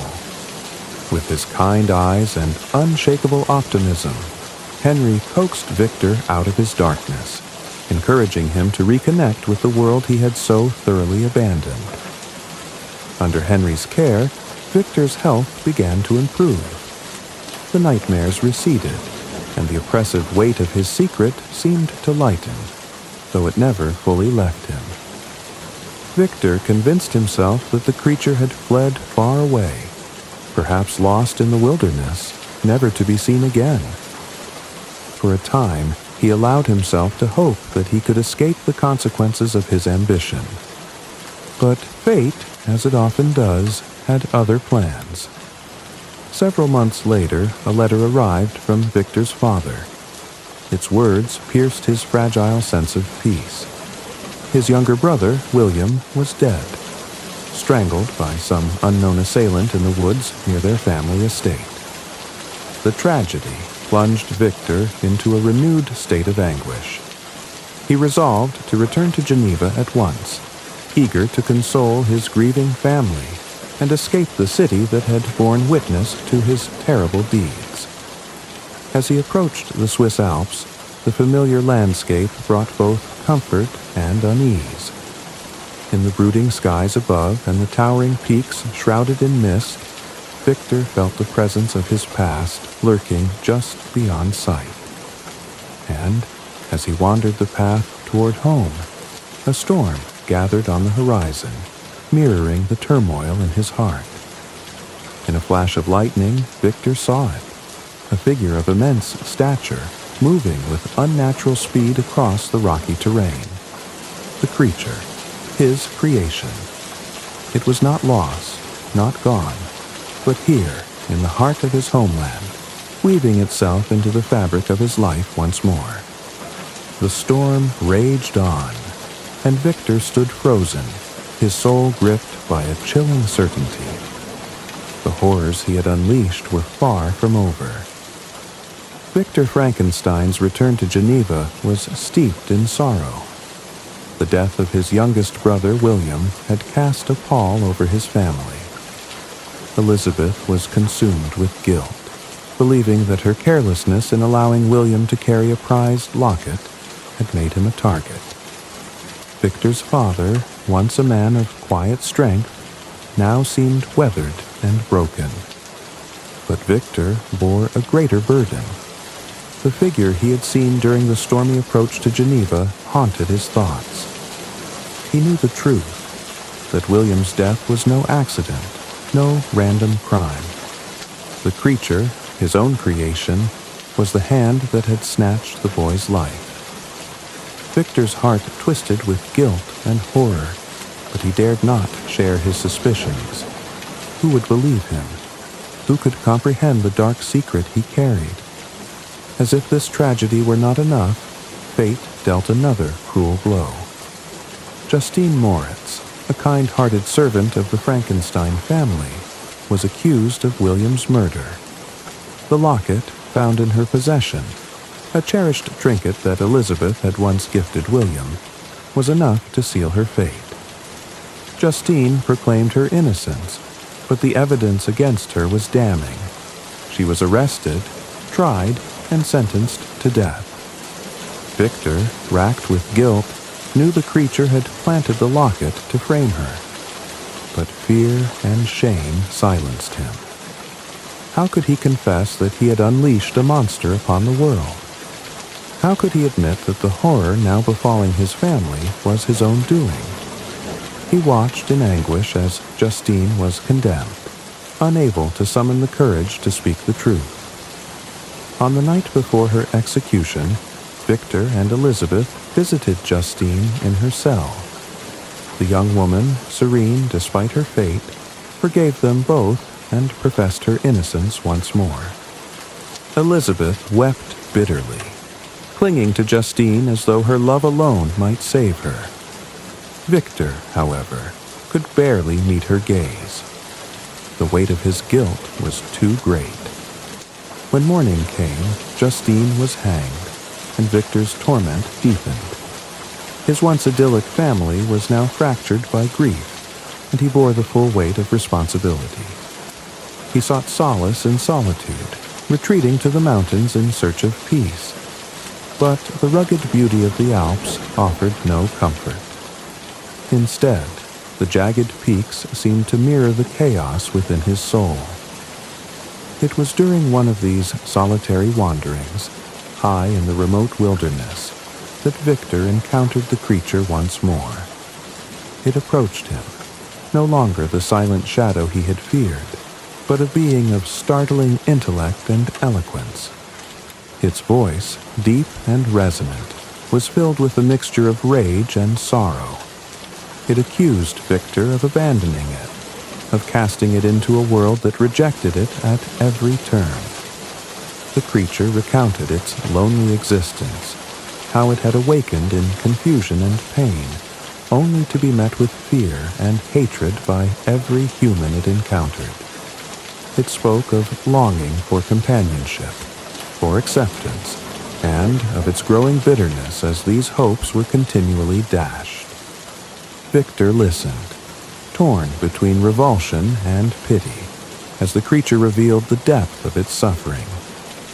Finally, the creature made a demand. It wanted Victor to create a companion for it, another being, like itself, to share its solitude and misery. In return, it promised to retreat into the wilds, never to trouble humanity again. Victor recoiled at the idea, but the creature's words carried a chilling truth. If denied, it vowed to unleash its wrath upon him and his loved ones, ensuring that his life would be as wretched as its own. Victor, shaken and desperate, agreed to the creature's demand, though his heart was filled with dread. He knew he was stepping further into the darkness he had created, but the promise of peace, however fleeting, was too tempting to ignore. He returned to Geneva carrying a heavy promise, a vow to create a companion for the being he had so recklessly brought to life. Yet the thought of repeating his dark experiment filled him with dread. Every glance at his grieving family, every letter from Elizabeth pleading for him to find peace, deepened his torment. How could he craft another monster, knowing the suffering his first creation had already wrought?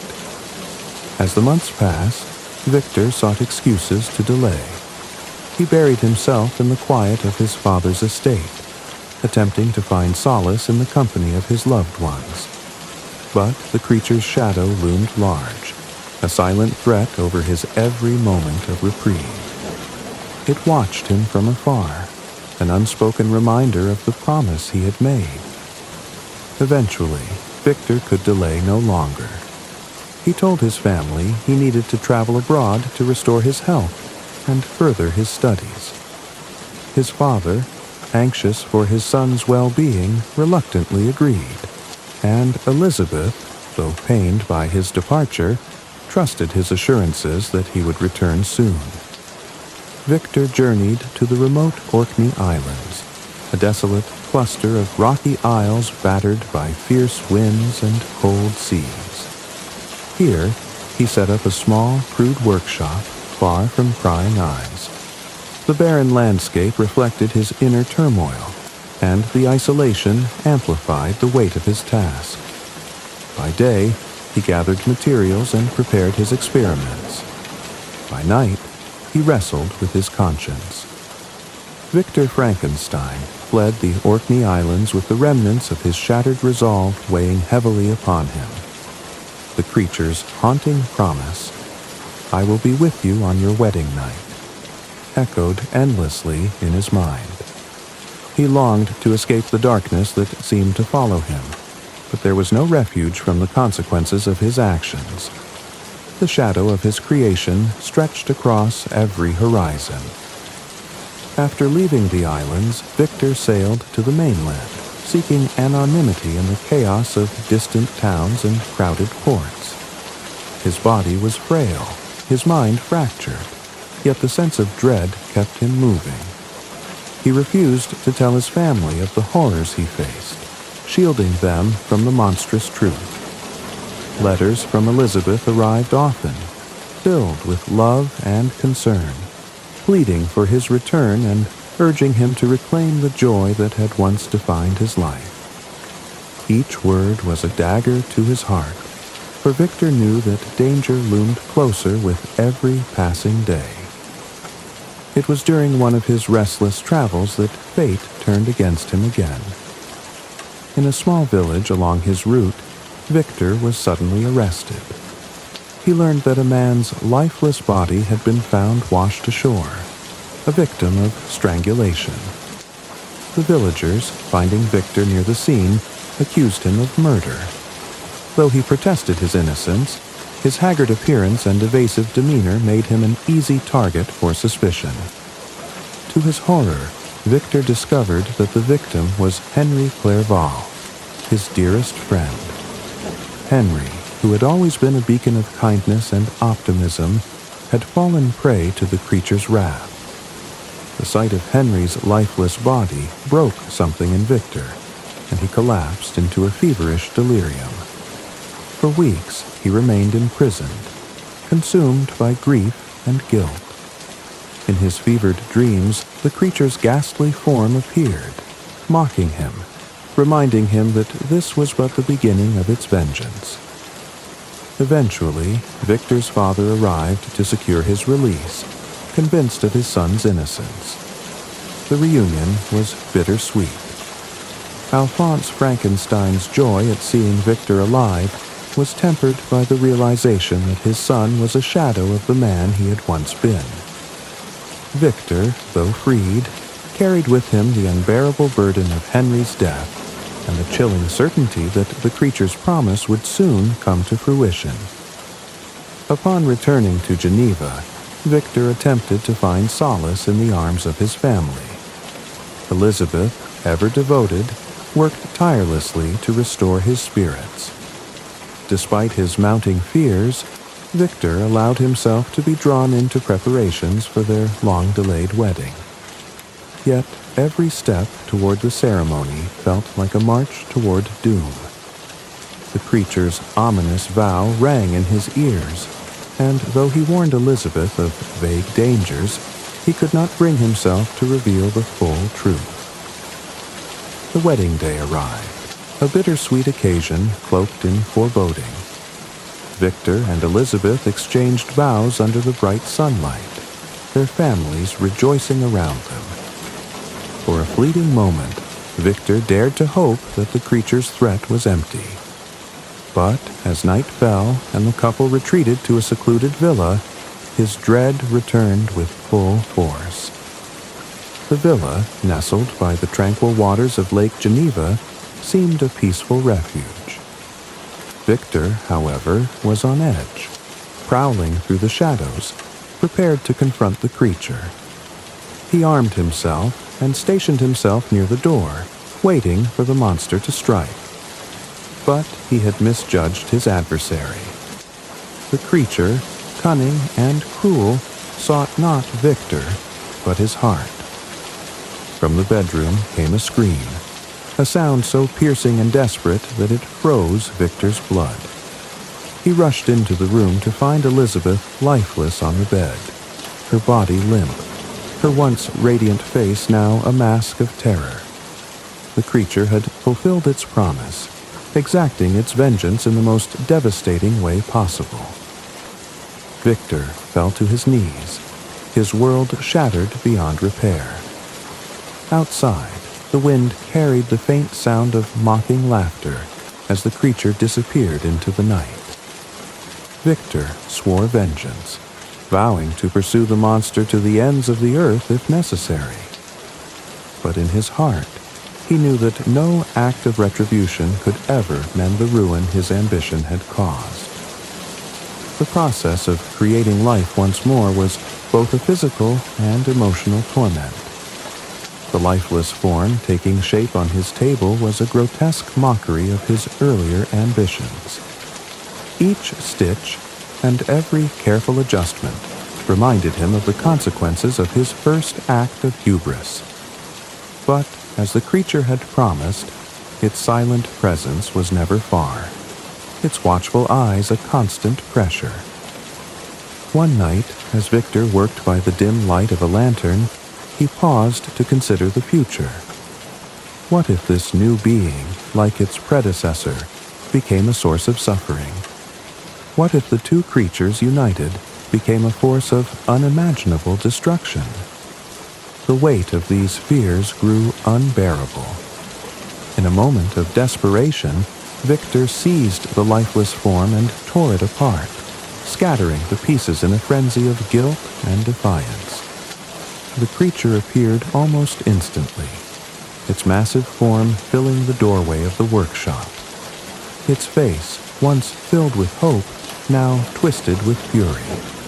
"You have destroyed my only chance for happiness," it bellowed, its voice a thunderous echo in the small space. Victor, trembling, met its gaze and spoke defiantly. "I will not repeat my mistake. I will not unleash another abomination upon this world." The creature's rage was like a storm, its voice shaking the very walls of the workshop. It cursed Victor, vowing vengeance.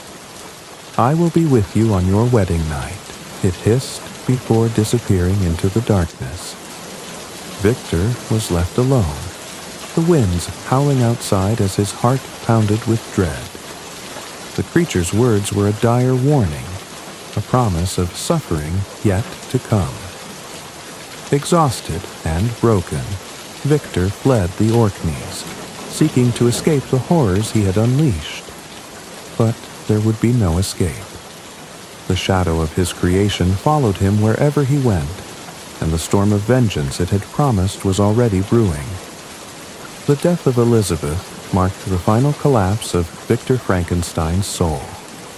Her lifeless form haunted his every step, her absence a void too vast for words. The creature had stolen everything from him, his brother, his friend, his beloved. And now it taunted him, daring him to act. Grief, guilt, and rage burned within Victor as he stood over Elizabeth's grave, his heart hardened with a single purpose: to destroy the monster he had created. Victor turned his back on Geneva, unable to face his family's sorrow and his own crushing remorse. With little more than a pistol, a few provisions, and a map of Europe, he set out on a desperate chase. His mind, once brilliant and analytical, now seemed consumed by vengeance. He followed rumors of a towering, unnatural figure moving through villages, leaving terror and devastation in its wake. The journey was long and grueling. Victor's pursuit took him through desolate landscapes, across mountains and frozen plains, and into the biting cold of the north. The creature, cunning and relentless, seemed always a step ahead, leaving signs of its presence: footprints in the snow, scraps of discarded clothing, or the occasional mocking message etched into the bark of a tree. "Follow me, Victor," one such message read, "to the ends of the earth, if you dare." The words both infuriated and propelled him. Victor knew this was a game to the creature, a twisted contest of endurance and will. Yet he pressed on, his body growing weaker with each mile. Sleep became a fleeting luxury, food an afterthought. The cold clawed at his skin, the weight of his exhaustion pressing on him like an iron shroud. But the fire of his resolve burned ever brighter. As the chase drew him further north, the world around him transformed into an alien landscape.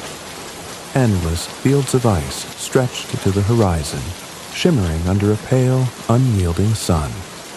The air was sharp and brittle, each breath a struggle. It was here, in this frozen wilderness, that Victor finally caught sight of the creature again, a dark silhouette against the blinding white. Victor pursued the figure across the ice, his strength failing but his determination unwavering. The creature, for all its cruelty, seemed equally worn. Its once powerful stride had slowed, and its form seemed shrunken, almost skeletal. But even in its weakened state, it moved with purpose, drawing Victor deeper into the Arctic's icy heart. Finally, as a storm began to gather on the horizon, Victor collapsed on the ice. His body could go no further. The creature, as if sensing its creator's defeat, turned back. It stood over Victor, its face inscrutable, a grotesque blend of anger and sorrow.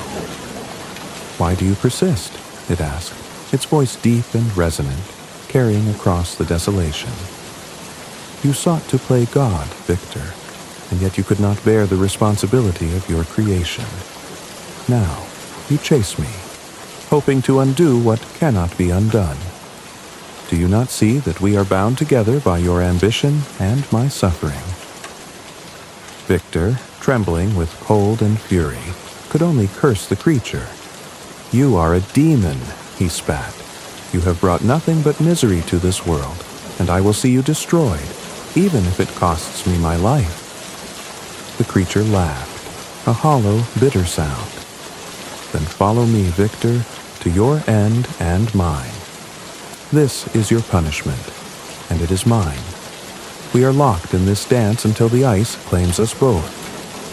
Before Victor could reply, the storm overtook them. Blinding snow and howling winds swallowed the creature's figure as it disappeared into the white. Victor, barely alive, was later found by the crew of an Arctic-bound ship led by Robert Walton, who took him aboard.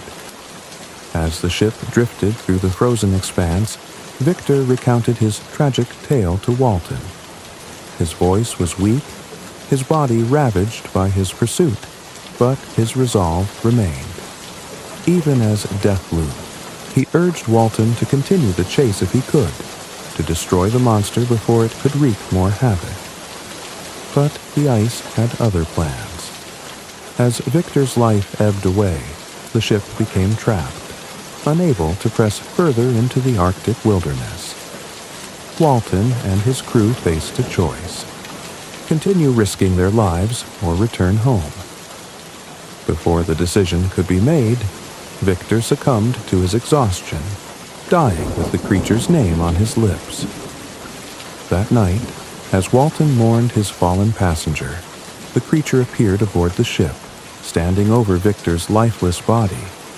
Its face was a mask of anguish.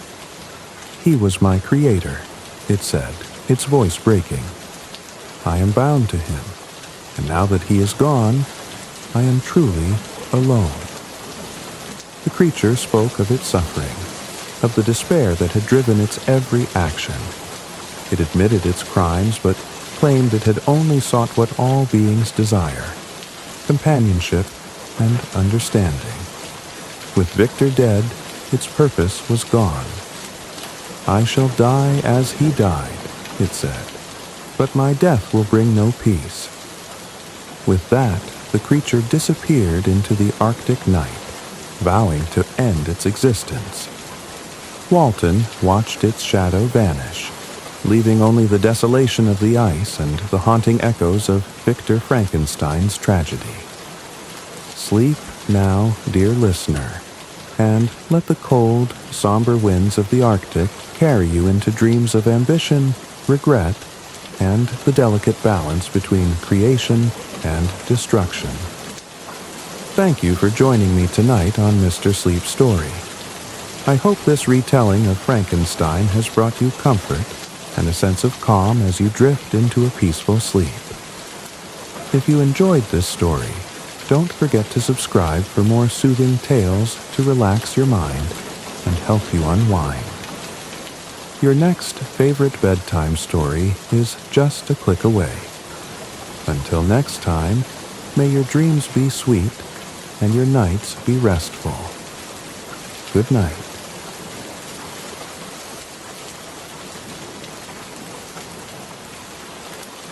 Tonight, let yourself drift into a world of myth and wonder as we recount the enchanting story of Perseus and Medusa. Immerse yourself in the bravery of Perseus, the intrigue of ancient Greece, and the legendary encounter that has fascinated generations. Long ago, in the ancient kingdom of Argos, there ruled a mighty king named Acrisius. Though his lands were fertile and his people prosperous, Acrisius's heart was shadowed by a singular fear. He had no son to inherit his throne. Instead, he had been blessed with a daughter, the fair and gentle Danae, whose beauty was said to rival the dawn. But to the king, her charm could not erase his unease. One fateful day, seeking guidance and solace, Acrisius journeyed to the oracle of Delphi. With trembling voice, he asked the seer if he would ever sire a son. The oracle, her gaze unyielding as the heavens, uttered a prophecy that froze the blood in his veins. You shall have no son, but through your daughter a grandson shall rise, a child destined to bring your death. The words haunted Acrisius, echoing in his mind as he returned to Argos. He feared the prophecy, and more so, he feared the unborn grandson who might one day end his reign. Yet Danae was his daughter, his blood. What could he do to prevent the gods' decree? Driven by desperation, Acrisius constructed a towering bronze chamber beneath the earth, a prison gilded with the pretense of luxury. There, he confined Danae, hiding her from the eyes of men and the will of the gods. He believed this act would thwart the prophecy, ensuring no suitor would ever find her. No child would ever be born. But the gods are not so easily deceived. From the skies, Zeus, king of the gods, beheld Danae's sorrowful beauty and was moved by her plight. One night, he descended to her in the form of a golden rain, cascading through the cracks of her prison and filling the chamber with a divine glow. From this union, a child was conceived, a boy named Perseus, whose birth would change the course of fate. When Acrisius learned of the child, his fury was as swift as a storm. Though he feared the wrath of the gods, he feared the prophecy more. He could not bring himself to spill the blood of his own kin, yet neither could he allow the boy to live. In his cunning, he devised another plan. Danae and her infant son were placed inside a wooden chest, the planks sturdy but not strong enough to resist the ocean's pull. The chest was carried to the edge of the sea, where waves lapped hungrily against the shore. Acrisius stood there, his heart heavy yet resolute, and with a final push, he cast them into the waters. The chest floated upon the vast, restless sea, cradled by the waves like a lullaby. Inside, Danae held her son close, whispering prayers to the gods and soft words of comfort to the infant Perseus, who slept peacefully in her arms. Though the journey was fraught with uncertainty, the divine touch of Zeus protected them from harm. Far away from the grand palaces and gilded halls of Argos, the sea stretched wide and endless, its waves a soft, murmuring song. Beneath the vast canopy of stars, a wooden chest bobbed upon the waters. Inside, Danae cradled her son Perseus, her whispers soothing the infant as the sea cradled them both. Though her heart bore the weight of uncertainty, Danae clung to hope, a hope born of her love for her child and the gods' unseen watchful eyes. the chest drifted for days, carried by currents as relentless as fate itself. The sun rose and fell, gilding the waters with gold by day and silver by night. Danae prayed to Zeus, her divine protector, and to Poseidon, the master of the seas, beseeching them to guide her and her son to safety. The gods, it seemed, had heard her pleas. One calm morning, the chest washed ashore on the island of Seriphos. The waves, gentle as a mother's touch, nudged the chest onto the sand, where it came to rest beneath the shade of a rocky cliff. There, the island's tranquility enveloped Danae and Perseus, a promise of respite after their harrowing journey. It was Dictys, a humble fisherman and brother to Seriphos' king, who discovered them. Rising early to cast his nets, Dictys often walked the shoreline, scanning the waves for signs of a bountiful catch. But on this day, instead of fish, his sharp eyes fell upon the peculiar chest lying half buried in the sand. Intrigued, he approached and gently pried the lid open. What he found within stirred his kind and compassionate heart.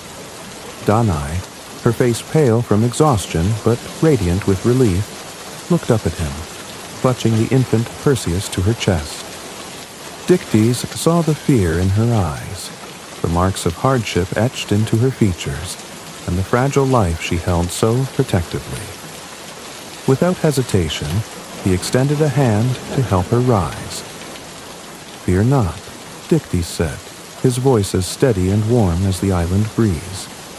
"You are safe here." He led Danae and Perseus to his modest home, nestled near the shoreline where the sea whispered to the rocks. His wife welcomed them with open arms, offering food, warmth, and the comfort of shelter. Dictys asked no questions of their origins, for he could see that they had endured much. Instead, he gave them what they needed most: kindness. In the days that followed, Danae and Perseus began to heal. The island of Seriphos, with its gentle hills and azure waters, became their sanctuary. Dictys, who had no children of his own, grew fond of the lively baby Perseus, often rocking him to sleep with the rhythmic stories of the sea. Danae, too, found solace in the simple, honest life of the fisherman and his family, though she kept her tale of exile and prophecy to herself. As the years passed, Perseus grew into a spirited boy, full of curiosity and strength. Dictys taught him the ways of the sea, how to cast a net, read the winds, and navigate the tides. The boy listened with wide eyes, soaking up every lesson like the sun on the waters. Though Danae never spoke of Argos, she often watched her son, and saw in him the makings of a great destiny. The bond between Danae, Perseus, and Dictys deepened, as though fate had knit them into a new kind of family. For a time, the shadow of King Acrisius and the prophecy seemed a distant memory, as if the gods had granted them a reprieve. Yet, in the hearts of those touched by prophecy, there lingers the quiet knowledge that destiny is never truly outrun. Still, for now, the island of Seriphos offered peace, and in its embrace, Perseus's story began to unfold, a tale that would one day echo across the ages. But on this tranquil shore, it began simply with a fisherman's compassion, a mother's love, and a child destined for greatness. Years passed on the serene island of Seriphos, where Perseus grew into a strong and noble young man, his heart shaped by his mother's love and Dictys' quiet wisdom. Though far from the courts of kings and heroes, Perseus possessed a natural charisma and bravery that hinted at the destiny awaiting him. Yet, within the shadows of the island's peace, a new storm began to brew. Polydectes, king of Seriphos and brother to Dictys, was a man of ambition and cunning. Though he ruled the island with authority, his desires often veered toward selfishness. Upon hearing of Danae's beauty, Polydectes was smitten and sought her hand in marriage. But Danae, ever devoted to her son and still wary of the world's dangers, rejected his advances. Her refusal stung the king's pride, and his fondness for Perseus turned into envy and disdain. Polydectes devised a plan to rid himself of Perseus, who had grown into a formidable protector of his mother. Knowing the young man's sense of honor and courage, the king decided to ensnare him with a challenge he could not refuse. The opportunity arose when Polydectes announced a grand feast in honor of his forthcoming marriage. Not to Danae, but to another woman, as a ruse. The king invited all the noble men of Seriphos, including Perseus, to the celebration. As custom dictated, each guest was expected to bring a gift for the king's bride. Polydectes, feigning benevolence, declared his preference for horses, knowing well that Perseus, being poor in material wealth, had none to offer.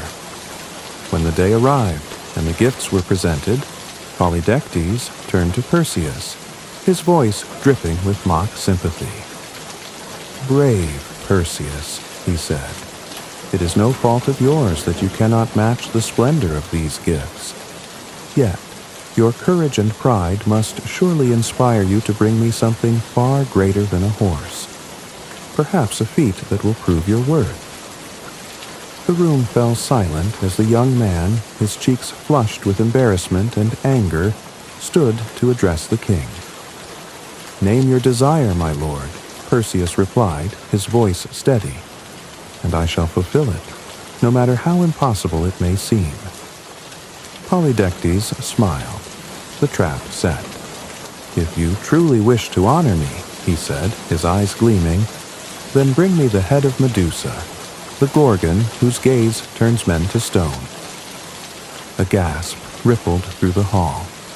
Medusa, the most fearsome of the Gorgon sisters, was said to dwell in a desolate land far beyond the known world. Her hair was a writhing mass of venomous serpents, and her eyes could petrify any who dared to meet them. It was a task no man had ever returned from, and Polydectes knew it. Perseus, though young and untested, felt the weight of the king's challenge. To refuse would mean dishonor. To accept meant certain death. Yet his pride and determination outweighed his fear. Straightening his shoulders, he met Polydectes' gaze and declared, "I accept your challenge. I will bring you the head of Medusa." Danae, upon hearing of the king's scheme, was stricken with dread. She pleaded with Perseus to reconsider, to see through Polydectes' malice, but her son, resolute and eager to prove his worth, could not be swayed. In his heart, he believed the gods would guide him, as they had always seemed to do. Little did Perseus know, his journey was already blessed by forces beyond mortal understanding. The gods of Olympus, watching from their celestial heights, had taken an interest in the brave young man.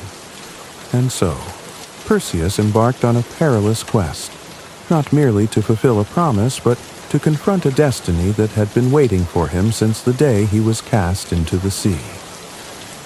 As he left Seriphos, the echoes of Polydectes' laughter lingered in the air. But so too did the whispers of the gods, who would soon set the wheels of fate in motion. For Perseus's journey to Medusa would be no ordinary adventure. It would be a tale of divine aid, mortal courage. Perseus left unshaken, with determination in his heart, but no clear plan of how to face the monstrous Medusa. The task before him was daunting beyond measure, for Medusa's gaze alone could turn even the bravest warrior to stone. Yet, as he ventured into the unknown, the gods who had watched over him since birth began to intervene. For Perseus's quest was no mere mortal endeavor. It was a journey touched by the will of Olympus. On the first leg of his journey, Perseus found himself wandering through a barren plain, unsure of where to turn. It was there that he encountered Hermes, the messenger of the gods, whose swift feet bore him lightly over the earth. Clad in a winged cap and sandals, Hermes greeted Perseus with a knowing smile. "Brave, Perseus," Hermes said, "your courage is known even among the gods. To defeat Medusa, you will need more than bravery. You will need tools and guidance. Take this sword, crafted by Hephaestus himself. Its blade is unbreakable, sharp enough to cut through even the scales of a gorgon." With a flourish, he handed Perseus a gleaming sword, its edge glinting like sunlight on water. Before Perseus could express his gratitude, the air shimmered with light, and Athena, goddess of wisdom and war, appeared before him. Her gaze was stern, but filled with a quiet strength. "You will also need a shield," she said, presenting him with a polished bronze aegis. "This shield will not only protect you, but serve as your eyes. Use its reflective surface to face Medusa without meeting her gaze directly. Let your mind guide your hand, for strategy is as vital as strength." Armed with these divine gifts, Perseus continued his journey, but Hermes and Athena did not leave his side. They guided him to a secretive place where the nymphs of the west, daughters of the evening, dwelled. These nymphs, keepers of treasures gifted by the gods, awaited his arrival. When Perseus reached their hidden grove, the nymphs welcomed him with laughter like the chiming of bells. "We have been waiting for you, son of Zeus," they said, presenting him with 3 more gifts. The first was the Helm of Darkness, a gift from Hades, which granted invisibility to its wearer. "This will allow you to approach Medusa unseen," they explained. The second gift was a pair of winged sandals, which would allow Perseus to soar above the ground, moving swiftly and avoiding danger. The third was a magic satchel, large enough to safely contain Medusa's head and prevent her deadly gaze from harming others. Finally, Zeus, Lord of the Heavens and Perseus's father, sent a final blessing in the form of a crackling bolt of lightning that illuminated the sky. Though he did not appear in person, Perseus felt his father's presence and heard his voice in the rumble of the storm. "Go forth, my son," Zeus's voice echoed. "You have the tools, the strength, and the favor of the gods. Claim your destiny." With the gifts of the gods secured, and their guidance imprinted in his mind, Perseus felt a newfound confidence. Yet the path ahead remained perilous. Medusa's lair lay in a desolate land, surrounded by the petrified remains of those who had failed before him. But Perseus was no ordinary mortal. He was armed with divine favor, mortal cunning, and a heart that burned with resolve. As he soared across the skies on his winged sandals, the words of Athena rang in his ears. "Victory is not assured by strength alone, but by the wisdom to wield it." Perseus knew that the tools he carried were more than weapons. They were symbols of trust and faith from the gods who believed in him. And so, with their aid, he ventured onward, ready to face the monstrous Medusa and prove himself worthy. Guided by the gods and equipped with their gifts, his winged sandals carrying him swiftly over lands unknown to mortal men. Below him stretched vast deserts, jagged mountains, and desolate plains, all untouched by civilization. As he flew, the air grew colder and the skies darker, for he was nearing the edge of the world, where the sun's light barely reached, a place where shadows reigned and few dared to tread. Hermes flew alongside him, pointing the way with his caduceus, while Athena's voice echoed in his mind. reminding him of his strategy and the danger that lay ahead. "Remember, Perseus," she had warned, "Medusa is not alone. Her sisters Stheno and Euryale are immortal and will defend her fiercely. But it is Medusa, the mortal Gorgon, who holds the key to your victory." As he approached the lair of the Gorgons, the land became more foreboding. The ground was littered with statues. Warriors, beasts, and even entire caravans turned to stone. Their faces, frozen in expressions of terror, bore silent testimony to the deadly power of Medusa's gaze. Perseus averted his eyes, using the mirrored surface of Athena's polished shield to navigate the eerie terrain. Finally, he reached the entrance to the Gorgon's cave, a dark and jagged maw that seemed to exhale a chill wind. The air was thick with the stench of death, and the faint sound of hissing echoed from within. Perseus paused, steadying his breath and calming his racing heart. He adjusted the helm of darkness upon his head, rendering himself invisible, and tightened his grip on the divine sword gifted by Hermes. The cave was dimly lit by the faint glow of phosphorescent moss that clung to the walls, casting an otherworldly light over the interior. Moving silently, Perseus ventured deeper, his steps guided by the shield's reflection. The statues here were more numerous, their forms twisted and tangled as if caught in the throes of their final moments. Perseus knew he must not falter, for one wrong step or careless glance could spell his doom. In the heart of the shadowy cavern, where silence was broken only by the faint hiss of unseen serpents, Perseus stood before his greatest trial. The Gorgon Medusa, the terror of the ancient world, lay mere paces away. Her monstrous form was shrouded in the dim light, her serpentine hair coiled and still as she slept. Though her eyes were closed, Perseus knew the deadly power they held, a gaze that could turn even the mightiest warrior into lifeless stone. Perseus tightened his grip on the gifts bestowed upon him by the gods. In his right hand, the sword of Hephaestus glinted faintly, its edge sharper than the winds atop Mount Olympus.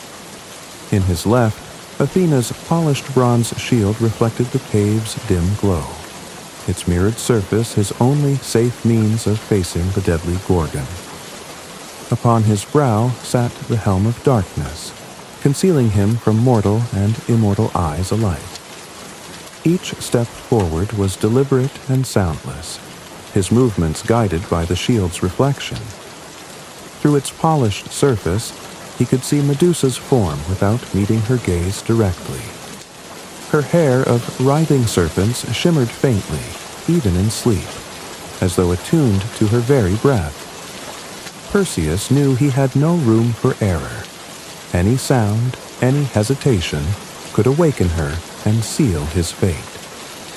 As he approached, he noticed the statues scattered around the cave, warriors frozen in their final moments of life. Their poses were twisted with terror, their weapons raised in futile defense.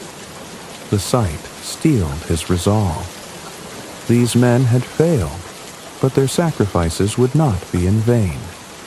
Perseus would succeed, for he carried the favor of the gods and the unyielding determination of a hero. Finally, he reached the spot where Medusa lay. Her monstrous features, reflected in the shield, were as terrifying as the tales had described. Her fanged mouth parted slightly in sleep, her claws resting lightly on the ground. Yet there was a strange stillness about her, a fleeting echo of the mortal woman she had once been before the god's curse transformed her into a creature of nightmares. Perseus knelt, positioning the sword above her neck. His breath came slow and steady, his heart a drumbeat in the cavernous silence. In his mind, he heard Athena's voice once more. "Do not let fear rule your hand. Strike true, and the gods will guide your blade." Summoning every ounce of his courage, Perseus raised the sword high. In one swift, fluid motion, he brought it down, its divine edge slicing through scales and flesh with precision. The blow was clean, the strike true. Medusa's head, with its venomous crown of serpents, was severed from her body in an instant. For a heartbeat, all was still. Then, from the lifeless body of Medusa, a strange light emerged, and two beings sprang forth. Chrysaor, a warrior with a golden blade, and Pegasus, the winged horse of legend. These were the children of Poseidon, birthed from Medusa's blood and death. They rose into the air, their forms glowing briefly before disappearing into the vastness of the world beyond. Perseus acted quickly, retrieving the magic satchel gifted by the nymphs. He placed Medusa's severed head inside, careful to avoid her still lethal gaze.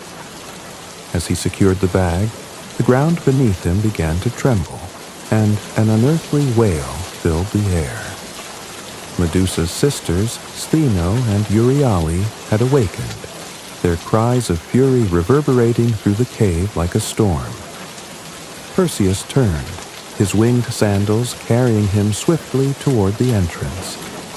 The Gorgons, blinded by rage and grief, pursued him, their claws tearing at the air where he had stood moments before.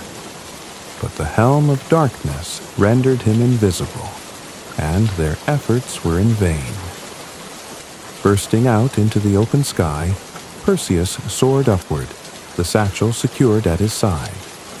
Behind him, the cries of Stheno and Euryale faded into the distance, their wrath unable to follow him beyond their desolate domain. With Medusa's head secured in the enchanted satchel, Perseus soared across the skies, the winged sandals carrying him swiftly back toward Seriphos. He felt a newfound confidence surging through him, tempered by the weight of his mission. The Gorgon's head was a trophy of his courage and the god's favor, but it also bore a deadly power, one he knew could bring justice if wielded wisely. As the shores of Seriphos came into view, Perseus's thoughts turned to his mother, Danae. During his long journey, he had often worried for her safety under the watchful eye of King Polydectes. The tyrant's unwanted advances and cunning nature had forced Perseus into this perilous quest. Now, however, he returned not as the young man who had left, but as a hero armed with a weapon of unparalleled power. When Perseus arrived in the palace, the court was in session. Polydectes, seated on his ornate throne, presided over a gathering of nobles and warriors. His expression darkened when he saw Perseus enter, alive and unharmed. He had not expected the young man to return, let alone succeed in the impossible task of slaying Medusa. The room fell silent as Perseus strode forward, his demeanor calm but commanding. He carried himself with the confidence of a hero touched by the divine, and even the king's most loyal subjects seemed uneasy in his presence. "Polydectes," Perseus began, his voice steady and resolute, "I have fulfilled the task you set before me. Behold the head of Medusa, the Gorgon whose gaze turns men to stone." Polydectes scoffed, feigning disbelief. "Lies," he sneered. "You expect us to believe you have slain the unkillable? Show me proof of this feat, if you truly dare." The king's mocking tone was met with murmurs of doubt from the court. Perseus, unflinching, stepped forward and reached for the satchel. As he spoke, his words carried the weight of destiny. "You sought to test my courage and worth, Polydectes. Now, let the truth be revealed." With that, Perseus withdrew Medusa's severed head from the satchel, careful to avert his own gaze. The room erupted into chaos as the Gorgon's terrible visage was unveiled. Her lifeless eyes still held their petrifying power, and anyone who met her gaze was instantly transformed into stone. The courtiers and soldiers turned away in terror, shielding their eyes or fleeing in panic. Polydectes, however, was too stunned by his own disbelief to react. His face froze in an expression of shock as the curse overtook him. Within moments, the king of Seriphos was no more. A lifelike statue now stood in his place, an eternal reminder of his arrogance and cruelty. As the dust settled, the people of Seriphos emerged from their hiding places. Dictys, Perseus's adoptive father figure, stepped forward, his face filled with a mix of awe and gratitude. The people quickly hailed Perseus as their savior, and Dictys was unanimously chosen as the new ruler of the island, a just and kind king to replace the tyrant Polydectes. Perseus, satisfied that his mother and the people of Seriphos were now safe, prepared to continue his journey. He returned Medusa's head to Athena, who enshrined it on her shield, the Aegis, as a symbol of her wisdom and power. The gods, pleased with Perseus's bravery and humility, bestowed their blessings upon him as he made his way back to Argos. When he finally reunited with his mother, Danae, their embrace was one of profound relief and joy. Perseus's trials had proven not only his strength and courage, but also the enduring bond of love that tied mother and son together. Thus, Perseus's journey came full circle. The boy, cast into the sea with his mother, had become a hero whose deeds would echo through the ages. His tale, marked by divine intervention, mortal courage, and the triumph of justice, became one of the greatest legends of ancient Greece. A story of a young man who defied the odds to fulfill his destiny and protect those he loved. Thank you for joining us on this journey through the enchanting story of Perseus and Medusa. We hope this myth transported you to a realm of adventure and wonder, while helping you unwind and prepare for a peaceful night's sleep. If you enjoyed tonight's tale, be sure to like, subscribe, and hit the notification bell so you never miss a story. Here at Mr. Sleep Story, there's always another soothing tale waiting to help you drift into sweet dreams. Until next time, rest well, dream deeply, and remember, every story has the power to bring you closer to tranquility. Good night.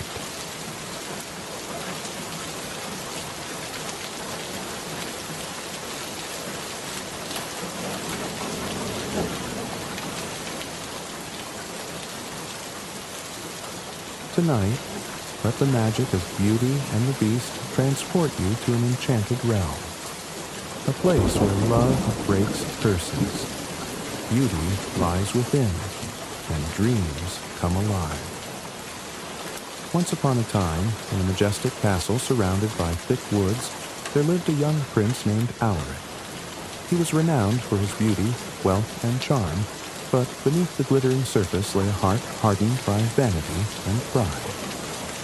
Alaric delighted in grand feasts and lavish celebrations, but cared little for those who suffered beyond his palace gates. One stormy night, as lightning cracked across the sky, there came a knock at the castle door. When Alaric opened it, he found an old woman cloaked in tattered robes, shivering from the cold. In her hand, she held a single red rose. "Kind prince," she said, her voice frail, "grant me shelter from the storm, and I will give you this rose as a token of my gratitude." The prince frowned in disdain, for her appearance offended his sensibilities. "A rose," he scoffed. "What could I possibly do with such a trinket? Leave at once, old crone, before you sully my halls with your filth." The woman lifted her head, her tired eyes gleaming with something otherworldly. Do not be deceived by appearances, she warned. True beauty is found within. Still, the prince laughed, slamming the door in her face. In an instant, a fierce wind swept through the castle, flinging the door wide open. The old woman stepped inside, her form shimmering and shifting until she stood revealed as a radiant enchantress. "Because of your arrogance and cruelty," she said, her voice echoing with power, "I place a curse upon you. You shall take the form of a beast, reflecting the ugliness of your heart. Only when you learn to love another and earn their love in return will this curse be lifted. Until then, you shall remain as you are, hidden from the world." Alaric tried to plead for mercy, but it was too late. With a wave of her hand, the enchantress began the transformation. Pain surged through his body as his elegant features twisted and morphed. His hands became monstrous claws, his feet grew into sharp talons, and thick fur spread across his skin. His reflection in the mirror revealed a terrifying beast, unrecognizable from the proud prince he had once been. The enchantress turned to leave, but paused to place the enchanted rose beneath a glass dome. "This rose will mark the passing of time," she said. "If its last petal falls before you break the curse, you will remain a beast forever." With that, she vanished, leaving the prince alone in his now haunted castle. His servants, too, had been caught in the spell, transformed into enchanted objects bound to share his fate. The once vibrant halls fell into shadow, and the castle became hidden from the outside world, cloaked in perpetual winter. For the first time in his life, the prince felt the weight of regret. His beauty, once his greatest pride, was gone, and with it, the shallow admiration he had relied upon. He roamed the darkened halls, his heart heavy with the knowledge that his own cruelty had brought this upon himself. Years passed, and the prince grew more beastly, his hope fading with each petal that fell from the enchanted rose. He began to believe that no one could ever love him, a creature so monstrous and broken. Yet, deep within, a flicker of yearning remained, a desperate hope that one day he might find redemption and the chance to be whole again. Far away from the hidden castle of the beast, there lived a humble merchant with 3 daughters. The youngest, Belle, was unlike her sisters. While they delighted in finery and luxury, Belle found joy in books, nature, and the simple things life had to offer. Her father, though not wealthy, worked tirelessly to provide for his daughters, and he loved Belle most of all for her gentle spirit and kind heart. One year, tragedy struck. A series of misfortunes befell the merchant, leaving him destitute. A storm sank his ships, carrying away his cargo of rare goods, and a fire destroyed the warehouse where he stored his remaining wares.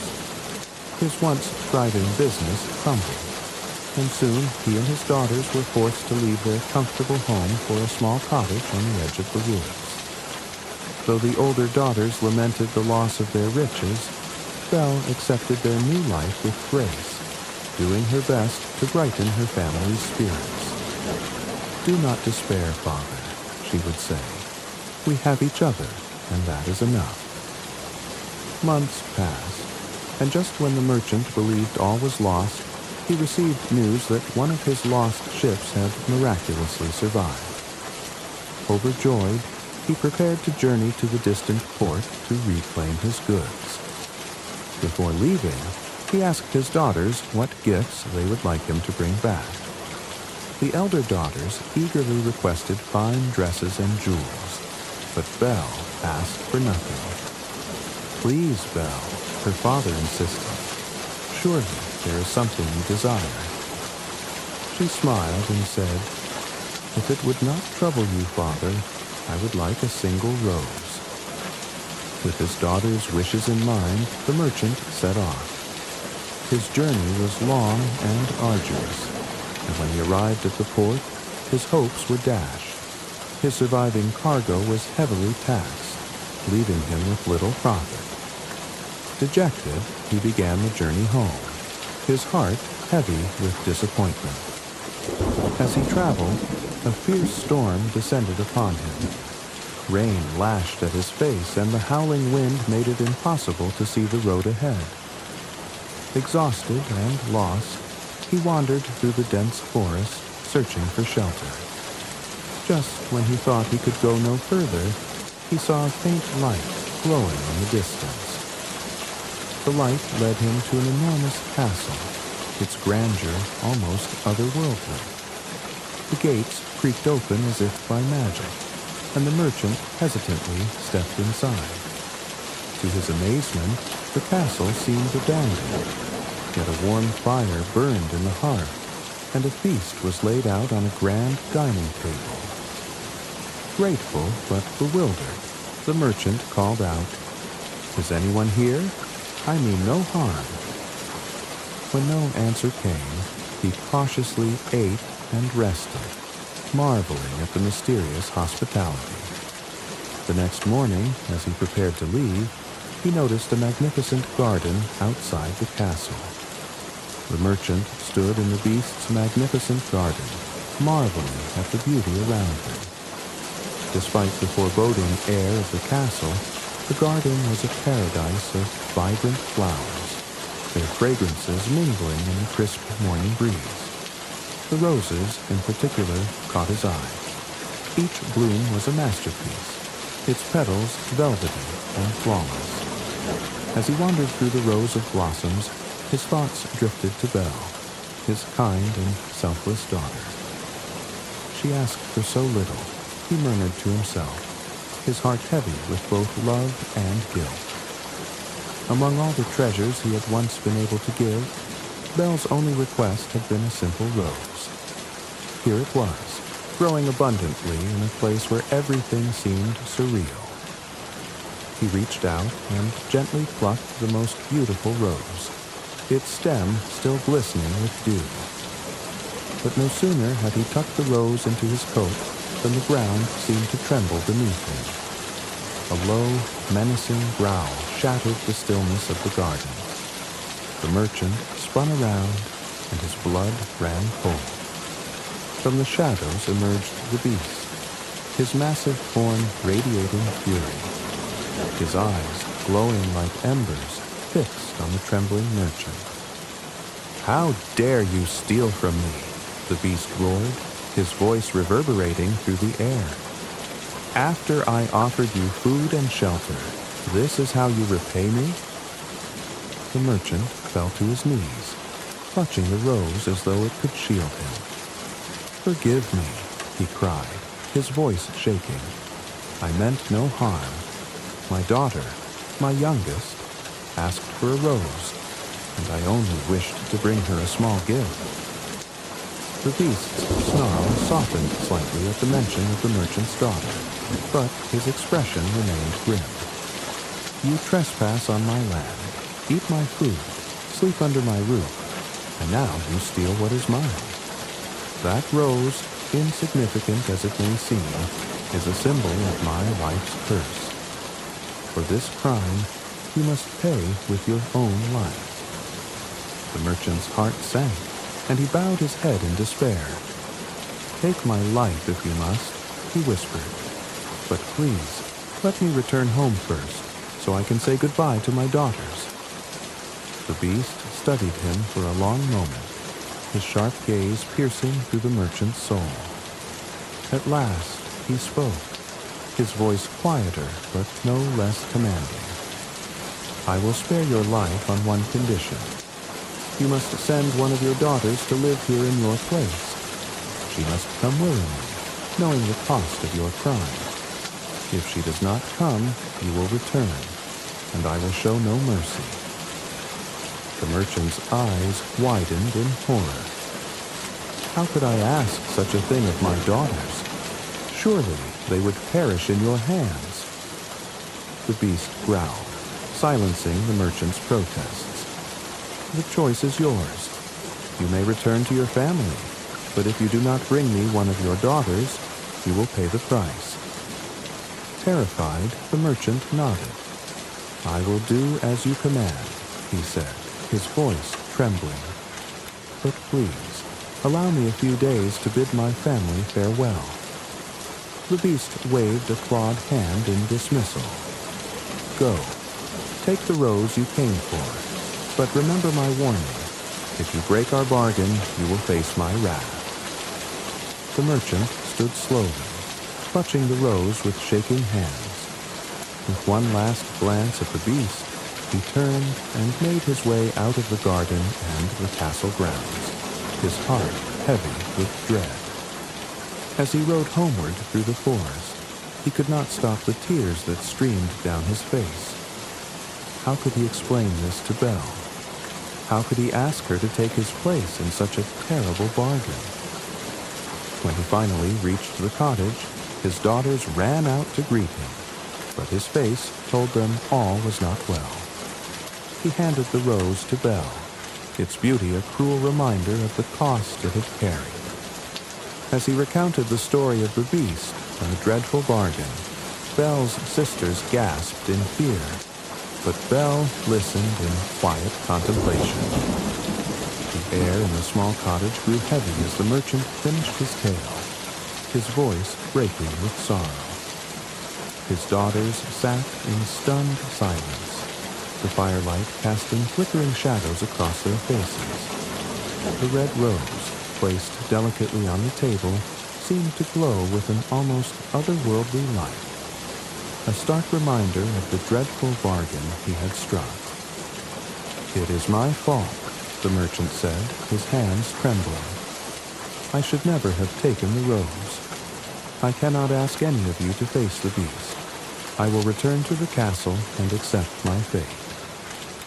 Belle's elder sisters, trembling with fear, recoiled at the thought. "Surely you don't expect us to go, Father," they exclaimed. "We are your daughters, not sacrifices to a monster." But Belle remained quiet, her gaze fixed on the rose.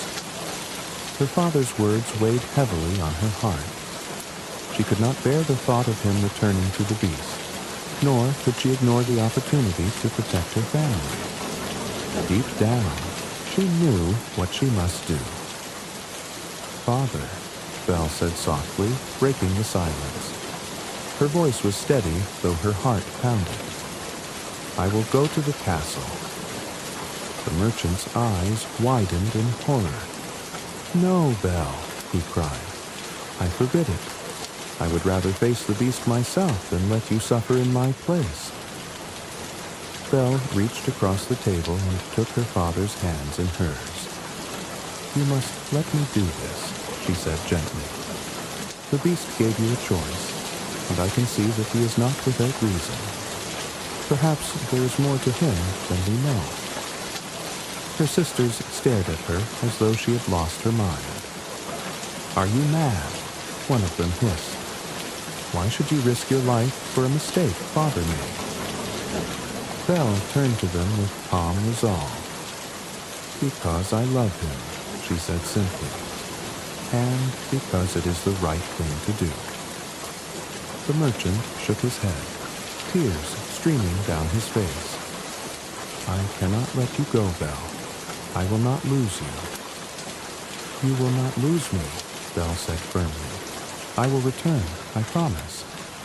But if I do not go, we all know what will happen. I cannot live with that burden, knowing I could have prevented it." Her father clung to her hands, his shoulders shaking with grief. "You are too good, my dear child," he whispered. "I do not deserve such a daughter." The decision was made. That night, Belle packed a small bag, taking only a few belongings, and kissed her father and sisters goodbye. The next morning, she and her father set off for the castle, the journey fraught with quiet sorrow.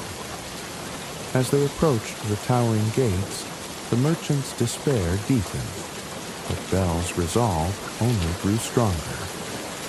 When they reached the castle, the beast awaited them in the garden, his towering form even more fearsome than Belle had imagined.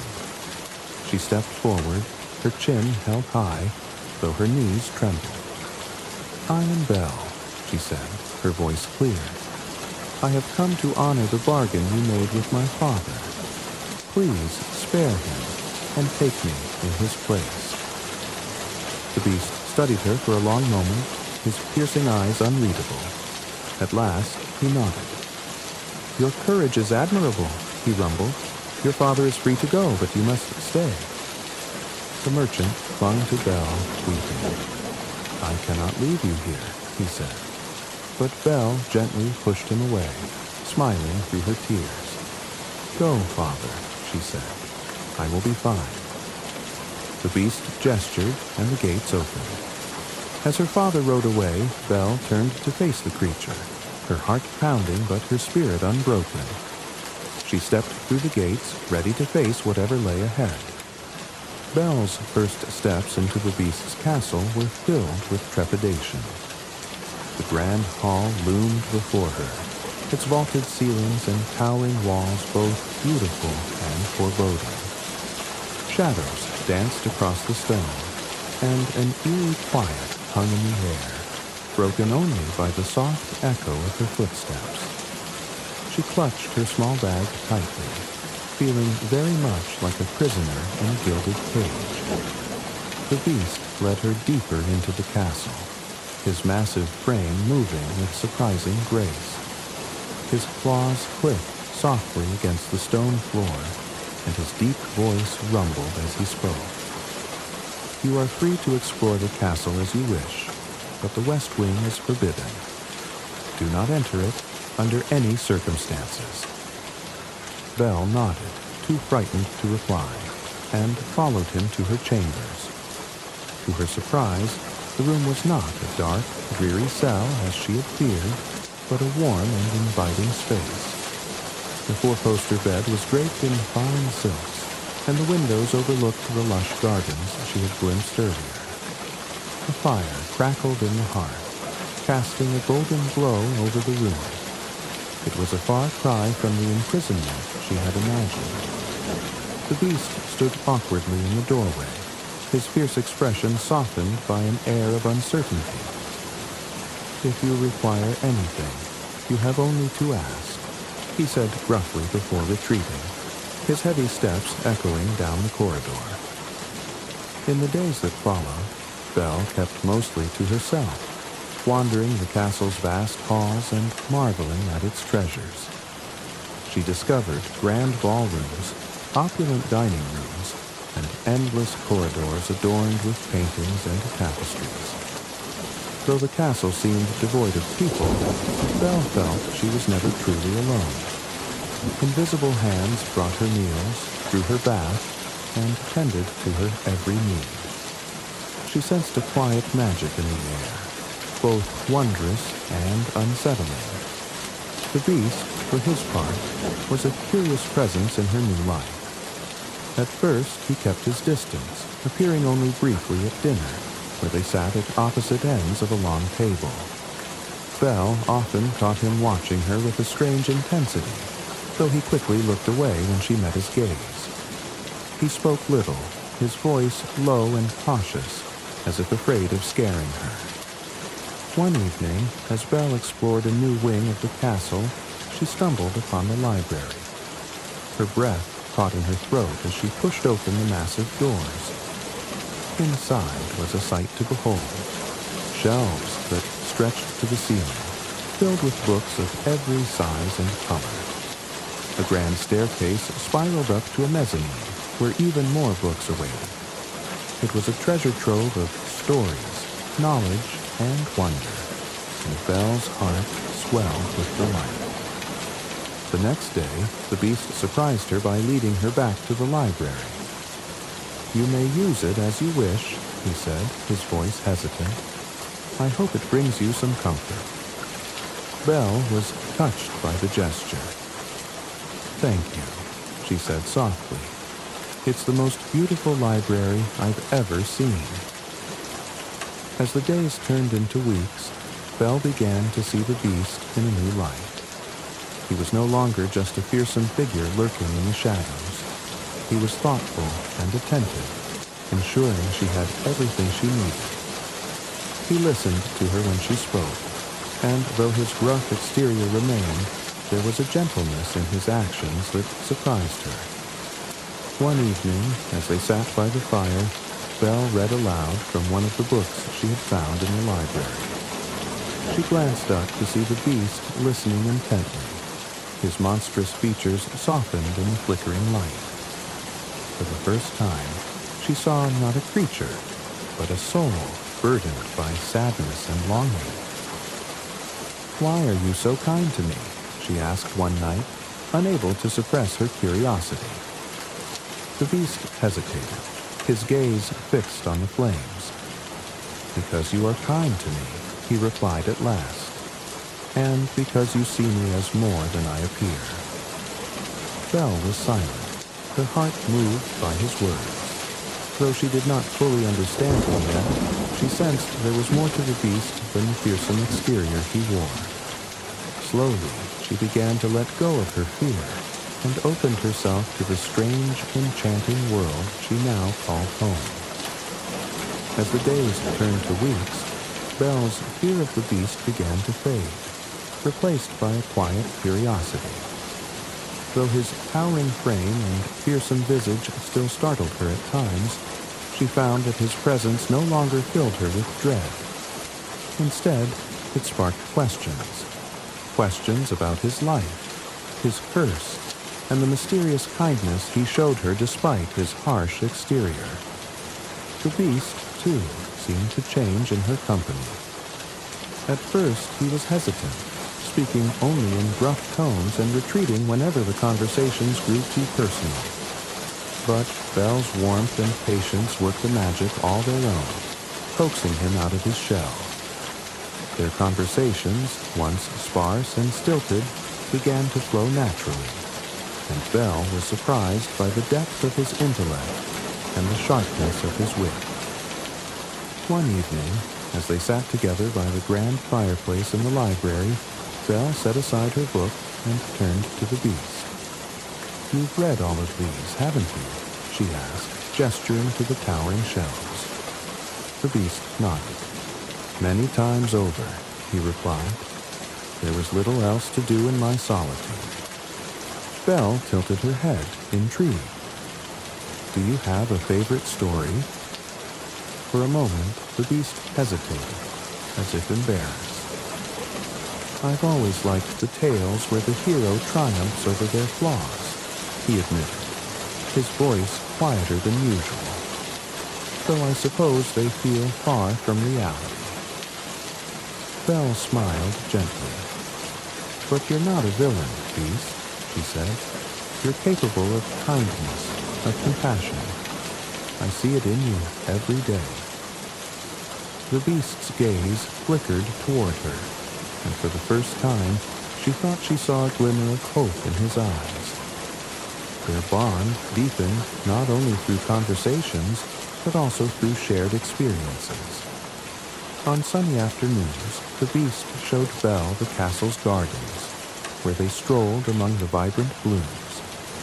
He pointed out the plants' names and told her stories of how they had been tended long ago, his voice carrying a quiet reverence for the beauty around them. On one such walk, Belle paused to admire a fountain surrounded by lilies. "It's all so beautiful," she said, her voice tinged with wonder. It must have been lonely to enjoy it all alone. The beast looked down at her, his expression softening. "It was," he admitted, "but it feels different now, with you here." Belle's heart ached at his words, and she found herself reaching out to place a comforting hand on his paw. The beast froze at her touch, his eyes wide with surprise, but he did not pull away. Instead, he held her gaze, and in that moment, an unspoken understanding passed between them. Their evenings became a cherished routine, filled with quiet moments and meaningful exchanges. Belle taught the beast simple dances she remembered from her village, laughing as he clumsily attempted the steps. In turn, the beast shared his knowledge of the stars, pointing out constellations from the castle's highest tower. As they grew closer, Belle began to see past the beast's monstrous exterior. She saw his sorrow, his yearning for redemption, and his growing affection for her. In him, she found a soul that was tender, vulnerable, and desperately trying to believe in the possibility of love.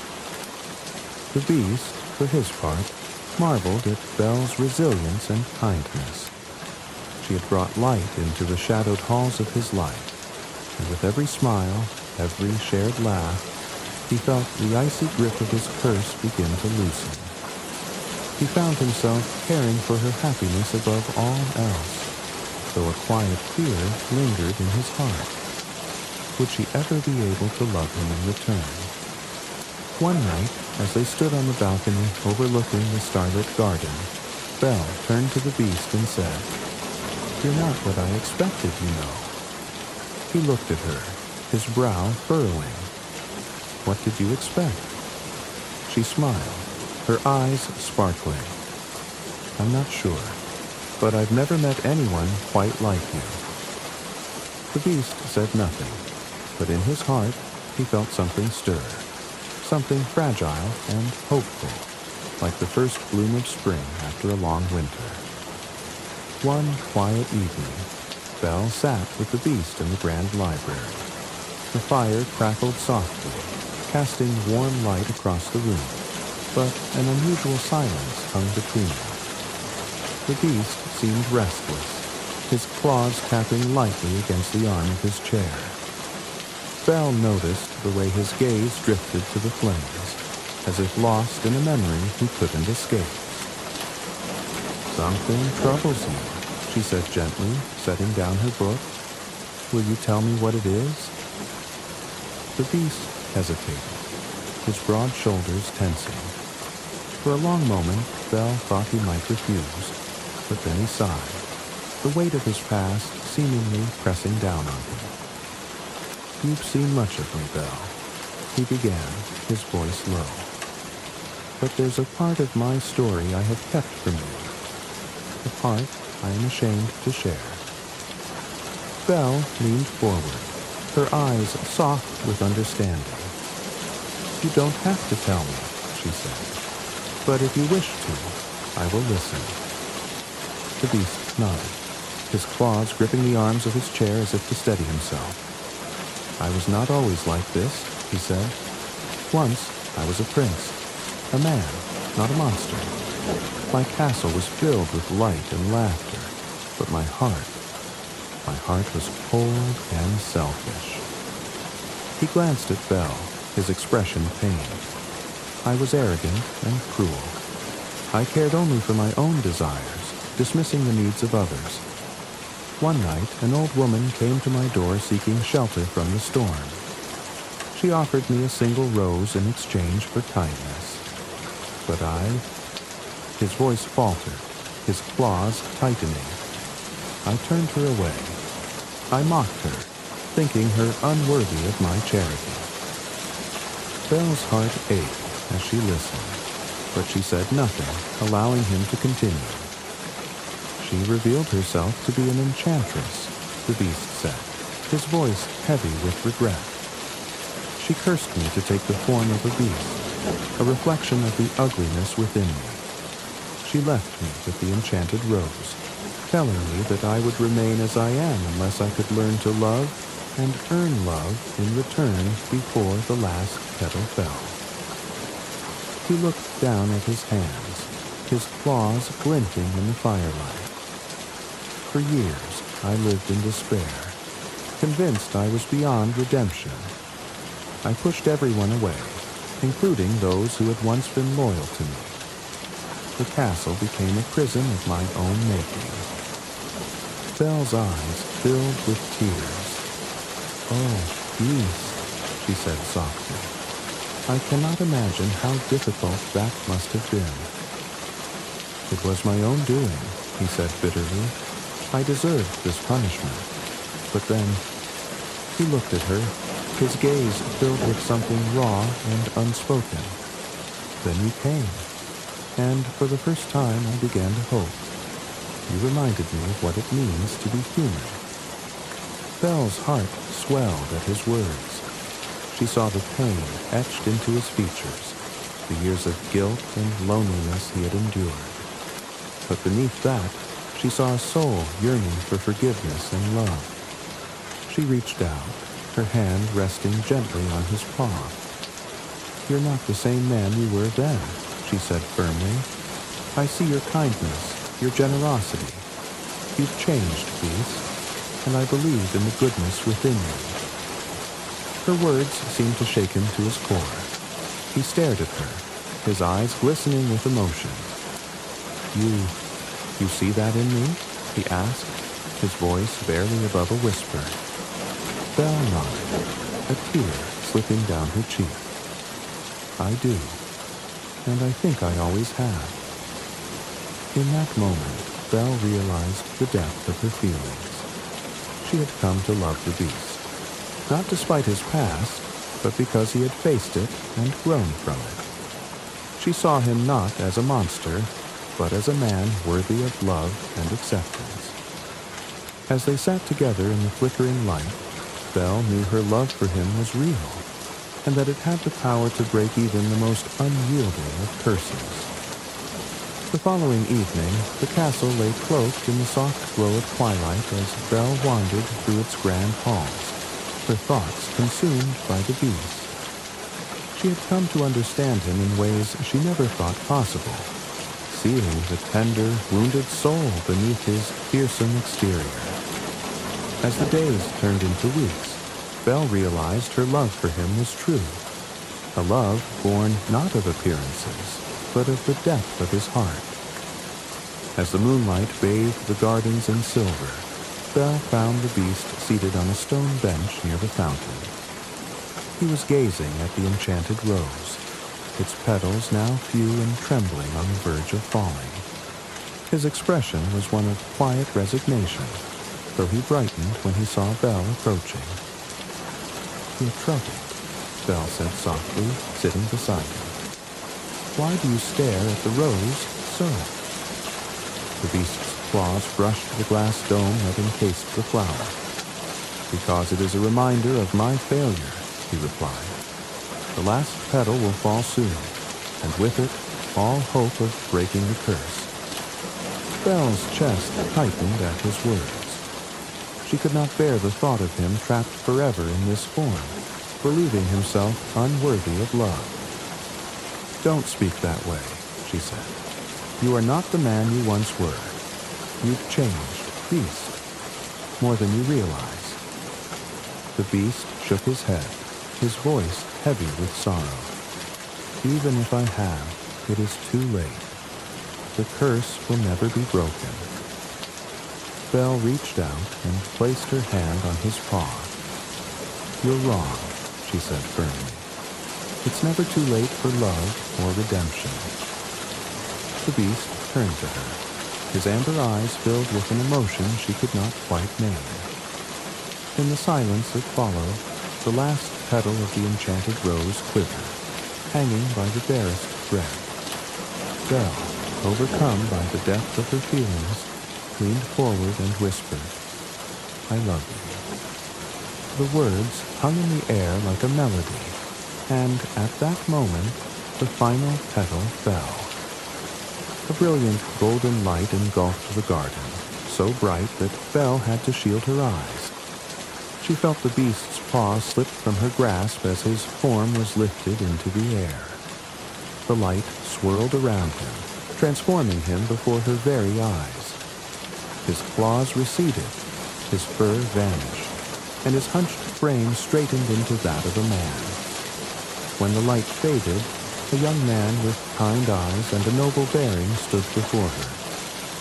Belle gasped, her hand flying to her mouth.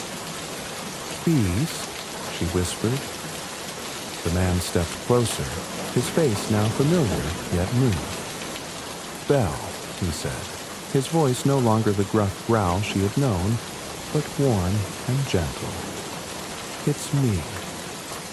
Tears streamed down Belle's face as she realized the curse had been broken. She threw her arms around him and he held her tightly, his heart full of gratitude and love. "You saved me," he murmured. "You saw in me what I could not see in myself." The castle, too, began to transform. Its dark, crumbling walls were restored to their former splendor, and the enchanted objects returned to their human forms, cheering as they embraced their newfound freedom. The gardens bloomed anew. The fountain sparkled with crystal-clear water, and the air was filled with the sound of joy. In the days that followed, Belle and the prince grew even closer, their bond unshaken by the changes around them. The prince, now free of his curse, vowed to rule with the compassion and wisdom Belle had shown him. Together, they opened the castle gates to the nearby villages, inviting people to share in the beauty and warmth of their home. Belle and the prince were married in a celebration that united the kingdom, and their love became a symbol of hope and transformation. They ruled side by side, their lives a testament to the power of kindness, courage, and seeing beyond the surface.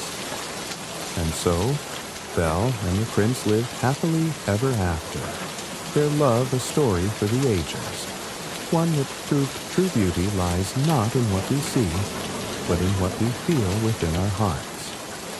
Now, our tale of Beauty and the Beast comes to a gentle close.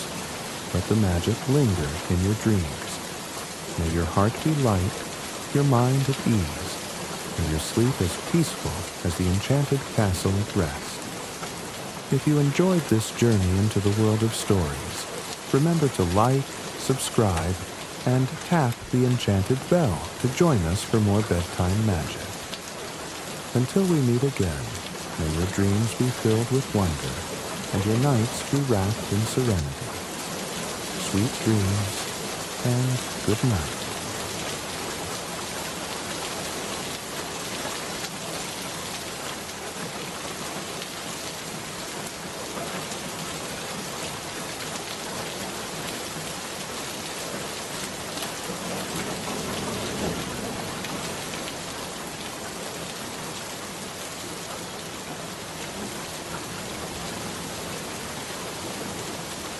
Tonight, we invite you to join us for a magical journey into the timeless tale of Rapunzel, a story of courage, love, and the beauty of hope. Once upon a time, in a quaint little village nestled between rolling hills and a dark, whispering forest, there lived a couple who were deeply in love, but burdened by a sorrow that had shadowed their lives for years. Though their hearts yearned for the laughter of a child to fill their humble home, their wishes had gone unanswered. Each day they prayed and hoped, but the cradle by the hearth remained empty, and their longing grew heavier with each passing season. Their small cottage was modest but cozy, with ivy creeping along its stone walls and a garden filled with herbs and wildflowers. From their bedroom window, they had a clear view of their neighbor's garden, a sight that often drew their gazes, for it was no ordinary garden. It belonged to Dame Gothel, a mysterious sorceress whose presence was as intimidating as it was enigmatic. The villagers spoke of her in hushed tones, saying she possessed powers beyond comprehension. Her garden, enclosed by a high stone wall, was a spectacle of beauty and abundance. It bloomed with plants of every kind, their colors more vivid, and their fruits more luscious than any the couple had ever seen.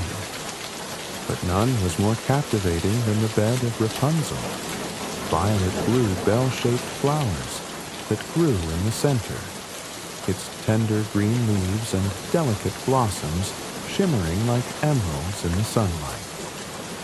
One fateful evening, As twilight painted the sky in hues of gold and violet, the wife stood at the window, her gaze fixed on Dame Gothel's garden. Her eyes were drawn to the Rapunzel, its beauty unlike anything she had ever known. A sudden, unshakable desire gripped her. "I must have some of that Rapunzel," she murmured to herself, her voice tinged with desperation. "If I cannot taste it, I fear I shall die." The days that followed were torment for the wife. Her longing for the Rapunzel grew into an all-consuming need, and her health began to decline. She became pale and weak, unable to eat or sleep, her mind haunted by the vision of the verdant leaves swaying in the breeze. Her husband, deeply worried, tried to console her, but nothing he said could ease her suffering. "My love," she whispered one night, her voice barely audible, "if you truly care for me, you must bring me some of that Rapunzel. I cannot live without it." The husband was torn. He feared Dame Gothel and her rumored powers, but his love for his wife outweighed his fear. Determined to save her, he resolved to sneak into the sorceress's garden under the cover of darkness.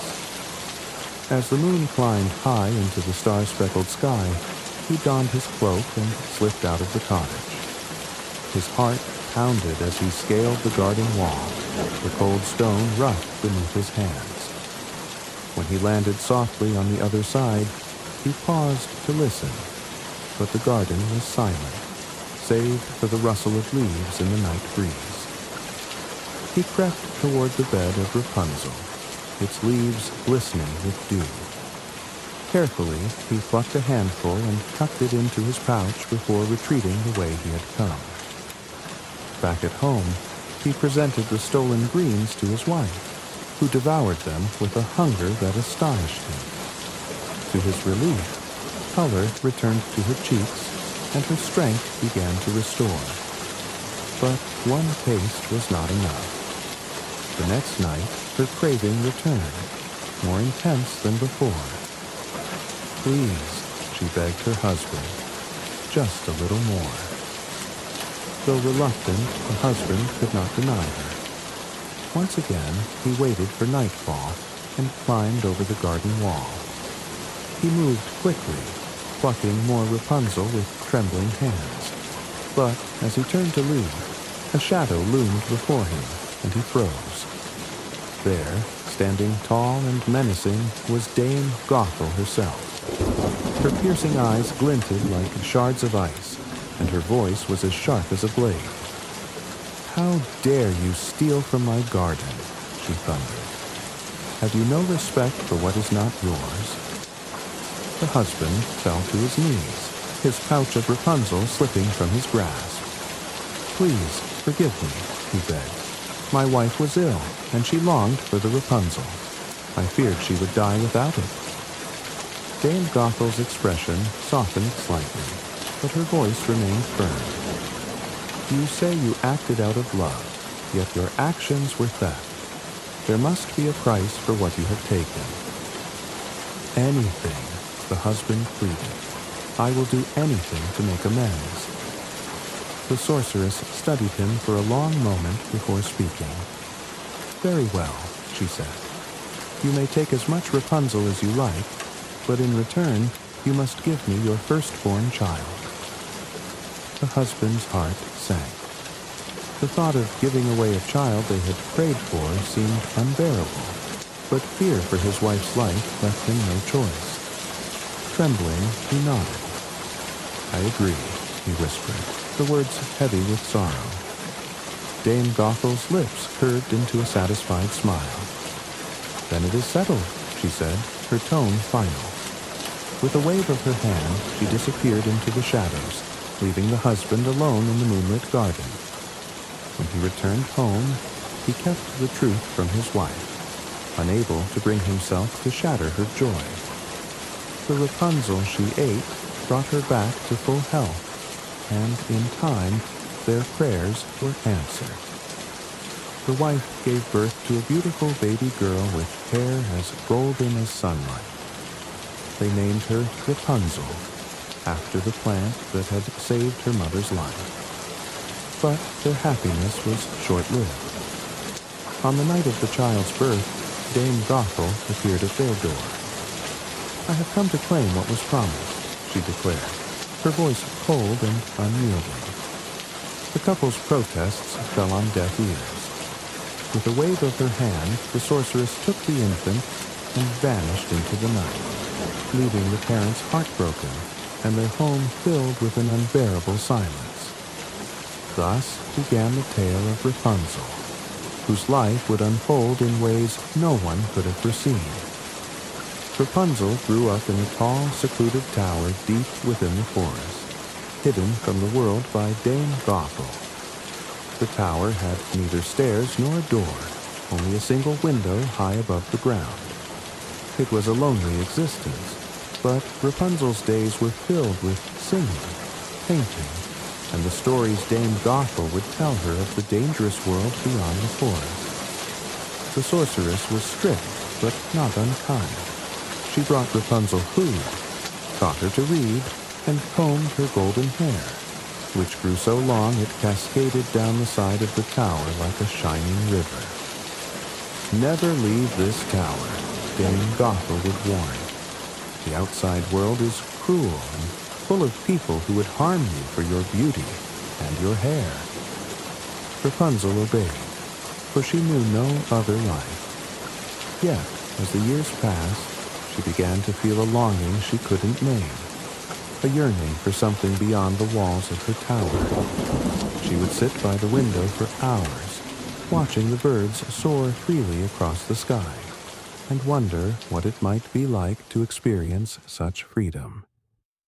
One day, a prince was riding through the forest when he heard a voice unlike any he had ever known. It was Rapunzel, singing a melody so pure and enchanting that it seemed to make the trees sway in harmony. Drawn by the sound, he followed it until he reached the base of the tower. Looking up, he saw a vision of beauty framed in the high window. Rapunzel, her golden hair glinting in the sunlight. The prince called out, but she did not hear him. Determined to meet the owner of the voice, he hid in the forest and watched. Soon, he saw Dame Gothel approach the tower and call, "Rapunzel, Rapunzel, let down your hair." To his astonishment, Rapunzel's hair tumbled down like a golden rope, and Dame Gothel climbed it with ease. The prince waited until the sorceress had gone before stepping out of the shadows. Gathering his courage, he mimicked her words. "Rapunzel, Rapunzel, let down your hair." Rapunzel, thinking it was Dame Gothel, lowered her braid. When the prince climbed into the tower, she gasped in fear, for she had never seen another person besides the sorceress. But the prince's kind eyes and gentle words soon calmed her. He told her of the world beyond the forest, of castles and villages, of rivers and mountains. Rapunzel listened, captivated by his tales and charmed by his warmth. The prince began visiting her regularly, each time bringing gifts, flowers, books, and trinkets from the world she had never seen. They grew close, and soon their friendship blossomed into love. Rapunzel's heart swelled with joy she had never known, and she began to dream of a life beyond the tower, a life with the prince. But their happiness was fragile, for Dame Gothel's shadow loomed over them, and the lovers knew their secret meetings could not remain hidden forever. One day, Rapunzel's innocence betrayed her. As Dame Gothel combed her hair, she said, "You grow so heavy to pull up, mother. The prince is much lighter." Dame Gothel froze, her eyes narrowing. "What did you say?" she demanded. Realizing her mistake, Rapunzel tried to backtrack, but it was too late. Furious, Dame Gothel banished her to a desolate desert, cutting off her golden hair and leaving her alone to fend for herself. When the prince returned and called for Rapunzel, Dame Gothel lowered the severed braid. As he climbed, she pushed him from the tower, and he fell into a thorn bush, his eyes blinded by the sharp thorns. Blinded and heartbroken, the prince wandered aimlessly, searching for his lost love. Meanwhile, Rapunzel, alone in the desert, survived through her wits and strength, her heart holding on to the hope that she would one day see the prince again. Little did they know, fate was already weaving the threads that would reunite them. The prince wandered through the wilderness, his steps guided only by the faint sounds of the world around him. Though he could no longer see, he carried the memory of Rapunzel's voice and her gentle touch within his heart. Days turned into weeks, and weeks into months, as he pressed on, driven by the hope that he might one day find her. Birds sang in the trees above, and the whispers of the wind seemed to call out her name, urging him to keep going. Rapunzel, cast into the barren desert, found solace in the simple beauty of the world around her. The days were harsh, the sun relentless, and the nights bitterly cold. Yet her spirit remained unbroken. She sang to the stars each night, her melodies carrying her longing and hope. Unbeknownst to her, the very voice she used to find comfort was what would ultimately guide her prince back to her. One evening, as the prince rested beneath the shelter of a gnarled tree, he heard a song carried on the breeze. His heart leapt, for he recognized the voice immediately. It was Rapunzel. With renewed determination, he followed the sound, stumbling through the uneven terrain, his hands outstretched to feel his way forward. The closer he got, the clearer her song became, until finally he found himself at the edge of a small oasis where Rapunzel knelt by a spring, her golden hair shimmering even in the dim light. "Rapunzel!" he called out, his voice trembling with emotion. Startled, she turned, her eyes widening in disbelief. "My prince," she whispered, tears welling up in her eyes. She ran to him, her arms wrapping around him tightly. The moment they touched, it was as though the world around them disappeared. They were no longer in a desert or a wilderness, but in a place where only their love existed. As her tears fell onto his face, something miraculous happened. The magic that had always lived within Rapunzel's hair and her spirit began to work its wonders. The prince's sight returned, and he gazed upon her for the first time since their parting. The joy that filled their hearts was beyond words, and they knew they had been given a second chance. Together, they made their way out of the desert, their love guiding them through every trial and hardship. Their journey back to the prince's castle was arduous, but filled with moments of profound connection. They passed through lush valleys where Rapunzel marveled at the wildflowers and streams she had only heard of in stories. In the evenings, they would rest under the stars, sharing their dreams and their hopes for the future.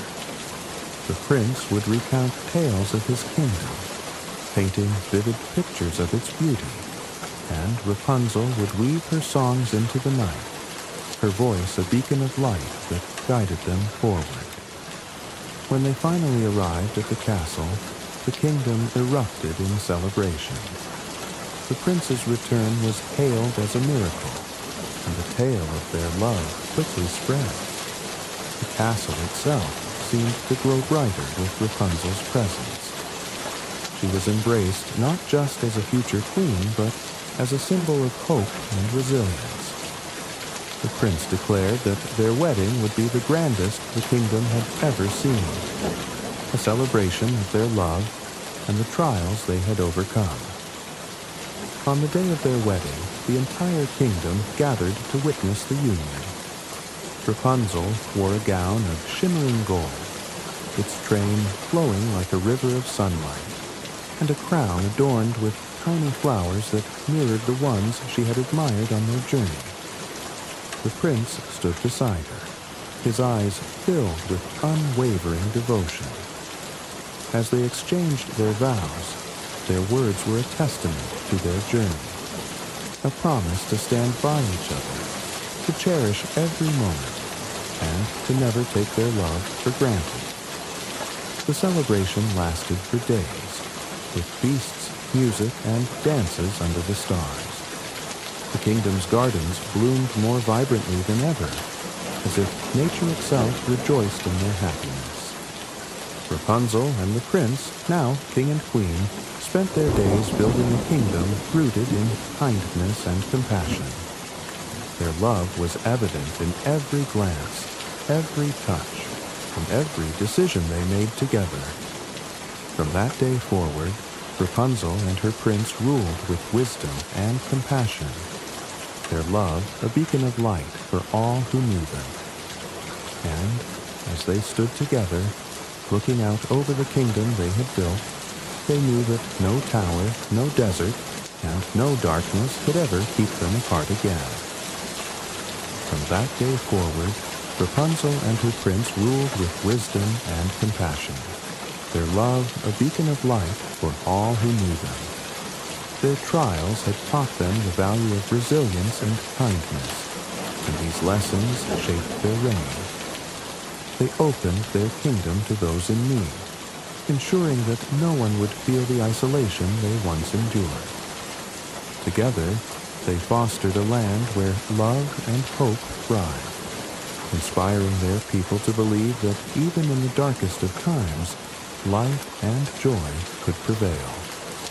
And as they stood together, looking out over the kingdom they had built, they knew that no tower, no desert, and no darkness could ever keep them apart again.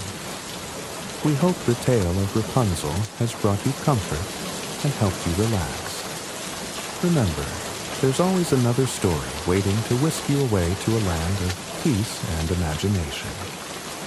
If you enjoyed this bedtime journey, don't forget to like, subscribe, and share, so others can discover the magic too. Until next time, sleep well and dream sweetly. Good night.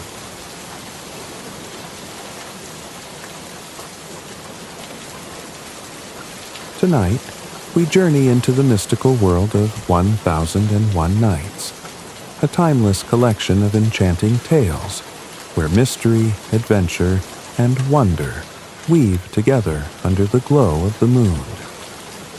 The story of King Shahryar and his brother. It is related, but Allah alone is all-knowing, that there once lived in the farthest reaches of the lands 2 kings who were brothers. The elder, King Shahryar, ruled over a vast empire, while the younger, King Shah Zaman, governed the neighboring kingdom. One day, King Shahryar felt a longing to see his brother, whom he had not visited in years. He sent his trusted vizier to invite King Shah Zaman to his court. Overjoyed, Shah Zaman prepared for the journey. However, before departing, he returned to his palace unannounced to bid farewell to his wife. To his horror, he found her in the arms of another man.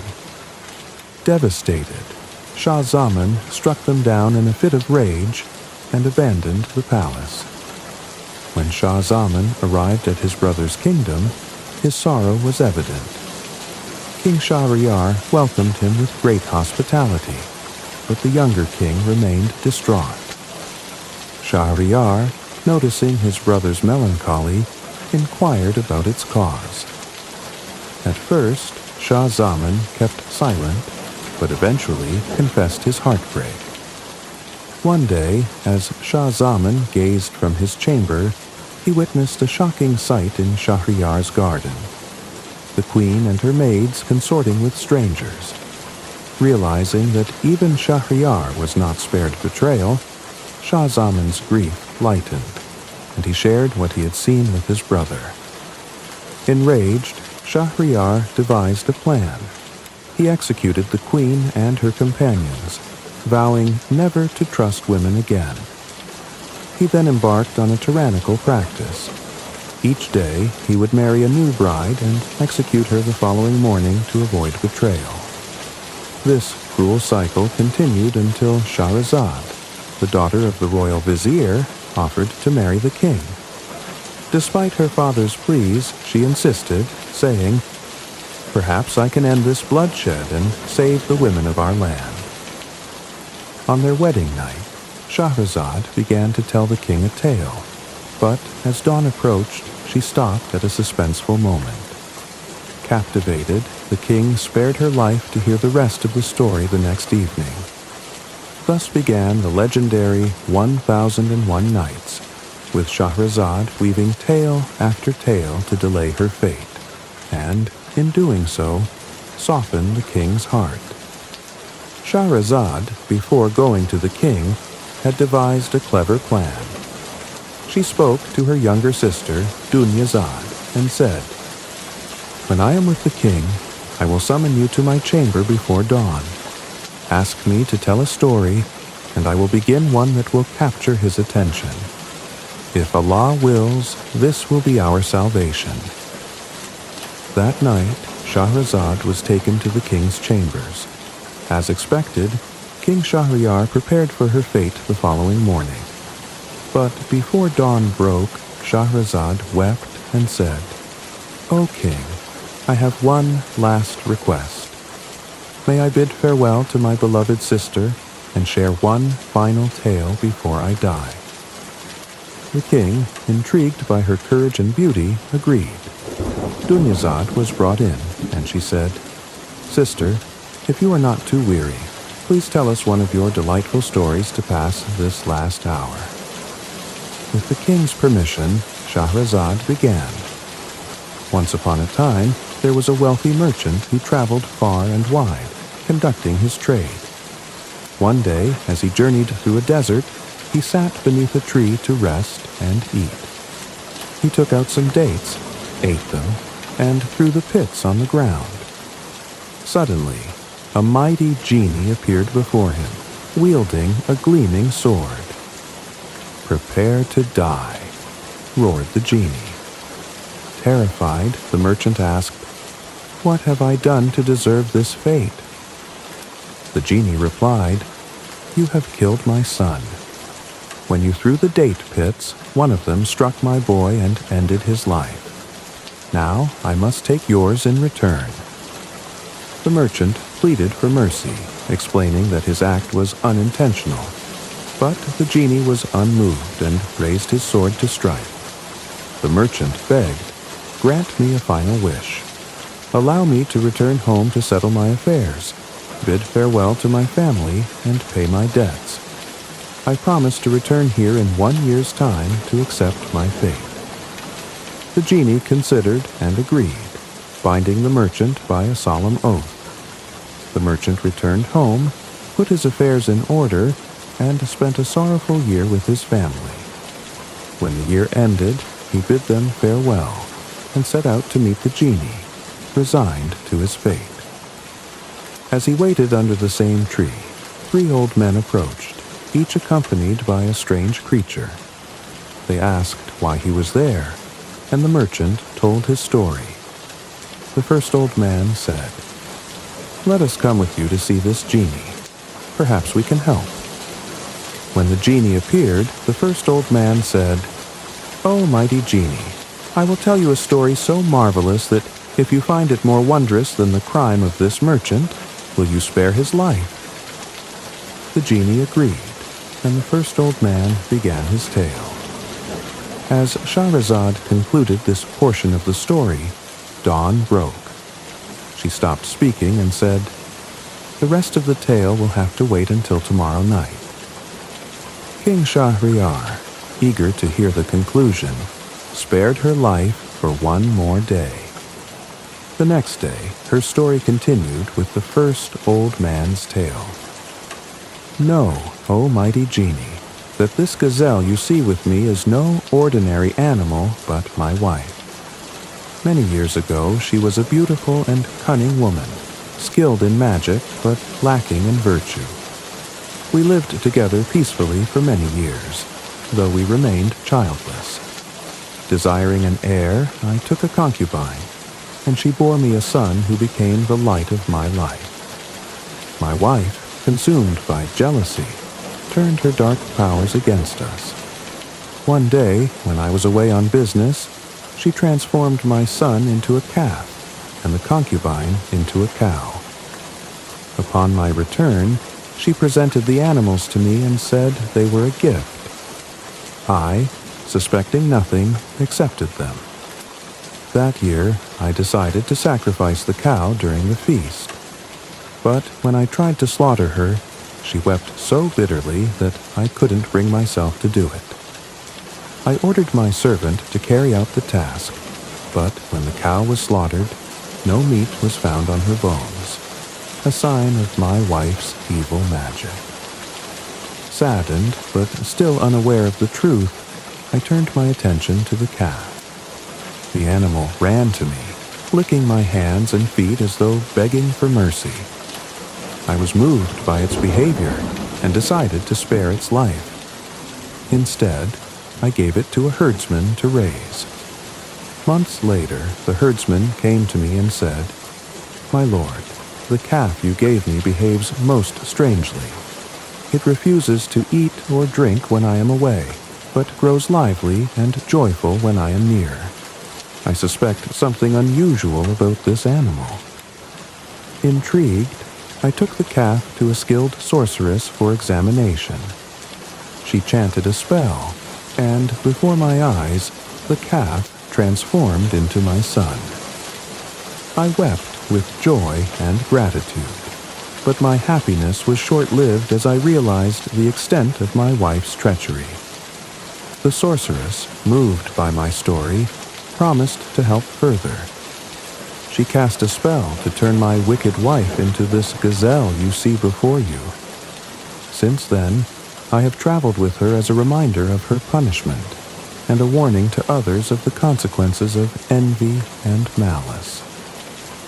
When the first old man finished his tale, the genie said, "Your story is indeed marvelous. I shall grant the merchant a third of his life." The second old man stepped forward and said, "O genie, I too have a tale more wondrous than the last. If you will listen, I will tell it to you." The genie agreed, and the second old man began his tale. The second old man began his tale.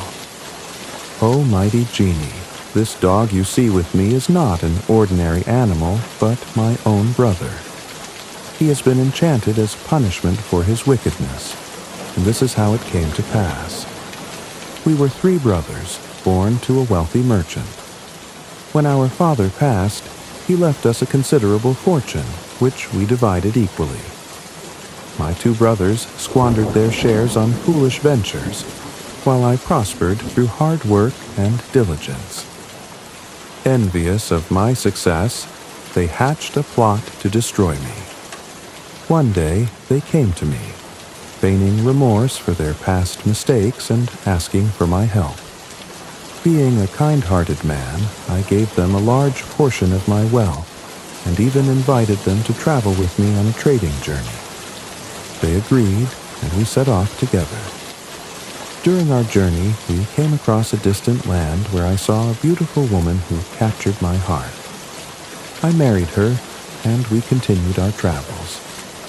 My brothers, however, grew envious once more, and their jealousy turned to treachery.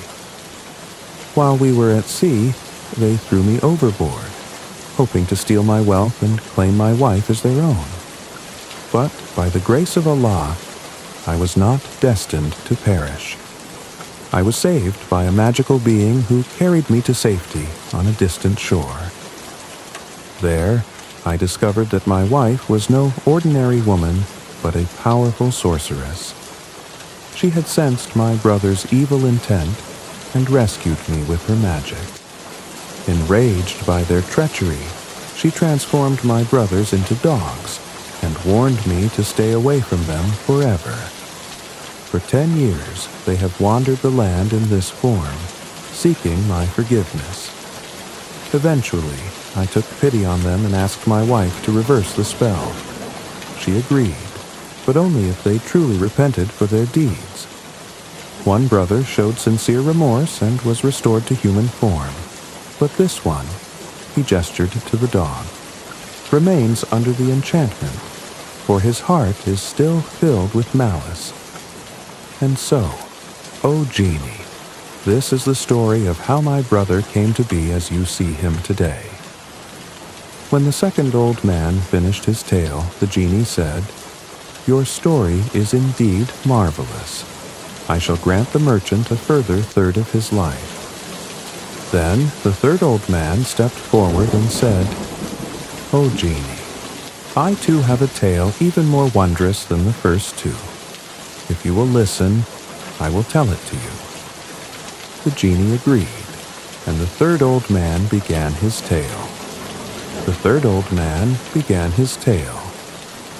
"O mighty genie, this mule you see with me is my wife. She was transformed into this creature because of her betrayal, and here is the story. I was a merchant who spent my days traveling far and wide, conducting trade. During one of my journeys, I entrusted my wife with the care of our home and wealth. For many years, I believed her to be a loyal and virtuous woman, but I was gravely mistaken. Unbeknownst to me, she had taken a lover during my absences. When I returned from one of my travels, I learned of her deceit from a servant who could no longer bear to watch her wickedness. Devastated, I confronted her, but she denied everything and accused the servant of lying. That same evening, I caught her and her lover in the act. Overcome with rage, I attempted to punish her, but she was no ordinary woman. She was skilled in magic. Before I could act, she cast a spell upon me, transforming me into a monstrous beast. For many months, I roamed the wilderness, unable to speak or defend myself. Finally, I encountered a shepherd who took pity on me and brought me to a wise and powerful sorceress. The sorceress saw through my enchantment and cast a counterspell, restoring me to my human form. She then gave me a choice: punish my wife or forgive her. I chose to confront my wife one last time. When I returned home, she was enraged to see me alive and attempted to cast another spell. But the sorceress had anticipated this and protected me. My wife's spell backfired, transforming her into this mule you see before you. The sorceress advised me to keep her in this form as a reminder of her treachery. Since that day, I have traveled with her as my companion, and she has repented every step of the way. The old man concluded his tale and said, "And now, O genie, you have heard my story. Is it not more marvelous than the others?" The genie, amazed by the third tale, said, "Indeed, your story is extraordinary. I shall grant the merchant the final third of his life and spare him entirely. You have all earned his salvation." With that, the genie vanished, leaving the merchant and the three old men to rejoice in their good fortune. They thanked one another and went their separate ways, forever bound by the remarkable tales that had saved a life. As Shahrazad concluded this story, dawn broke once more. She fell silent and said, "If the king permits, I will tell another tale tomorrow night that is even more wondrous than this." Eager to hear more, King Shahryar spared her life for another day. That evening, when the night grew quiet and the stars lit up the sky, Shahrazad began another tale to captivate King Shahryar. The Tale of the Fisherman and the Genie. Once upon a time, there was a poor fisherman who cast his net into the sea every day, hoping to catch enough to feed his family. Though his heart was kind and his labor honest, fortune seldom favored him. One morning, after casting his net 3 times and pulling up only weeds and shells, the fisherman prayed to Allah for a blessing. On his 4th cast, the net felt unusually heavy. Excited, he hauled it to shore and found a strange brass jar, sealed with lead and stamped with the symbol of King Solomon. Curious, the fisherman thought. Surely this jar contains something of great value. He broke the seal and opened the jar, but to his horror, thick black smoke poured out and swirled into the sky. The smoke coalesced into a fearsome genie, towering above him with glowing eyes. The genie roared, "Bow before me, for I am a mighty spirit imprisoned by King Solomon. For centuries, I vowed to reward anyone who freed me from this jar. But as the years passed and no one came, my anger grew. Now I swear to kill whoever releases me." The fisherman trembled and begged for mercy. "I released you from your prison. Should you not reward me instead of punishing me?" The genie sneered.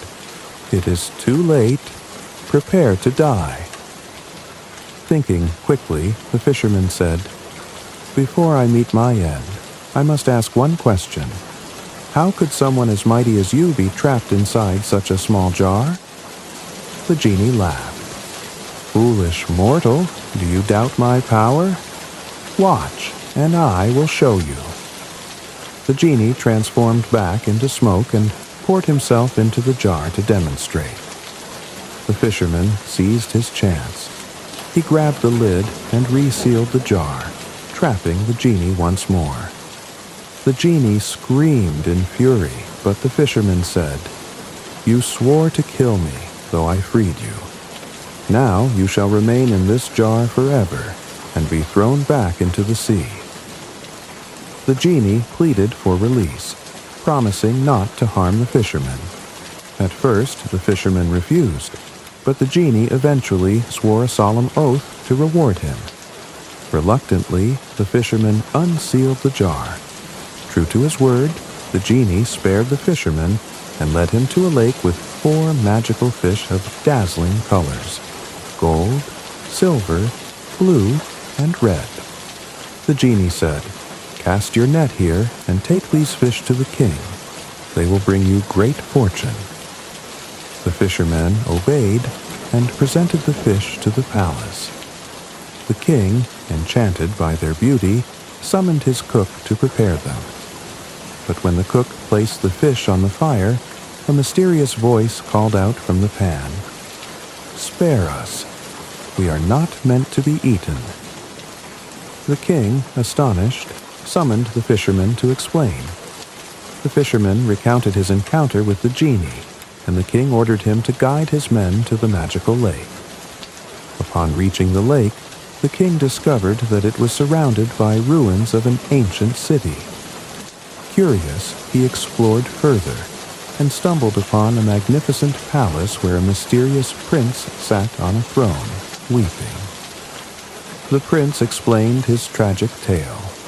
He had once ruled a prosperous kingdom, but an enchantress cursed him and his people. She transformed the citizens into the lake's colorful fish and left him alone in despair. Moved by the prince's sorrow, the king vowed to break the enchantment and restore the kingdom. With the help of his court magician, the king confronted the enchantress and defeated her, lifting the curse. The lake vanished, and the kingdom returned to its former glory. The fisherman, now honored and wealthy, lived happily ever after, while the prince regained his throne. As Shahrazad concluded the tale, dawn broke once more. She paused and said, "If the king permits, I will tell another tale tomorrow night that is even more wondrous than this." Eager for more stories, King Shahryar spared her life again. That evening, when the stars shone brightly above the palace, Shahrazad resumed her storytelling to the ever-curious King Shahryar. The Tale of the Porter and the Three Ladies of Baghdad.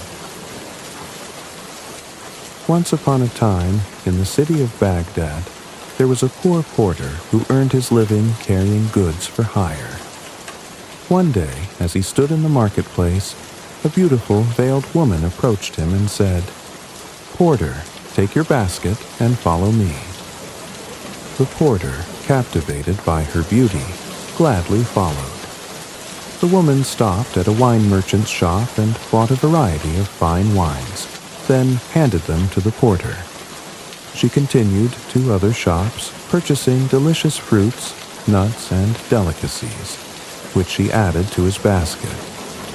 Finally, she bought flowers and perfume.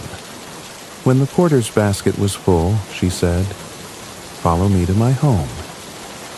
The porter followed her to a grand house with a large door. She knocked, and another veiled woman, even more beautiful than the first, opened it. Together, they invited him inside.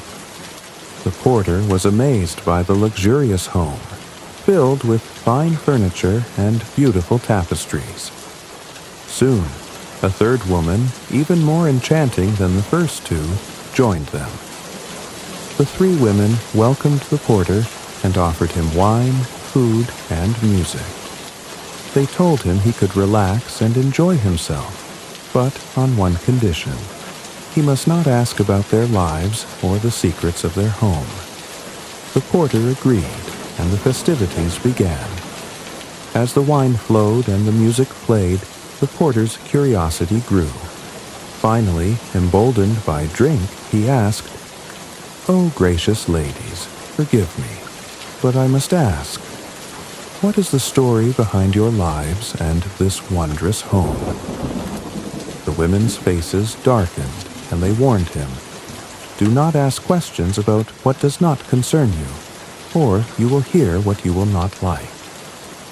Before the porter could apologize, there was a knock at the door. One of the women opened it to reveal three dervishes, men dressed as wandering monks, each with a shaved head and blind in one eye. They bowed and asked for shelter for the night. The women welcomed them in with the same condition: no questions about their lives. Not long after, another knock sounded. This time, it was the Caliph Harun al-Rashid, disguised as a merchant, accompanied by his vizier and a bodyguard.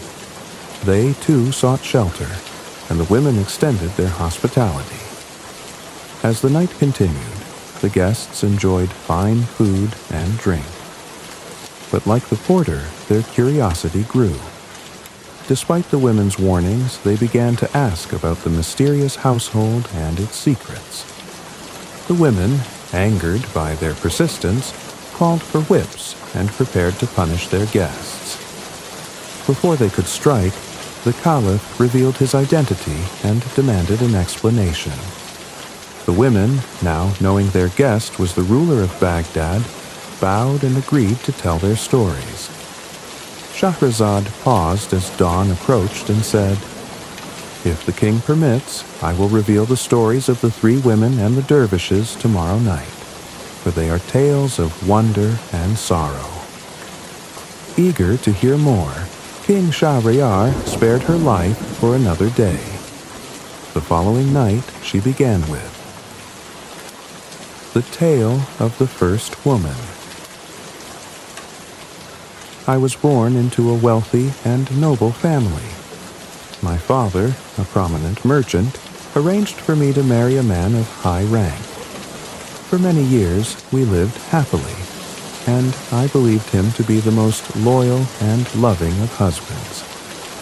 One day, I overheard a conversation between my husband and a stranger, and, to my horror, I discovered he was plotting to steal my fortune and abandon me. I confronted him, and instead of showing remorse, he grew enraged. He bound me in chains and sold me to a slave trader. I was taken far from my homeland, where I was purchased by a kind and generous man who freed me. and gave me this house as a safe haven. Since that day, I have lived here with my sisters, away from the treachery of men." When she finished, the Caliph turned to the second woman who began her story. The Tale of the Second Woman.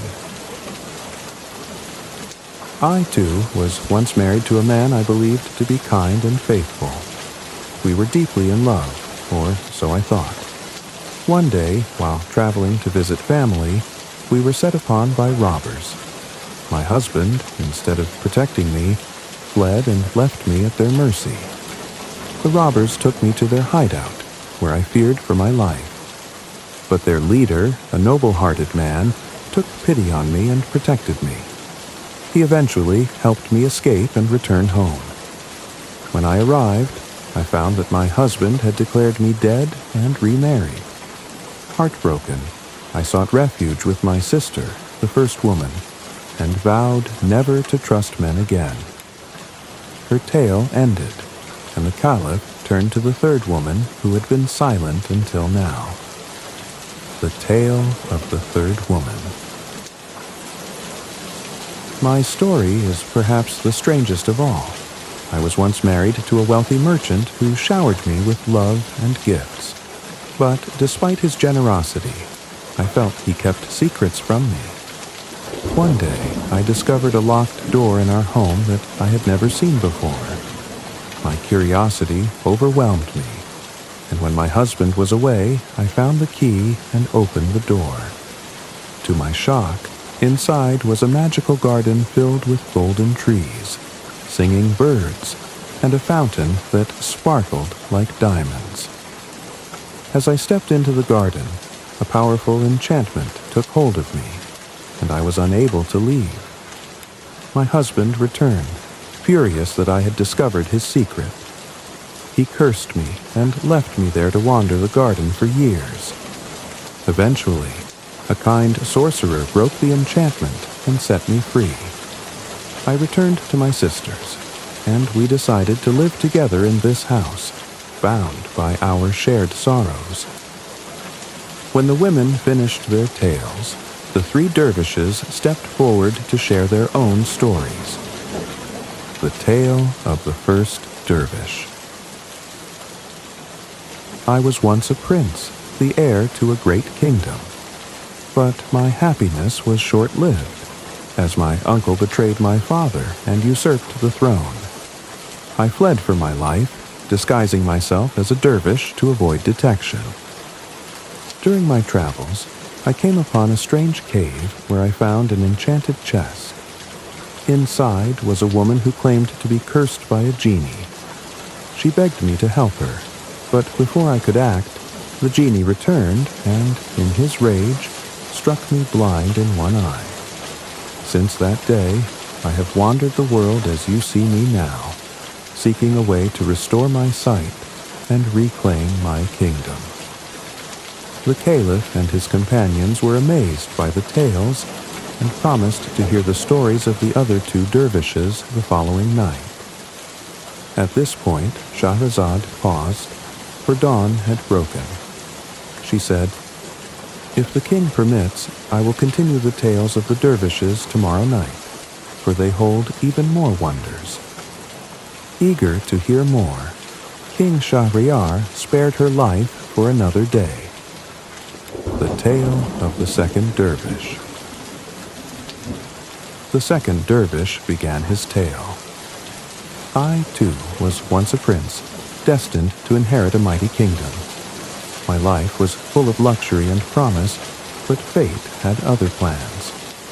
One day, my father received news of a powerful neighboring king who sought an alliance through marriage. The king offered his daughter's hand to me, and my father agreed. With great ceremony, I traveled to the neighboring land to meet my bride. She was as beautiful as the moon, and I fell deeply in love with her. However, on the night of our wedding, disaster struck. As we celebrated, an enormous winged creature, a mighty roc, descended from the skies, snatched my bride, and carried her away. I was devastated and vowed to rescue her, no matter the cost.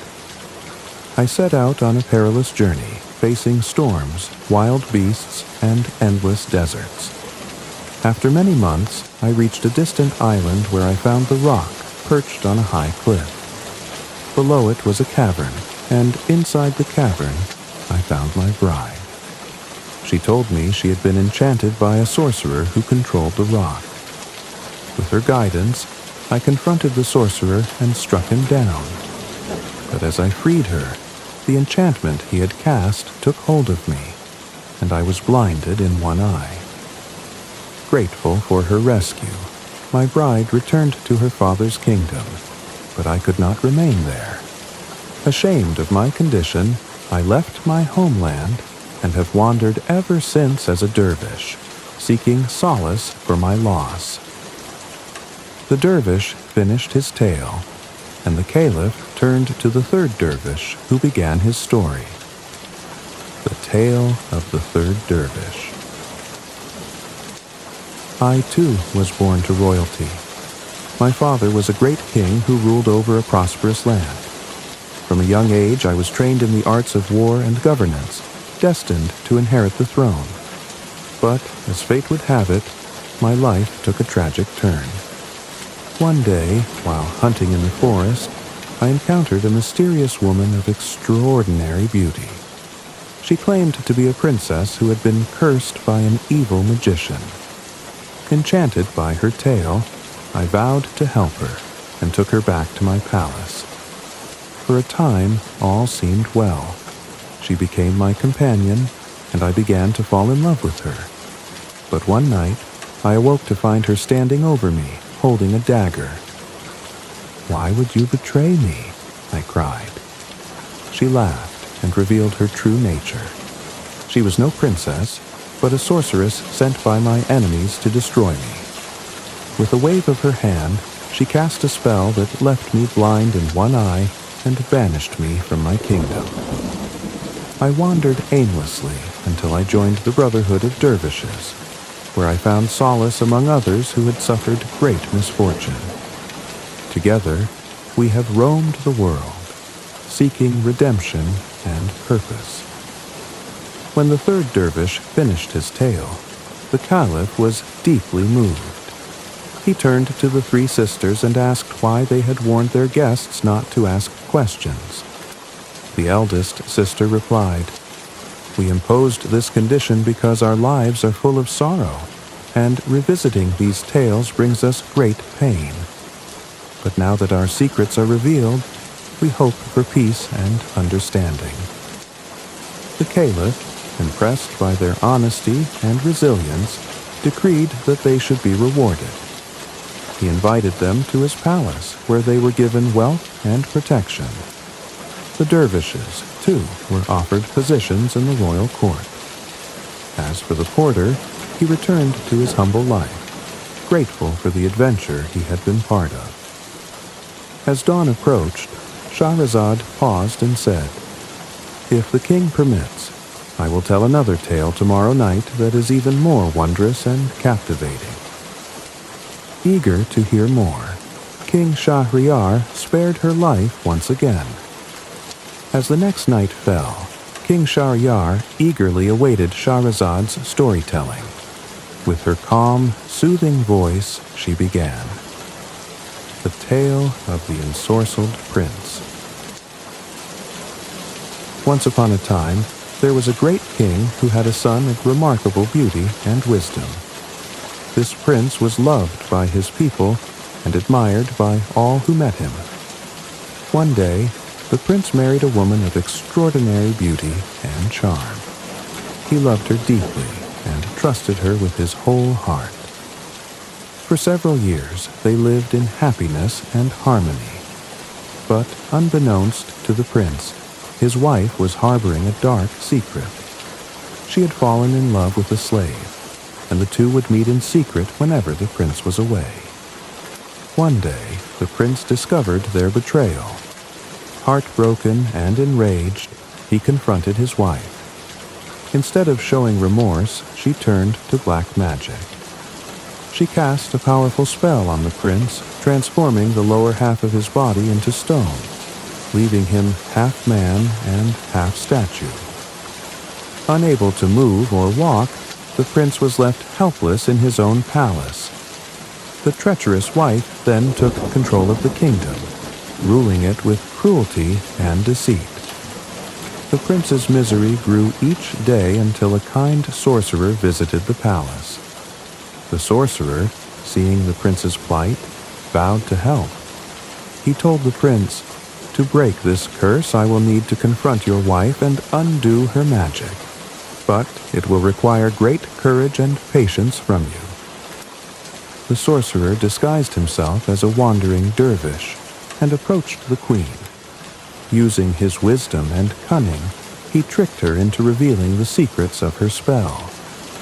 Once he learned how to reverse the enchantment, he cast a powerful counterspell. The queen was defeated and her magic unraveled.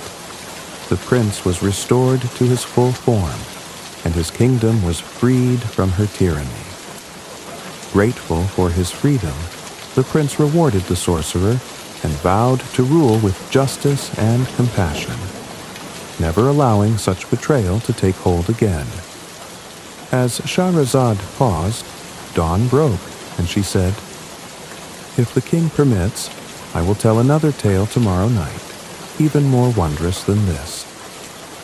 King Shahryar, mesmerized by her storytelling, spared her life for another day. As the following night fell, Shahrazad once again began her tale. The stars glittered in the night sky, and King Shahryar sat eagerly to listen. She said, The Tale of the Three Apples. In the ancient city of Baghdad, during the reign of Caliph Harun al-Rashid, there lived a poor fisherman. One day, after casting his net repeatedly without success, he pulled in a heavy, locked chest. Excited by his find, he brought it to the palace and presented it to the Caliph, hoping for a reward. The Caliph ordered the chest to be opened, and inside they found a woman's body cut into pieces. Horrified, the Caliph summoned his vizier, Jafar, and said, "You must find the murderer within 3 days, or you will be executed in their place." Jafar, though loyal and wise, was overcome with fear. He had no idea how to solve the mystery. For 3 days, he searched fruitlessly. When the deadline arrived, he prepared for his execution. As he stood before the Caliph, ready to accept his fate, a man rushed into the palace shouting, "I am the murderer. Spare Jafar and punish me instead." The Caliph demanded an explanation. The man said, "This woman was my wife. I loved her dearly, but one day she fell ill. To lift her spirits, I bought her 3 apples from a merchant, for which I paid a great sum. When I returned home, I found her recovering and gave her the apples. However, some days later, I saw a slave holding one of the apples. He claimed my wife had given it to him. Enraged by her betrayal, I confronted her, and she denied any wrongdoing. But in my fury, I did not listen and killed her. I now regret my actions deeply." As the man wept, a young boy approached the Caliph and said, "O mighty Caliph, do not punish my father, for he is innocent." Startled, the Caliph asked the boy to explain. The boy said, "I took one of the apples from my mother without her knowledge. While playing in the street, I showed it to a slave, who then snatched it from me and claimed my mother had given it to him. It was my foolishness that caused this tragedy." The Caliph, realizing the truth, spared the man and punished the slave instead. He then pardoned Jafar and commended him for his service. Shahrazad paused as dawn approached. She said, "If the king permits, I will tell another tale tomorrow night that will surpass even this one in wonder." King Shahryar, entranced, spared her life once more. As the next night descended, Shahrazad began her tale once more, her voice soothing and entrancing. The Tale of Nur al-Din and Shams al-Din. In a distant city there lived two brothers, Nur al-Din and Shams al-Din, both sons of a noble and wealthy vizier. Before his death, their father divided his fortune equally between them and made them promise to care for each other. For many years they lived harmoniously. However, one day they quarreled over their future. Shams al-Din, the elder brother, argued that they should arrange marriages for their children once they were born, ensuring that the family's wealth and honor remained intact. Nur al-Din disagreed, claiming such plans were foolish since neither had yet married or had children. Their argument escalated, and Shams al-Din grew angry. He insulted Nur al-Din, belittling him in front of their servants. Feeling humiliated, Nur al-Din left the city, vowing never to return. He traveled for many days and eventually reached a distant land. There, he befriended a kind merchant who helped him establish a new life. Soon, Nur al-Din married a beautiful and virtuous woman, and they had a son whom they named Badr al-Din. Years passed, and Nur al-Din's fortunes grew. Meanwhile, back in his homeland, Shams al-Din had also married and fathered a daughter named Sit al-Husn, famed for her unparalleled beauty. True to his word, Shams al-Din planned to arrange a marriage for his daughter, but he still held resentment toward his brother. The fate of Badr al-Din. When Badr al-Din came of age, tragedy struck. Nur al-Din passed away. Left to fend for himself, Badr al-Din set out on a journey to find his uncle, Shams al-Din, unaware of the bitterness that still lingered. As fate would have it, Badr al-Din arrived in his uncle's city on the night of Sit al-Husn's wedding. However, the groom, chosen by Shams al-Din, fled the city out of fear, leaving the bride without a husband.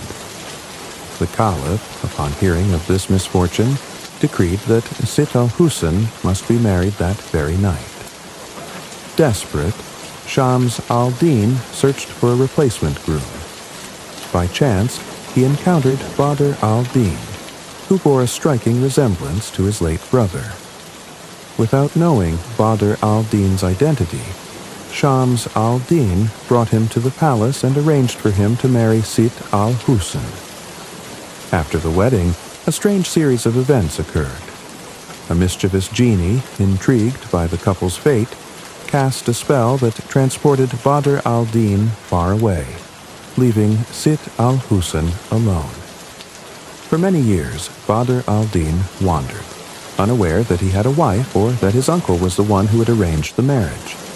Meanwhile, Sit al-Husn gave birth to a son, who grew up without knowing his father. Eventually, fate brought Badr al-Din back to his homeland, where he encountered his son by chance. The resemblance between them was undeniable, and through a series of revelations, the truth of his identity was uncovered. Shams al-Din, realizing the cruelty of his past actions, reconciled with his nephew and welcomed him back into the family. Badr al-Din and Sit al-Husn were reunited, and they lived happily ever after, their love and family bonds stronger than ever.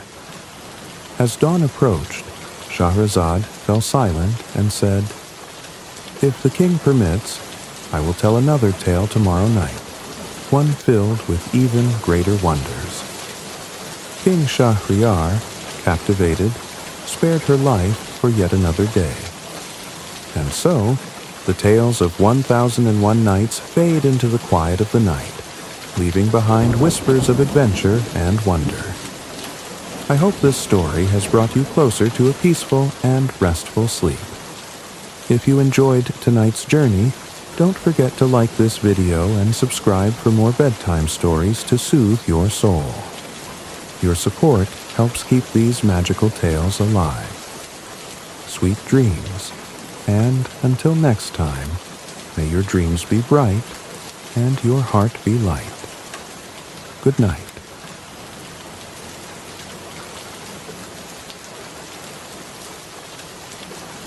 Tonight, prepare to drift into the mysterious embrace of the ocean's depths.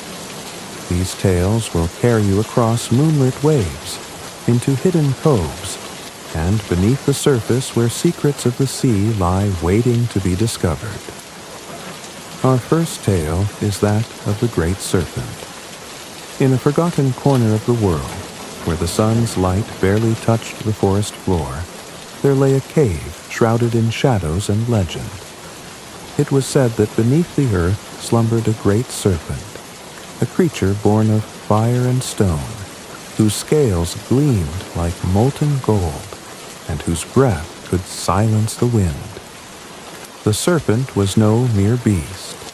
It was a guardian of an ancient treasure, a pool of water said to hold the essence of life itself. For generations, the serpent's presence cast a long shadow over the nearby village. The elders warned children never to venture too far, never to gaze too long at the forest's edge, for fear the serpent would awaken. Yet the tales it inspired were too tantalizing to resist. They spoke of riches beyond measure and the power to command life and death. Many had sought the treasure, but none returned. Among the villagers was a young man named Eric, whose heart burned not with greed, but with questions. He had heard the serpent's legend since he was a boy, and often wondered if the great beast was real, or if it was a tale spun to keep the curious at bay. When the drought came and the village's crops withered, Eric decided to find out for himself. If the stories of the life-giving water were true, it could save them all. Armed only with a torch and a dagger, Eric set out under the pale light of a crescent moon. The forest loomed around him, its ancient trees standing like silent sentinels. The air grew cooler as he ventured deeper, and soon he found the mouth of the serpent's cave, a gaping void that exhaled a faint, otherworldly chill. His torch flickered, its flame casting dancing shadows on the jagged walls as he stepped inside. The cave seemed alive, its tunnels winding unpredictably like veins through the earth. Strange symbols etched into the stone glowed faintly, as if guiding him forward. The air grew thick, charged with an unnatural energy, and Eric felt the weight of unseen eyes watching his every move. At last, he reached a vast cavern, and there, atop a mound of treasure that shimmered like starlight, lay the serpent.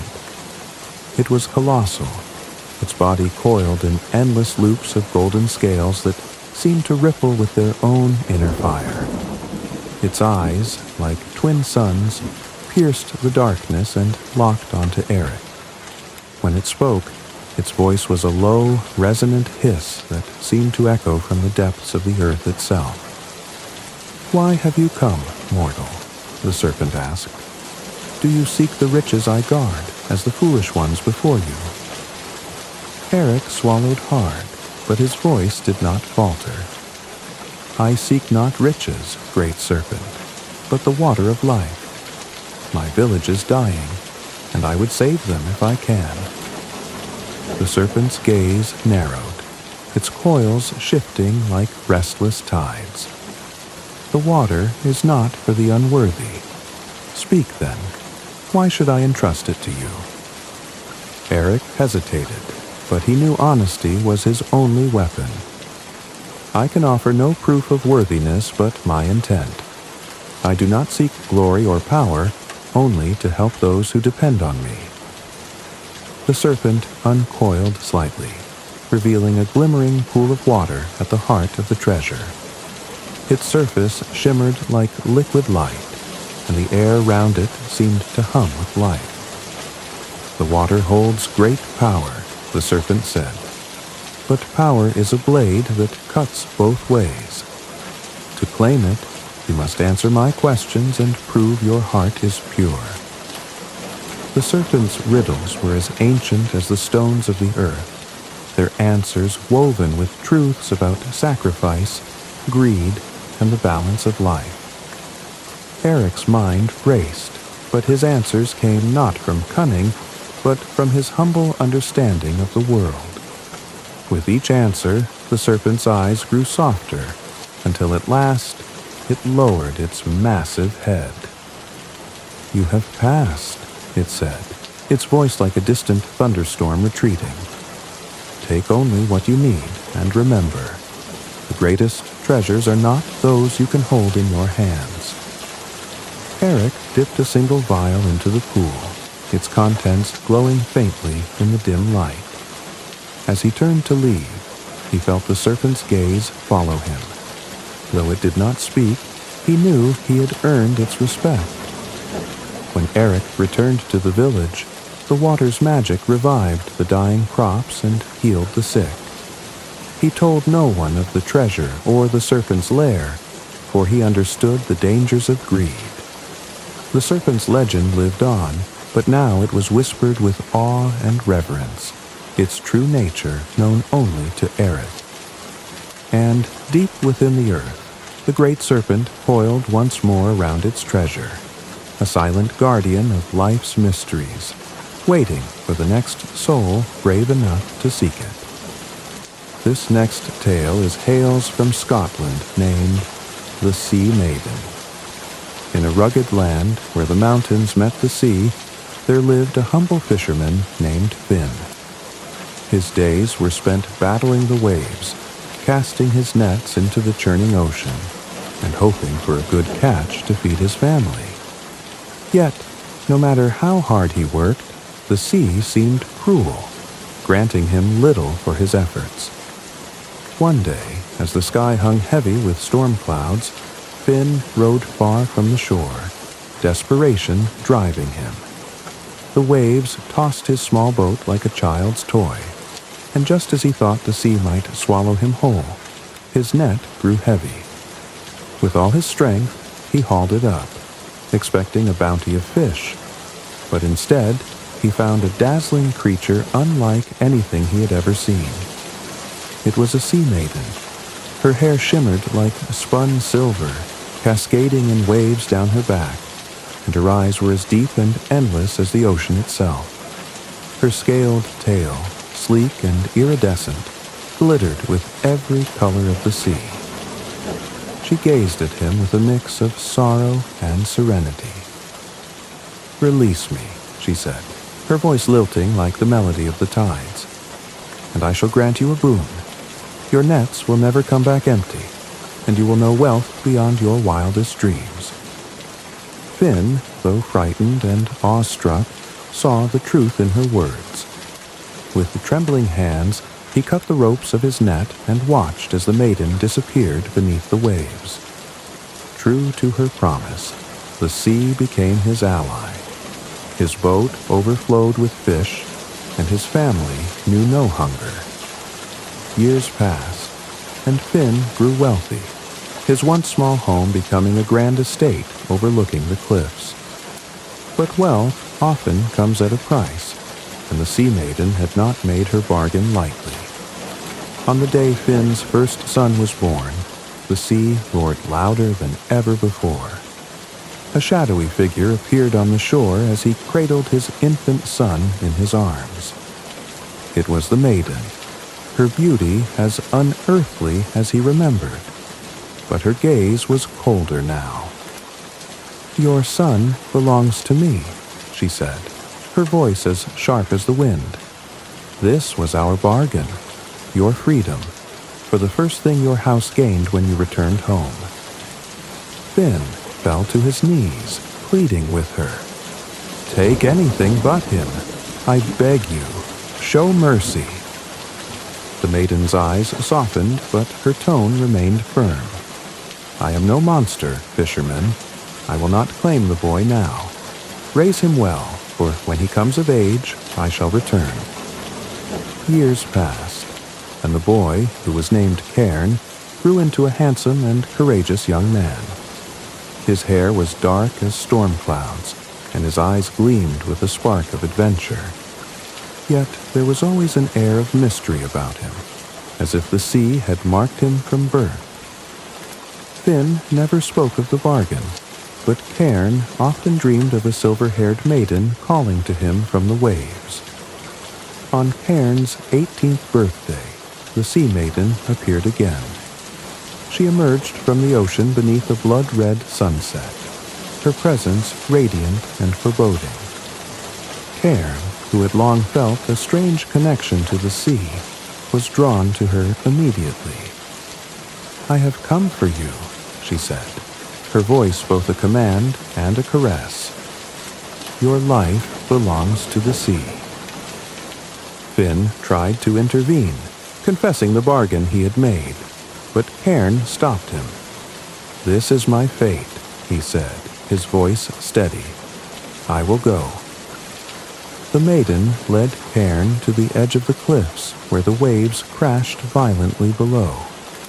She told him of his destiny, to serve as a guardian of the sea, protecting its treasures and punishing those who exploited its bounty. Her silver hair shimmered like moonlight on water as she spoke, her presence both terrifying and mesmerizing. "But you are not yet ready," she said, her eyes softening. "To prove yourself, you must face the trials of the deep." Without another word, she plunged into the ocean, and Cairn followed. The water enveloped him like a second skin, and as he descended, the world above faded away. He saw wonders that defied imagination, forests of coral glowing with an eerie light, great whales singing mournful songs, and sunken ships guarded by shadows that moved like wraiths. The trials tested his strength, courage, and heart. He faced beasts with razor-sharp teeth, currents that sought to drag him into oblivion, and illusions that tempted him with false promises. Through it all, Cairn remained steadfast, guided by the memory of his family and the strange, haunting beauty of the sea maiden. When he emerged from the trials, the maiden awaited him in a palace of crystal and pearl. "You have proven yourself," she said, her voice full of both pride and sorrow. "But know this, the sea is both a giver and a taker.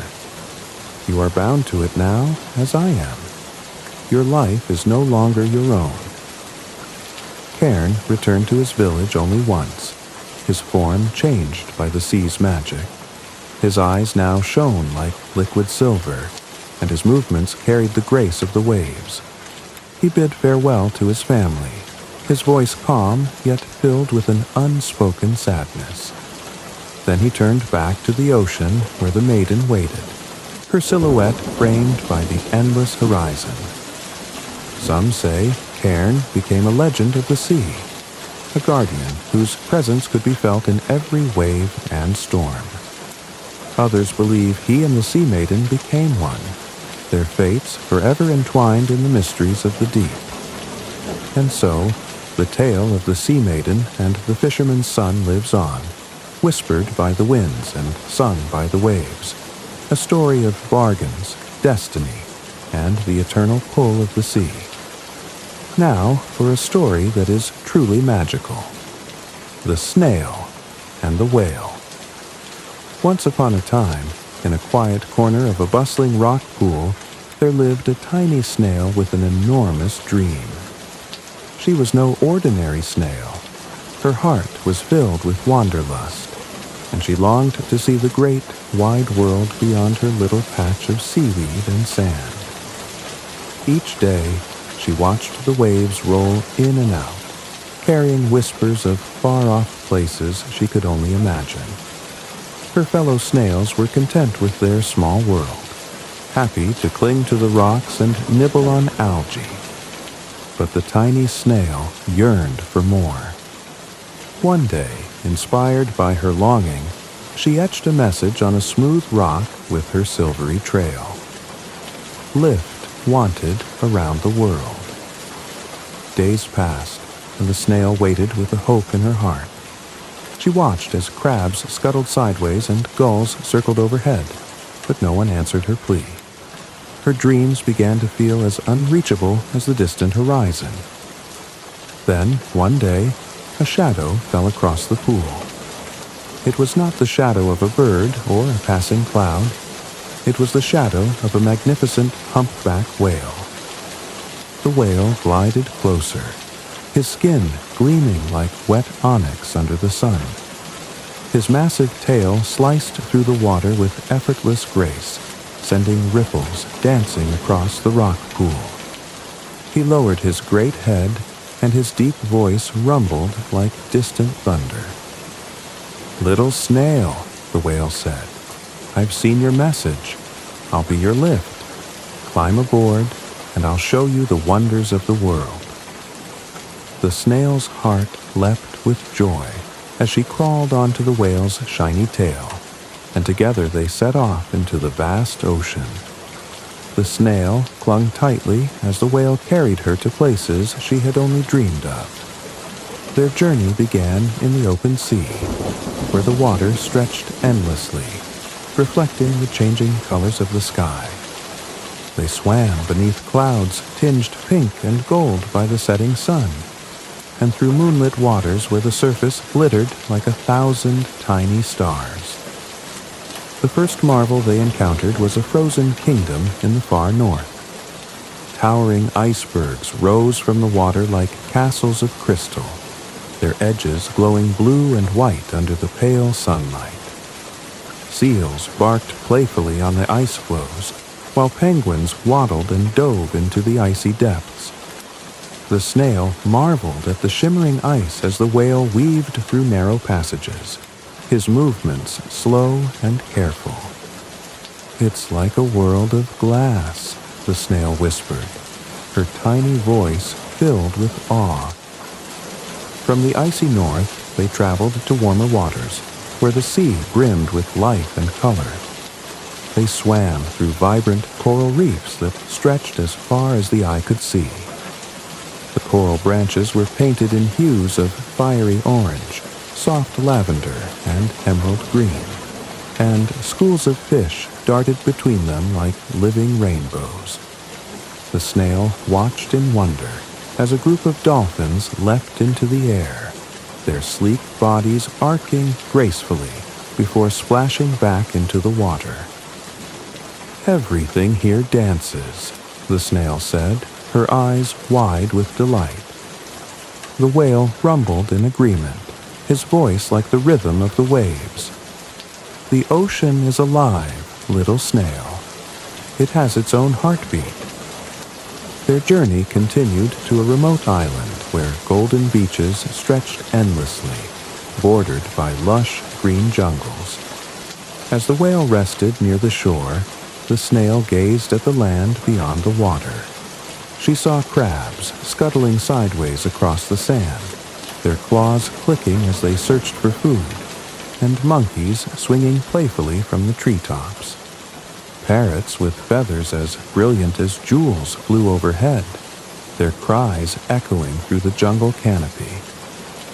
"Isn't it strange," the snail mused, "that so many creatures live without ever seeing the sea?" "And yet the sea touches them all," replied the whale, his tail stirring the water gently. "Everything is connected." As they ventured farther, the sea grew wilder. They swam through roaring storms where lightning flashed across the sky, and the waves towered high above them. The snail clung tightly to the whale's tail, her heart pounding with both fear and exhilaration. When the storm passed, they found themselves in a tranquil lagoon, where the water was as still as glass and a faint mist hung in the air. The snail marveled at the quiet beauty of the place, where even the smallest ripple seemed to echo endlessly. But not all their journey was filled with wonder. One day, as they swam near a bustling bay, the whale ventured too close to the shore. The water grew shallower, and the cries of seagulls filled the air. Suddenly, a terrible sound echoed. Crunch! The whale had become stranded on the sandy beach. He thrashed his mighty tail, but the tide was out, and the water was too shallow to free him. The snail, perched on his back, felt her heart race with fear. What could a creature as small as her possibly do to save someone as mighty as the whale? But the snail was clever and determined. She slithered off his back and onto the warm sand, leaving a new trail behind her. Slowly, carefully, she wrote, "Help. A whale is stranded." Her message caught the attention of a group of children playing nearby. They ran to alert the adults, who quickly gathered a rescue team. People arrived with buckets of water and ropes, working together to keep the whale cool and guide him back to the sea. The beach buzzed with shouts and cheers as the tide began to rise. With a final great heave of his tail, the whale pushed himself into deeper water, and a collective cheer erupted from the crowd as he swam free. Exhausted but relieved, the whale circled back to the little snail, who had crawled to the edge of the water. "Little snail," he said, his voice filled with gratitude. "You may be small, but your heart is mighty. You saved my life." The snail beamed with pride as she climbed back onto his tail, and together they journeyed back to her rock pool. Along the way, the whale swam slower, allowing the snail to take in the sights one last time. They passed through a meadow of seagrass swaying gently in the current, where sea turtles glided gracefully, and tiny seahorses clung to the blades.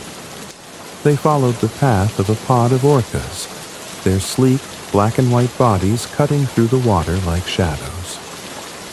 When they arrived at the rock pool, the other snails gathered around, eager to hear about her adventures. The little snail, who once felt so small and insignificant, now had stories to tell of icebergs, beaches, coral reefs, and the courage it took to save her friend. Her tales filled the rock pool with wonder, inspiring even the most timid snails to dream a little bigger. And though the whale eventually swam away to continue his journey, the snail carried a piece of their adventure in her heart. She would often gaze out at the horizon, her dreams no longer bound by the rocks she called home.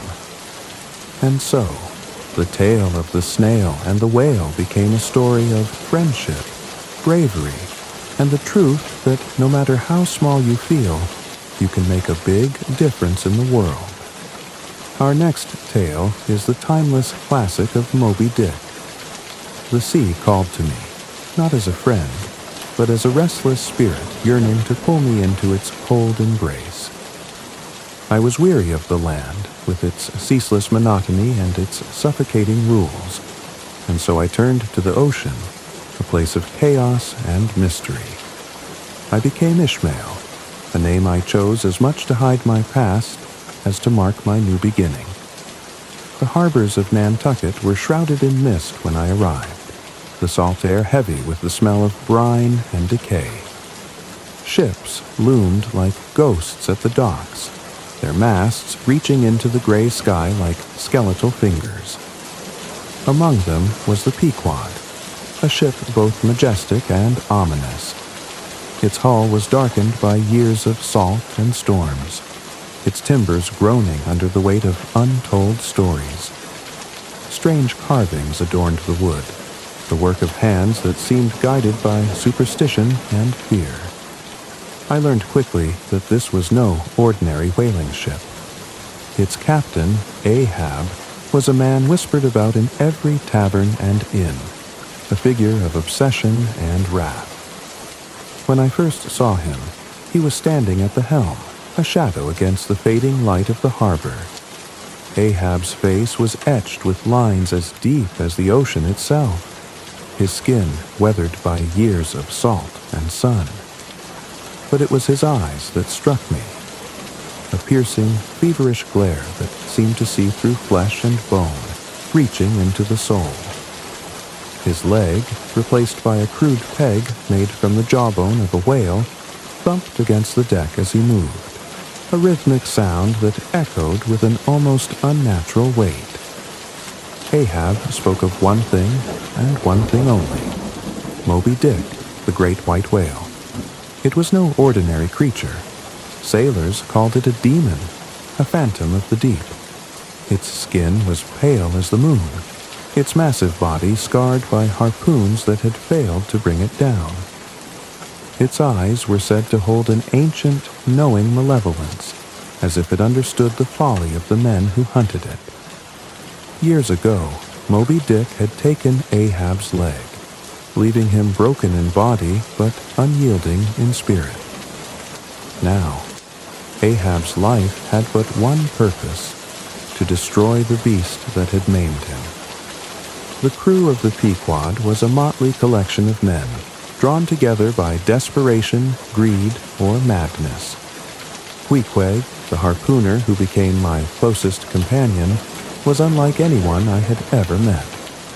His skin was inked with intricate patterns that told the stories of his distant island home, and his eyes held a calmness that seemed at odds with the savage weapon he wielded.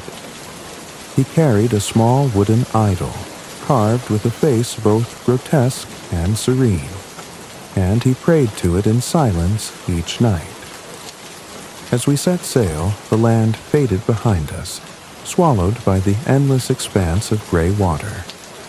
The sea was not a place of tranquility. It was a living, breathing thing, shifting and restless, its surface concealing depths that no man could truly fathom. Storms rolled in with little warning, their winds howling like banshees as waves rose like mountains, threatening to swallow the ship whole. The crew worked tirelessly, their faces etched with exhaustion and fear, their hands raw from the ropes. We hunted whales, massive leviathans that breached the surface with a force that shook the sea. The hunts were brutal and bloody, the water turning crimson as harpoons flew, and the creatures thrashed in their final moments. But no matter how many whales we killed, it was never enough for Ahab. His gaze remained fixed on the horizon, searching for the pale specter that haunted his dreams. The nights were the worst. The ocean became a black void, its surface reflecting the cold light of the stars. The creaking of the ship was a constant reminder of our fragility, a wooden vessel adrift in an unforgiving abyss. The men whispered stories of Moby Dick in hushed tones, their words laced with fear and awe. They spoke of ships crushed beneath its massive tail, of men swallowed by its jaws, of its seeming invincibility. Some began to believe that Ahab's quest was cursed, that the whale was no mere animal, but an incarnation of nature's wrath. Then, one fateful day, the lookout's cry shattered the oppressive silence. There she blows. All eyes turned to the horizon, where a great white form breached the surface, its body glistening like polished bone in the sunlight. Moby Dick had found us. Ahab's face twisted into a mask of rage and triumph. The crew scrambled to lower the boats, their movements frantic as the whale's massive tail slammed into the water, sending waves rippling outward. The chase began, the Pequod surging forward as if possessed by Ahab's fury. The harpoons flew, their sharp tips piercing the air, but Moby Dick was no ordinary prey. It moved with a power that defied nature, its massive body carving through the sea with effortless grace. The whale turned on us, its jaws snapping with a force that could splinter bone and wood alike. It slammed into the Pequod, the impact reverberating through the ship as men were thrown into the sea. Ahab, undeterred, lashed himself to the harpoon's rope, his eyes blazing with the madness that consumed him. He hurled his harpoon, the weapon embedding itself in the whale's flesh. But Moby Dick would not be conquered. With a final, thunderous crash, the whale struck the Pequod, splintering its hull. The ship began to sink, the water rushing in as the crew scrambled to save themselves. Ahab, still bound to the whale, disappeared beneath the waves, his cries swallowed by the ocean. I was thrown clear of the wreckage, clinging to a wooden coffin that Queequeg had carved earlier in the voyage, a dark reminder of the death that seemed to follow us. As the sea calmed, I drifted alone, the silence broken only by the faint sound of the waves. Moby Dick was gone, its pale form vanishing into the depths, leaving behind only wreckage and the memory of its terrible power. Days passed before I was found by a passing ship, the sole survivor of the Pequod. I returned to land with a story that no one could truly understand, a tale of obsession, vengeance, and the unrelenting force of nature. Ahab's pursuit of Moby Dick had been more than a hunt. It was a battle between man and the infinite, a struggle that could only end in destruction. And so, the sea remains, vast and unknowable, its depths holding secrets that no man can conquer.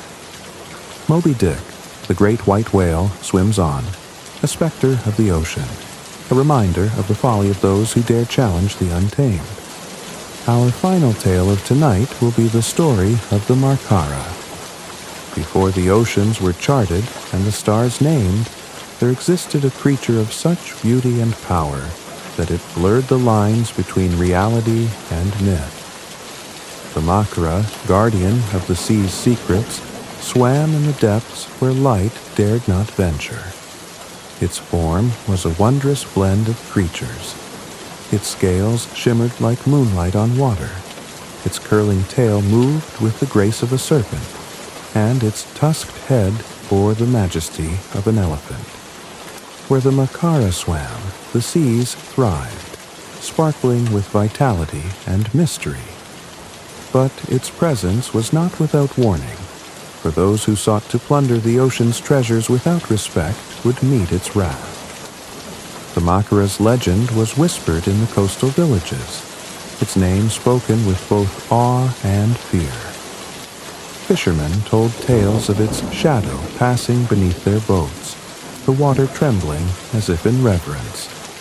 Yet, like all great legends, there were always those who doubted, dismissing the Makara as a story to keep children from wandering too far into the waves. One such man was Kavi, a merchant known for his insatiable greed. Kavi was no ordinary trader. His eyes gleamed with the hunger for wealth, and his ambitions stretched farther than the horizon. He had heard the stories of the Makara, but what captivated him most was the pearl it was said to guard. This pearl, so radiant it could light the darkest night, was believed to be hidden deep within the ocean. Kavi, dismissing the warnings of the villagers, made up his mind to claim it. The sea is but a vast storehouse for the bold, Kavi declared one evening in a crowded tavern. The Makara is no guardian, just a tale spun by cowards too afraid to reach for greatness. The villagers exchanged uneasy glances, but said nothing. That night, as the stars spread like a glittering net over the dark waters, Kavi prepared his ship. The vessel was sturdy, its hull reinforced for distant journeys, and its sails carried the bold symbol of a roaring lion. He hired a crew of sailors, men lured by the promise of riches, though their faces grew pale at the mention of the Makara. With the tide's pull and the moon as their guide, they set sail into the unknown. The first days of the voyage were serene. The sea was a mirror, reflecting skies of endless blue. Dolphins leaped playfully alongside the ship, their sleek bodies catching the sunlight, while seabirds called overhead, their cries a melody of freedom. Kavi stood at the bow, his gaze fixed on the horizon. "This is where fortune waits," he said to himself, his voice brimming with anticipation. But as they ventured farther, the sea began to change. The waters grew darker, as if ink had spilled into their depths, and the waves no longer lapped gently but rolled with a restless energy. Strange shapes moved beneath the surface, fleeting shadows that seemed to watch the ship's every move. The crew grew uneasy, whispering prayers to gods they had long forgotten. One evening, just as the sun dipped below the horizon, painting the sky in fiery reds and golds, the ship reached a coral reef. It was unlike any the sailors had seen before. The coral glowed faintly, its colors shifting like an aurora beneath the waves, violet melting into emerald, gold blending into sapphire. Schools of fish swirled in mesmerizing patterns, their scales shimmering like precious gems. And at the heart of this radiant garden lay a clam, its shell larger than a man and carved with patterns that seemed both natural and divine. From within the clam came a soft, otherworldly glow, the pearl. It was more beautiful than Kavi had ever imagined, a perfect sphere of light that seemed to pulse gently, as if alive. For a moment, even his greedy heart hesitated, awed by the sight before him. But the moment passed, and Kavi's hunger for wealth consumed him. "Lower the boat," he ordered, his voice cutting through the spellbinding scene. The sailors obeyed reluctantly, their movements heavy with dread. Kavi descended into the water, the cool waves wrapping around him like silk as he approached the clam. He pried it open with his harpoon, his hands trembling with excitement as he grasped the pearl. It was warm to the touch, its light now brighter, casting shadows that danced eerily on the coral. But the moment he lifted the pearl from its resting place, the ocean seemed to shudder. The glowing coral dimmed, the fish scattered, and the water grew heavy with silence. Then came the roar, a deep, resonant sound that vibrated through the very bones of the sea. From the shadows of the reef, the Makara emerged. Its presence was overwhelming, a blend of elegance and terror. Its scaled body glinted even in the fading light, each scale catching the faintest shimmer of the pearl's glow. Its tusks, curved like crescents, gleamed as if polished by the tides, and its eyes burned with an ancient, unyielding light.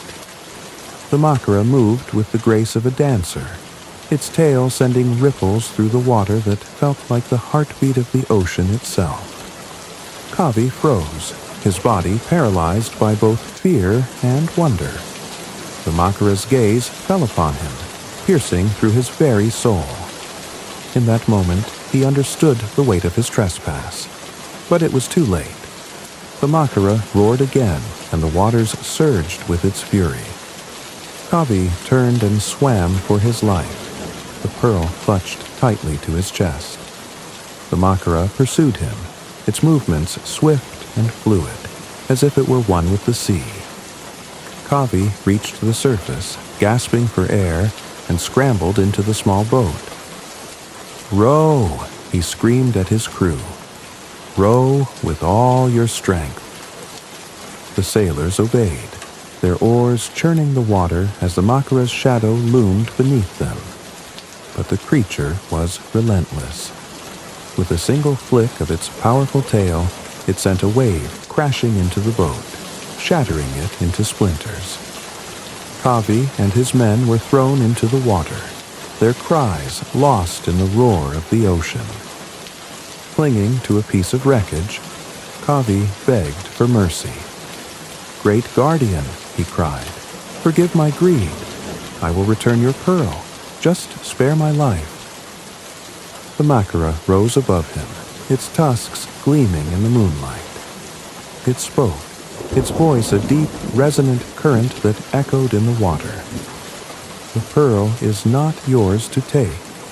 You have disturbed the balance of the sea, and now you must pay the price."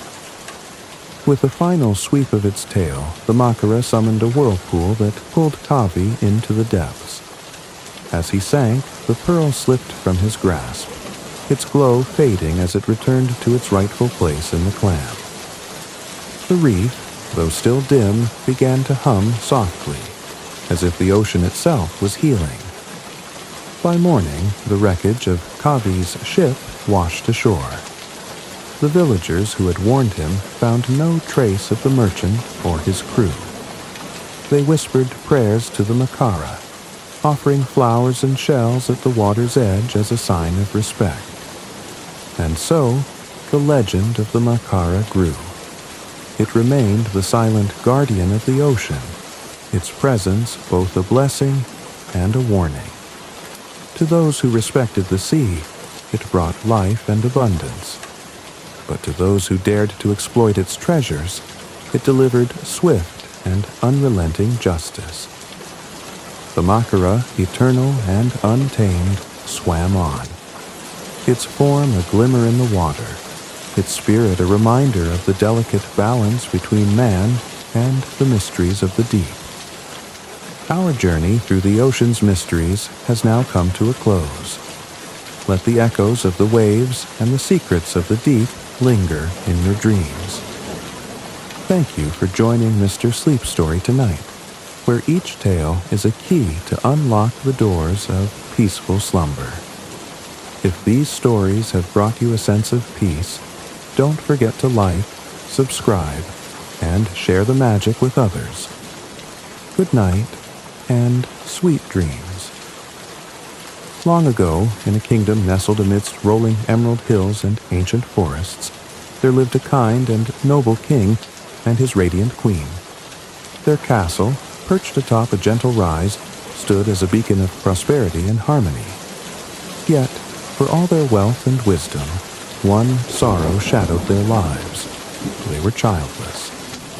Every room in the grand palace seemed to echo with their longing, and every feast and celebration seemed incomplete without the laughter of a child. The queen, graceful as moonlight, often wandered into the gardens of the castle, her heart heavy with yearning. She would sit by a glistening fountain that sang a soft, rippling melody, her gaze fixed on the shimmering water, as if hoping it might grant her a wish. The king, ever devoted, sought counsel from far and wide, consulting wise sages and offering prayers to the heavens, but no child came to bless their union.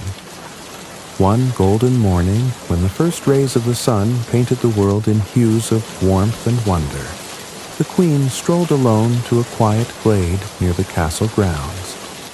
This spot was her sanctuary, where the air was always fragrant with blooming wildflowers, and a crystal-clear brook babbled softly through the earth, as though whispering secrets of nature. She knelt by the brook and dipped her hands into the cool water, her heart murmuring its deepest wish, to hold a child of her own. As her wish floated silently into the morning air, a gentle splash disrupted the stillness of the brook. Startled, the queen looked up to see a glimmering emerald frog perched on a smooth stone. The creature's skin shimmered like a jewel in the sunlight, its golden eyes wise and kind. The queen felt no fear, only a sense of calm curiosity, as the frog gazed at her with a knowing expression. Then, in a voice as soft as the rustling leaves yet clear as a silver bell, the frog spoke. "Do not grieve, O noble queen," it said. "Your longing has reached the heavens, and your heart's wish shall be granted. Within a year, you shall hold a daughter in your arms. a child as beautiful as the dawn, as radiant as the stars. The queen gasped, her hands flying to her chest as joy and wonder overwhelmed her. Could it be true? Was this miraculous creature a messenger of fate, a herald of her deepest dream? She whispered her thanks, her voice trembling with emotion, but before she could utter another word, the frog leaped gracefully into the water, leaving only gentle ripples in its wake. It was as though the glade itself had hushed, holding its breath to preserve the sacred moment. The queen returned to the castle, her heart light as air, her face glowing with newfound hope. When she shared the magical encounter with the king, his joy was boundless. Together, they awaited the fulfillment of the frog's promise, their days now filled with preparation and anticipation. The halls of the castle were soon adorned with golden threads and fragrant garlands, and the kingdom buzzed with quiet excitement, as though nature itself rejoiced in the blessing yet to come. True to the frog's words, a year passed, and the queen gave birth to a daughter, a child so enchanting that even the sun, in all its splendor, seemed to pause in admiration when its light touched her. The princess's cheeks were like rose petals, her hair like threads of gold, and her eyes sparkled with the promise of joy and adventure. The king and queen named her Briar Rose, for she was as precious and delicate as the wild roses that blossomed near the brook where the queen's wish had been granted. The kingdom rejoiced, and from the highest tower of the castle to the humblest village home, the air was alive with celebration. The birth of Briar Rose was more than a blessing to her parents. It was a gift to the entire realm, a promise of hope, beauty, and enchantment that would echo through the ages. From the moment Briar Rose entered the world, it was as though the heavens had poured their blessings upon her. The newborn princess was a vision of delicate beauty, her cheeks soft and pink like the petals of a freshly blossomed rose. Her hair, a fine golden down, seemed to catch and hold the sunlight, glowing faintly even in the dim light of her cradle.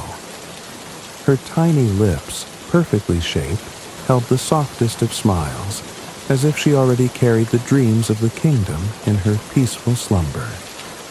Her arrival filled the palace with a newfound joy, a radiant warmth that touched every heart. The king and queen, who had long prayed for this miracle, were captivated by their daughter. Each day they marveled at her perfection. The queen would cradle her in her arms, singing soft lullabies that seemed to blend with the gentle cooing of doves outside the windows, while the king would gaze at her with awe, his heart brimming with pride and love. Even as an infant, Briar Rose seemed to exude an ethereal grace. Her movements, though small and uncoordinated, had a delicate charm. When she stretched her tiny hands toward the sunlight streaming through the castle's tall windows, the servants whispered that the very light itself seemed to gather around her, illuminating her soft features. There was a quiet but unmistakable strength in her, as though she carried within her the promise of something extraordinary. As the days turned into weeks, her personality began to blossom. She was a serene child, rarely crying, as if she already understood the tranquility her presence brought to those around her. Her laugh, when it came, was like the chiming of tiny silver bells, a sound so pure and joyful that it would draw even the busiest servant away from their work to share in her delight. She gazed at the world with wide, curious eyes, their blue depths reflecting the wonder and innocence of her soul. Briar Rose had an unspoken connection to the natural world. The castle gardens, bursting with roses of every hue, seemed to flourish even more vibrantly in her presence. Birds often lingered on the windowsills of her nursery, their songs harmonizing with the gentle tunes her nursemaids hummed to lull her to sleep. When the queen carried her into the garden, butterflies would flit around her, drawn as though by an unseen magic. The kingdom itself seemed to thrive under her influence. Crops grew in abundance, the rivers sparkled clearer than ever, and the people's hearts swelled with hope for the future. Word of the princess's beauty and charm spread beyond the castle walls, and the villagers would gather in the hopes of catching a glimpse of her during her rare appearances. As the day of her christening approached, the palace buzzed with excitement. Courtiers prepared lavish decorations, weaving garlands of roses and golden threads to adorn the great hall. Messengers were dispatched to invite the wisest and noblest of the realm to celebrate the cherished child. The king and queen, though deeply devoted to their daughter, were mindful of the blessings yet to be bestowed upon her by the wise women, who would guide her destiny. The days leading up to the ceremony were filled with anticipation, as the entire kingdom prepared to honor the princess, whose presence had already begun to weave a story of beauty, grace, and promise. Yet, even amidst the joy, an undercurrent of unease lingered in the air, an inexplicable sense that the perfection of this moment could be as fragile as the petals of a rose. The kingdom glittered with celebration as the day of the princess's christening dawned. Bells rang from every tower, their joyful peals carrying the news of Briar Rose's naming ceremony far and wide. Nobles and villagers alike flocked to the grand hall, eager to bestow their blessings on the cherished child. Among the honored guests were 12 wise women, each renowned for their gifts of wisdom and magic. These women, dressed in flowing robes that shimmered like starlight, arrived bearing blessings for the princess. Their presence filled the hall with a sense of wonder, for it was said that their gifts could shape the destiny of any they chose to favor. One by one, the wise women approached the cradle where Briar Rose lay, swaddled in silken blankets and glowing with an otherworldly beauty. The first gifted her with beauty beyond compare, so radiant that even the flowers would envy her. The second bestowed a voice as melodious as the sweetest songbird. The third granted her grace in every step and gesture, while the fourth promised boundless wisdom. Each blessing wove a thread of magic into the princess's destiny, a tapestry of perfection that grew more dazzling with every gift. But as the 11th wise woman stepped forward to offer her blessing, a chill swept through the hall. The air seemed to darken, and the joyous murmurs of the crowd faded into uneasy silence. The grand doors of the hall, flung open in welcome, now slammed shut with an ominous force. All eyes turned to the entrance, where a figure draped in shadows stood. It was the 13th wise woman, her expression a mask of cold fury. Uninvited and overlooked, she had come not to celebrate but to claim her vengeance for the slight. Her robes were dark as midnight, and her eyes burned with an unnatural light. The king and queen exchanged panicked glances, their joy hurtling into dread. They had miscalculated, for though only 12 golden plates had been set at the table, they had underestimated the wrath of the uninvited. Striding into the hall with an air of terrible power, the 13th wise woman stopped before the cradle of Briar Rose. Her voice, sharp and unyielding, rang out like a thunderclap. "You dare slight me, the eldest of the wise women, the keeper of knowledge and fate. For your arrogance, I shall repay you in kind." She raised her hand, and the room seemed to shudder under the weight of her magic. This child, so perfect and blessed, shall meet her doom. On her 15th birthday, she shall prick her finger on the spindle of a spinning wheel and die. A collective gasp swept through the crowd. The queen collapsed into the king's arms, her face pale with horror, while the courtiers stood frozen, unable to intervene. The wise woman's curse hung in the air like a storm cloud, its dark promise chilling the hearts of all who heard it. Before the 13th wise woman could depart, the 12th stepped forward, her face serene yet resolute. "Sister," she began, her voice calm but firm, "your wrath is great, but your curse shall not be absolute. Though I cannot undo it, I shall soften its blow." She knelt before the cradle, her hands glowing with gentle light, and spoke her blessing. "The princess shall not die, but instead fall into a deep slumber, a sleep lasting 100 years. At the end of that time, a kiss of true love shall awaken her." Though the room remained steeped in fear, this promise of hope pierced the darkness like a single beam of sunlight through storm clouds. The 13th wise woman scowled, her eyes narrowing, but she said nothing more. With a swirl of her cloak, she vanished, leaving the castle to grapple with the shadow she had cast. The celebrations ended in somber silence. The king, desperate to protect his beloved daughter, issued a royal decree. Every spinning wheel in the kingdom was to be burned, every spindle destroyed. The royal guards scoured the land to ensure no trace of the cursed tool remained. But deep in their hearts, the king and queen knew that fate, once spoken, could not be easily undone.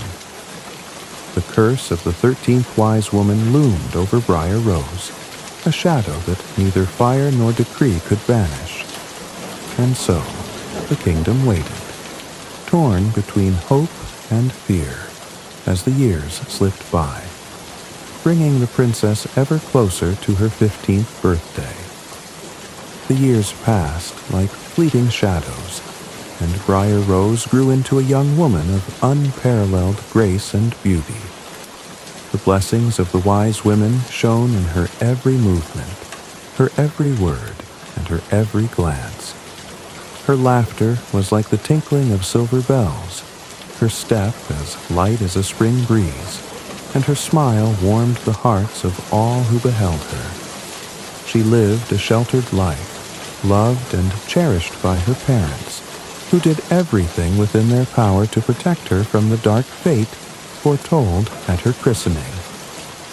Despite the king's decree, banning spinning wheels and destroying every spindle in the kingdom, a quiet unease lingered. Fate, it seemed, was a force not easily outwitted.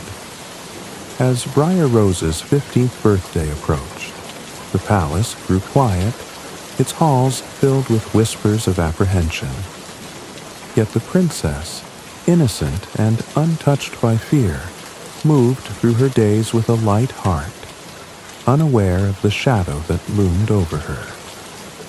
On the morning of her 15th birthday, the castle was bathed in golden sunlight, the gardens bursting with roses in full bloom. A grand feast had been prepared in her honor, and courtiers bustled about, decorating the halls with ribbons and garlands. Briar Rose, dressed in a gown of soft pink that shimmered like dawn, wandered the castle in search of a moment of quiet amidst the excitement. As she ascended a winding staircase she had never noticed before, curiosity sparked within her. The narrow stone steps spiraled upward, leading to a small, forgotten turret at the top of the castle. Dust motes danced in the sunlight that streamed through narrow windows, and the air smelled faintly of ancient wood and stone. It was a place untouched by time, hidden from the bustle of the palace below. At the top of the stairs, she discovered a small room she had never seen before. The door creaked open to reveal a curious sight. An old woman bent over a spinning wheel, her hands working the spindle with practiced ease. The woman's face was wrinkled but kind, her eyes twinkling as she looked up at the princess.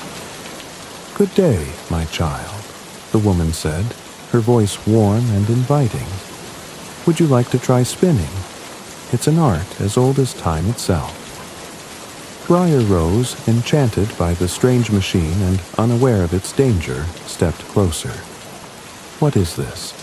I've never seen anything like it before." "It is a spindle, my dear," the woman replied. "Come, let me show you how it works." The princess reached out, her fingers brushing the spindle with innocent curiosity. The instant her skin touched the sharp point, a searing pain shot through her finger, and she drew back with a gasp.